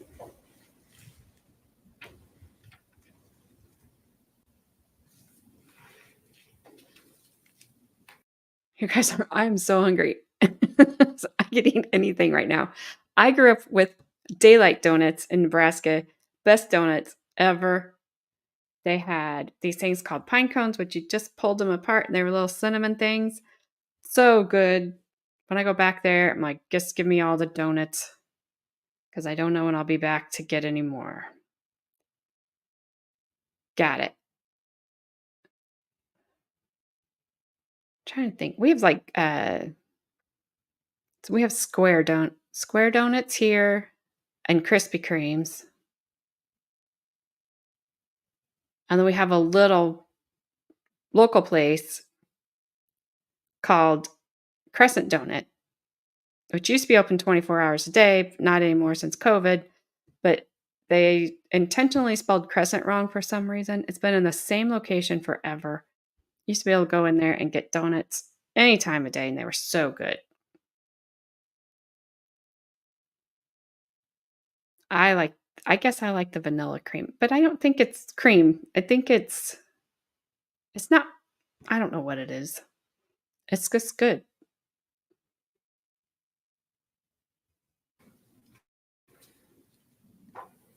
Now I want a donut.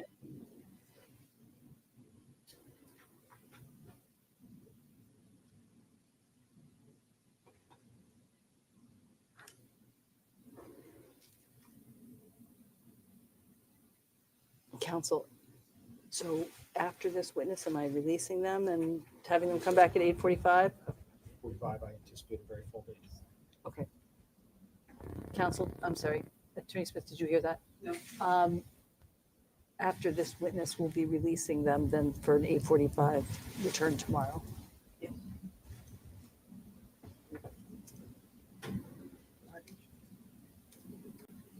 That's fine.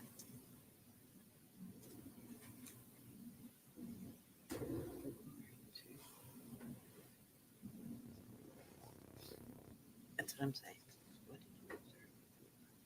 That is not my phone making those. All rise for the jury. I had to text my husband because he likes this certain donut and it's weird to me. So I had to see what it is. I think I could do bacon on a donut.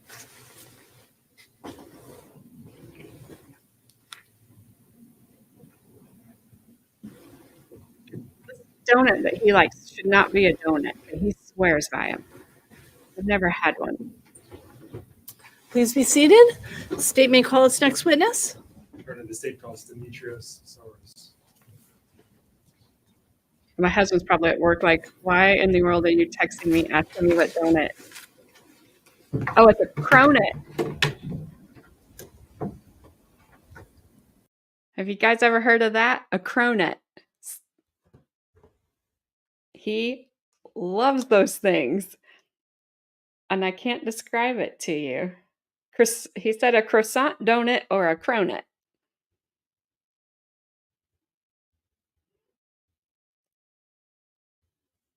He's going to come home tonight and be like, why did you want to know that at 3:00 in the afternoon? Oh, he just asked me why.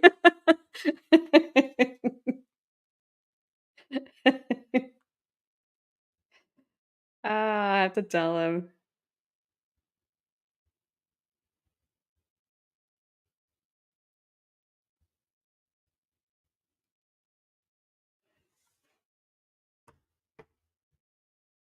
Okay, see, I've never even seen a picture of one. It's this little place in the little town he works in called Knead the Dough. Get it? KNEAD, the dough. And that's the first place he ever had a cronut. I've never had it because it doesn't sound right to me. But this Tuesday's donut day.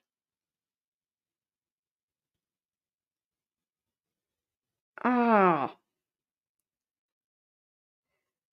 All right. My husband says cronuts are the best. Case closed. He has spoken.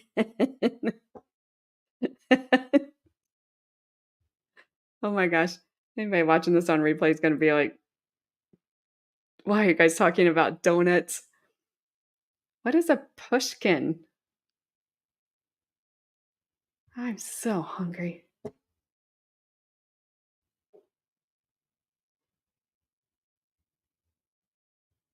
Oh my goodness. All right, let's get this before this goes completely off the rails. Was that last Friday that went completely off the rails? Let's finish this up.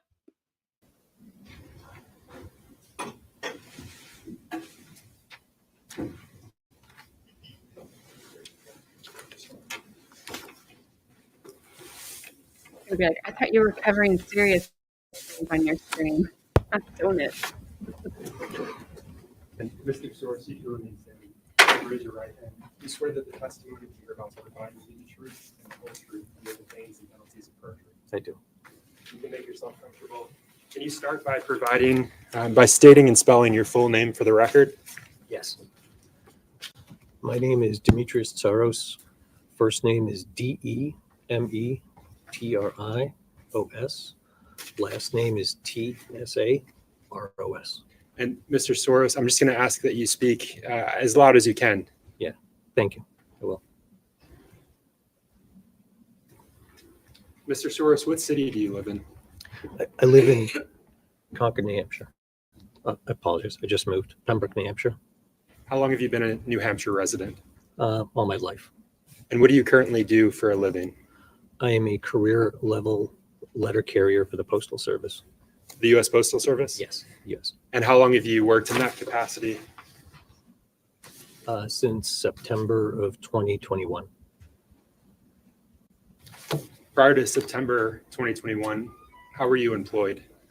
I was employed as a CPSW, a Child Protective Service worker with the state of New Hampshire for DCYF.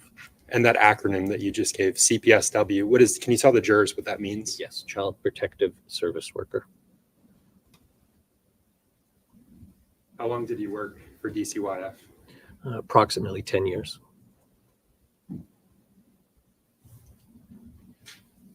And in your capacity as a caseworker for DCYF, did you have occasion to interact with someone named Adam Montgomery? I did. And calling your attention specifically to 2019, the summer of 2019, did you receive a report regarding Adam Montgomery? I did. Are you aware of whether or not he had children? Not when I first received the report. Was the report regarding one of his children? Yes. Which child was that? Specifically, it was Harmony. Harmony Montgomery. I'm sorry, Harmony Montgomery. And was that report regarding an injury to Harmony Montgomery? Yes. Do you know who made that initial report? I do not. It was anonymous.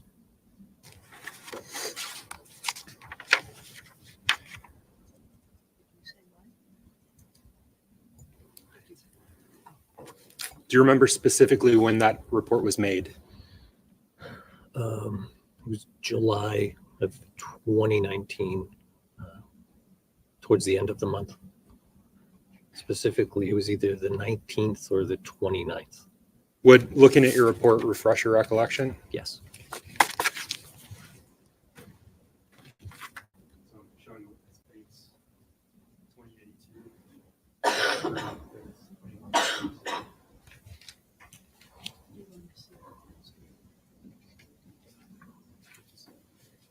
Yes, July 29th, 2019. Did that refresh your recollection? Yes. Okay, so if you could just turn that over. It's face down. And sir, I'm just going to ask you to keep your voice up so all the jurors can hear you, okay? Yes, ma'am. Thank you. And can you tell us that date again? I missed it. July 29th, 2019.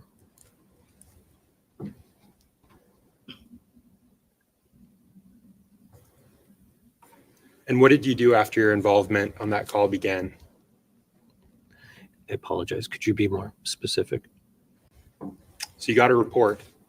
What did you do after you received that report? When I received the report, I initiated trying to make contact with the family in order to see them, see the family, see the children, ascertain safety. And is that generally what you do, or is that what you did in this specific case? Generally, that was the standard practice. In this specific case, though, what did you do? Specifically, tried to initiate contact. I ended up going out to the listed address in an effort to see the family. Do you recall what that address was? I believe it was 77 Guilford Street or Guilford Ave.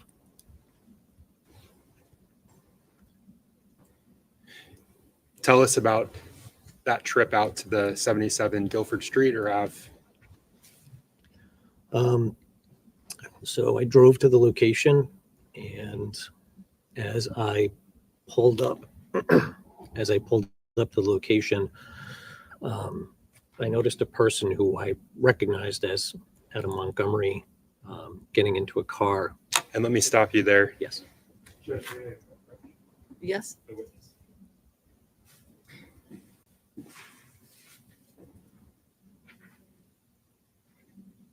So, Mr. Soros, I'm going to show you what's been admitted and previously published. It's as State's Exhibit 101. Mhm. Do you recognize the individual that's depicted there? I do. That's Adam Montgomery. So, when you said that you recognized the individual getting into a car, I believe, Yes, that was this Adam Montgomery? it was.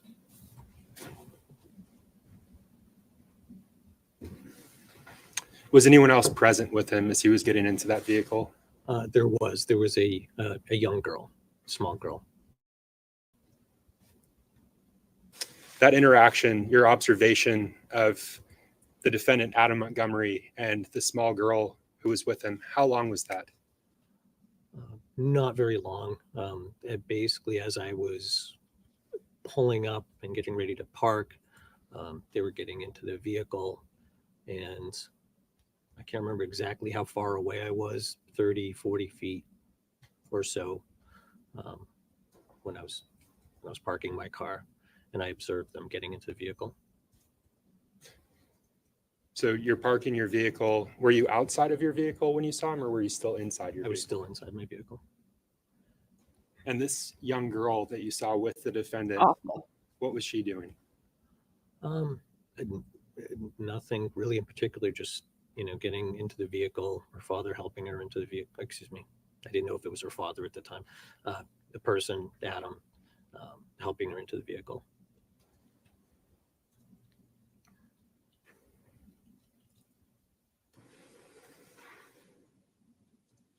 As they should be. Specifically with respect to that small female that you saw, how long were you able to observe her for before she got into the vehicle?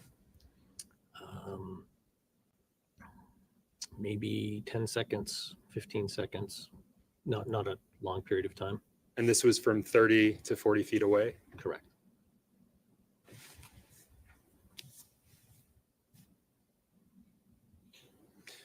I want to back up for just a moment. The child that you were going to see, it was a female, is that right? Yes.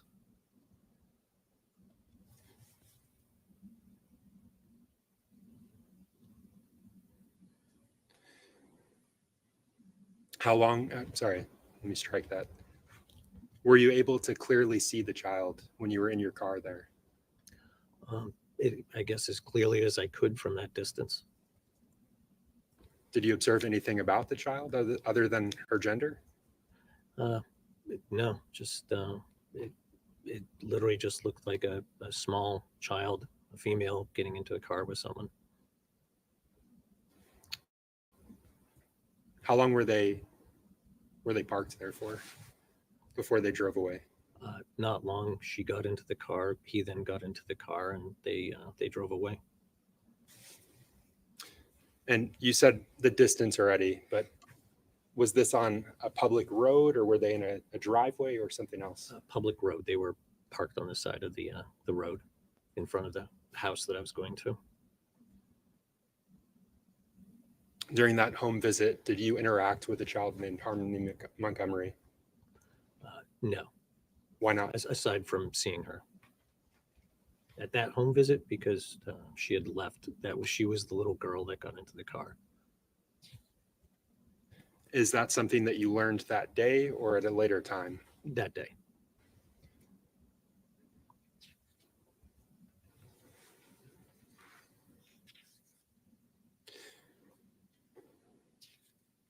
While you were at the home attempting to make contact with Harmony, was there anything that drew your attention away as you were approaching the home? Anything that drew my attention away? Yes. Nothing in particular. Do you recall? I'm sorry, go ahead. Do you recall noting that there was a loud dog that was barking at you? Yes. There was a loud dog, a large dog barking at me from the property. And was that before or after the defendant drove away with this young female? I believe it was after. It was after they left. I approached the property.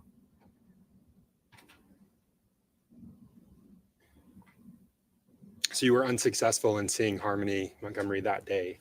Correct. Did you attempt to follow up with the defendant? I did. Tell us about those attempts.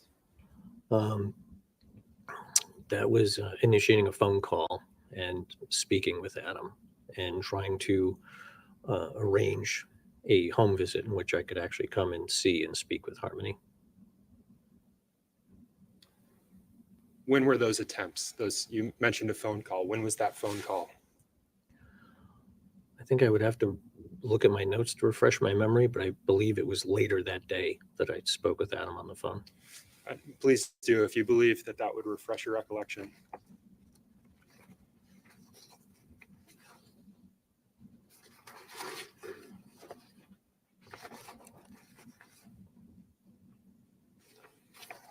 Guess I should have put former New Hampshire worker. Yes, it was later that day.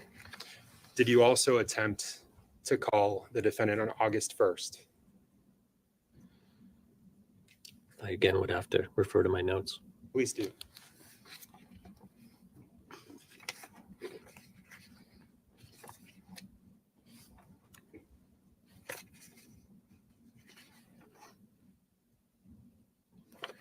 I did. Did you speak to the defendant on August 1st? I did. What, if anything, did he tell you about Harmony's condition? I would have to, again, look at my notes for details. Please do. And just look up when your memory has been refreshed.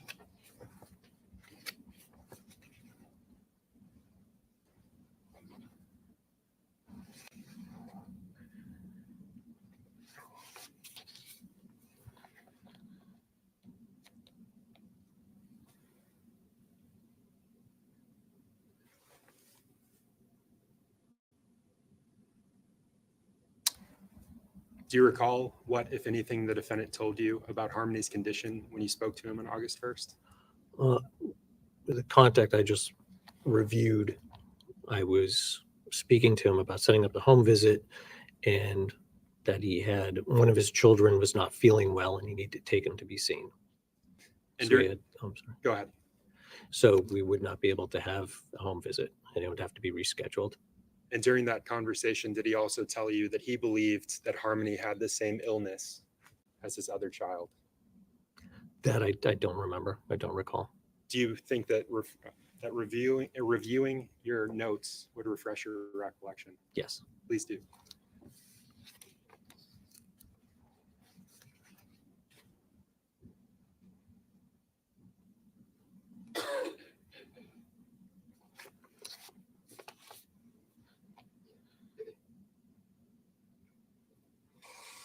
And Mr. Soros, is your memory refreshed? Yes. And Adam did say that he believed Harmony now had the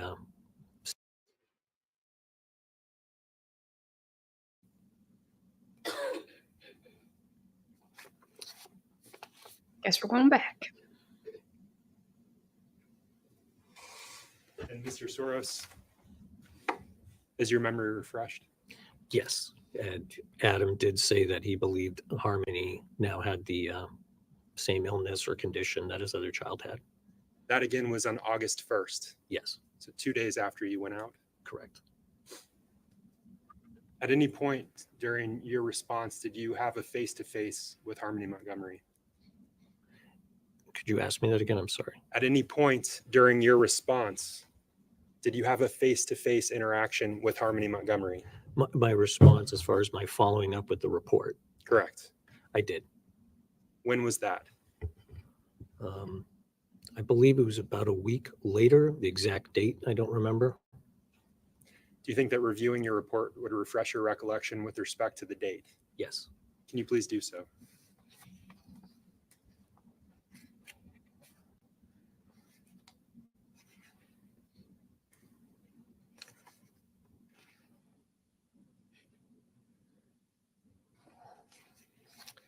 Yes, it was August 7th, approximately a week later. What, if anything, did you observe about Harmony's physical appearance when you saw her on August 7th? Overall, excuse me, overall, she seemed, So let me strike that question. Yes. Specifically, did you notice any markings or injury to her face? I did notice a small red mark under one of her eyes and some redness with discoloration in the eye that was closest to that.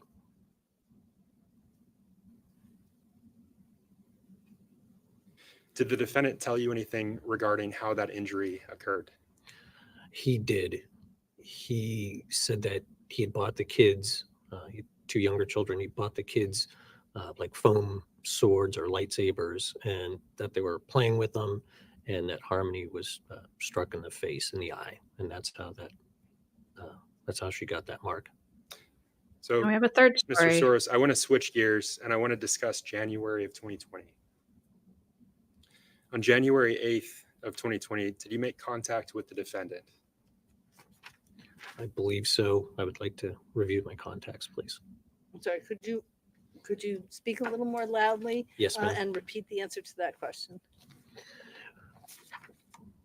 I do remember receiving a report then, and I don't remember the exact date and whether I made contact or not. Would it refresh your recollection to look at your report? Yes. If may I? In just a moment, Exactly.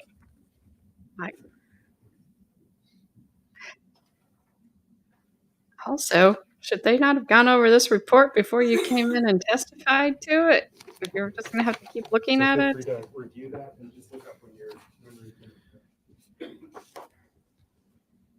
Unless they're just not allowed.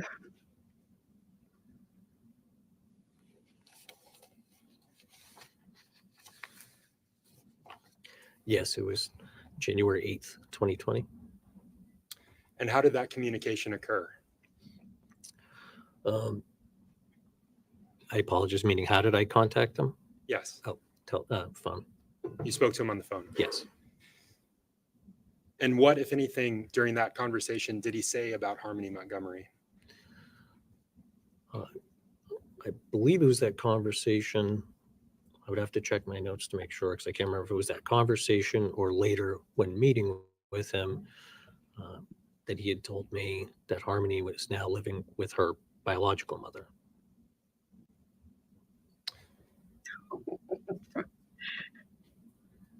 For Do you recall sure. the specifics of what he said about how she came to be with her biological mother? He had said that she was having visits with her mother, and again, I'd have to probably look at my notes again, but I believe due to their unstable housing situation that Harmony ended up staying with her mom. Did you follow up with Crystal Sorey? I did make an attempt. I called and I believe I left a voicemail. If I could have just a moment, Mr.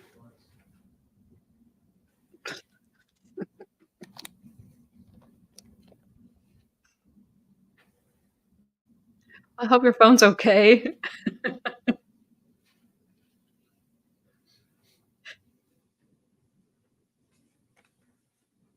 It kind of reminds me of Jeff Daniels from a distance, not up close.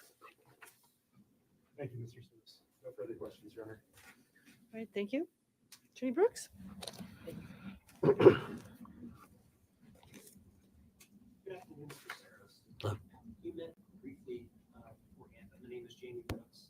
I represent Mr. Montgomery. Just in terms of the timeline, a report came in on July 29th of 2019 regarding Harmony, correct? Correct. And specifically, it was that Adam had caused a black eye. That was in the report. Someone referred, whomever it was that made the report referred to it as a shiner, which I interpret as a black eye. And the report was made anonymously, but you knew the person to be Kevin Montgomery? I did learn that later on. So that day you went to the residence, the 29th, Yes. but it was a very fleeting encounter. Adam and Harmony were getting in a vehicle as you were arriving. Correct. So you observed Harmony for all of 10 seconds, right? Thereabouts. Yeah. 30, 40 feet away. Mhm. You were in your car still at the time. Yes. But you did have a longer visit approximately a week later, correct? Yes. That was August 7th. Yes. You went inside the residence. I did. And it sounds like you spoke with Adam, but you also spoke with Harmony. I did. Your general or preferred practice is to try and meet with the kid alone, correct? Correct. But that doesn't always happen. Correct. Sometimes there is a parent there. Sometimes there's a parent there Or in the next room. or in the next room. And you don't have any specific recollection regarding whether anybody was present when you spoke with Harmony. I don't recall that. But you were able to visually see Harmony, right? Yes. And you noticed a little bit of red in her right eye. I can't remember if it was a right or left eye, but it was one of the eyes. In one eye, there was some redness, Yes. faded bruising as well. Yeah, I refer to it as like a faint red mark and then some redness in the eye. Harmony had her glasses, right? She did. You, she agreed to remove them, right? Yes. So that you could look at her. Yes. And there's a standard set of questions you ask under these circumstances, right? I do. I did. So again, without indicating what the answer was, you would obviously ask her what had happened. Yes. And other questions regarding her general safety. Yes.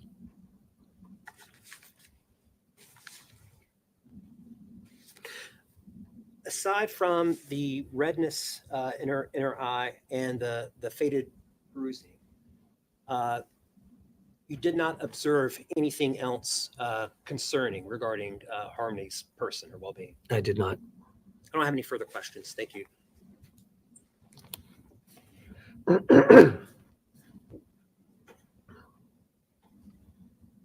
I just wish he would have read his report before he came back to court.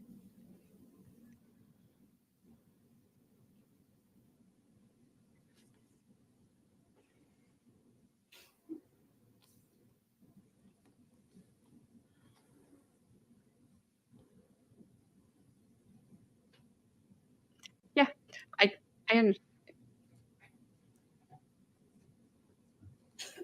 Just one question for you, Mr. Soros. So if I understand correctly, you're not sure whether when you spoke with Harmony, if her father was in the room, in another room, or somewhere else. Correct. I don't recall that. Thank you. Nothing further, Judge. All right, you may step down. Thank you. Your Honor, may this witness be excused? Any objection? All right, this witness may be excused. Okay, ladies and gentlemen, it's true. I would have nailed as I him. said, things moved a little more quickly than the parties anticipated today. So we are going to end a little bit earlier today. It's our hope that we're going to go through with a full day tomorrow. So plan accordingly. Get a little, looks like maybe there's a little bit of nice weather this afternoon. So so you'll get a little additional time, but I'll have you. All righty. And Roseanne, I misread what you said. Yeah, doesn't he take notes to write a report? Because he obviously does not have a good memory. Because he kept to even, if he doesn't take notes to write his initial report, because he can't even remember what his report was about afterwards.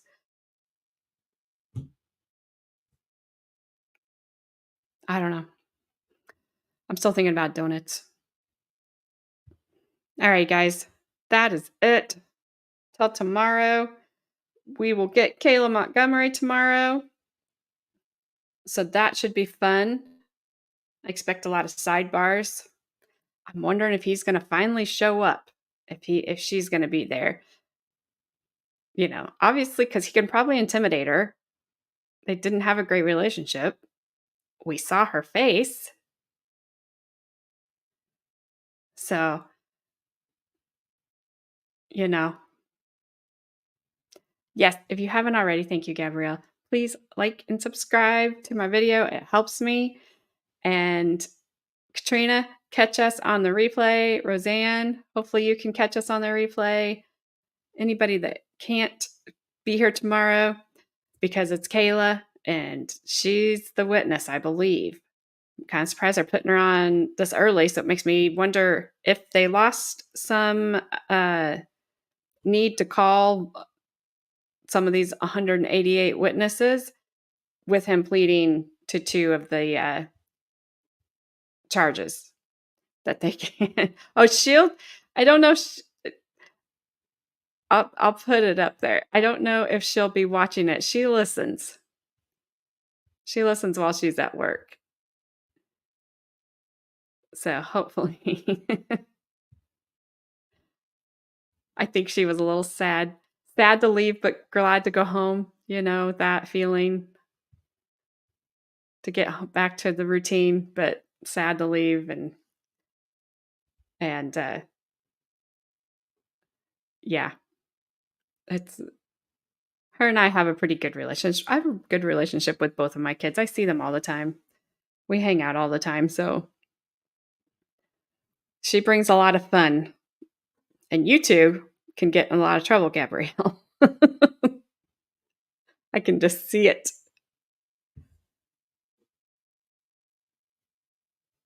Yes, he did.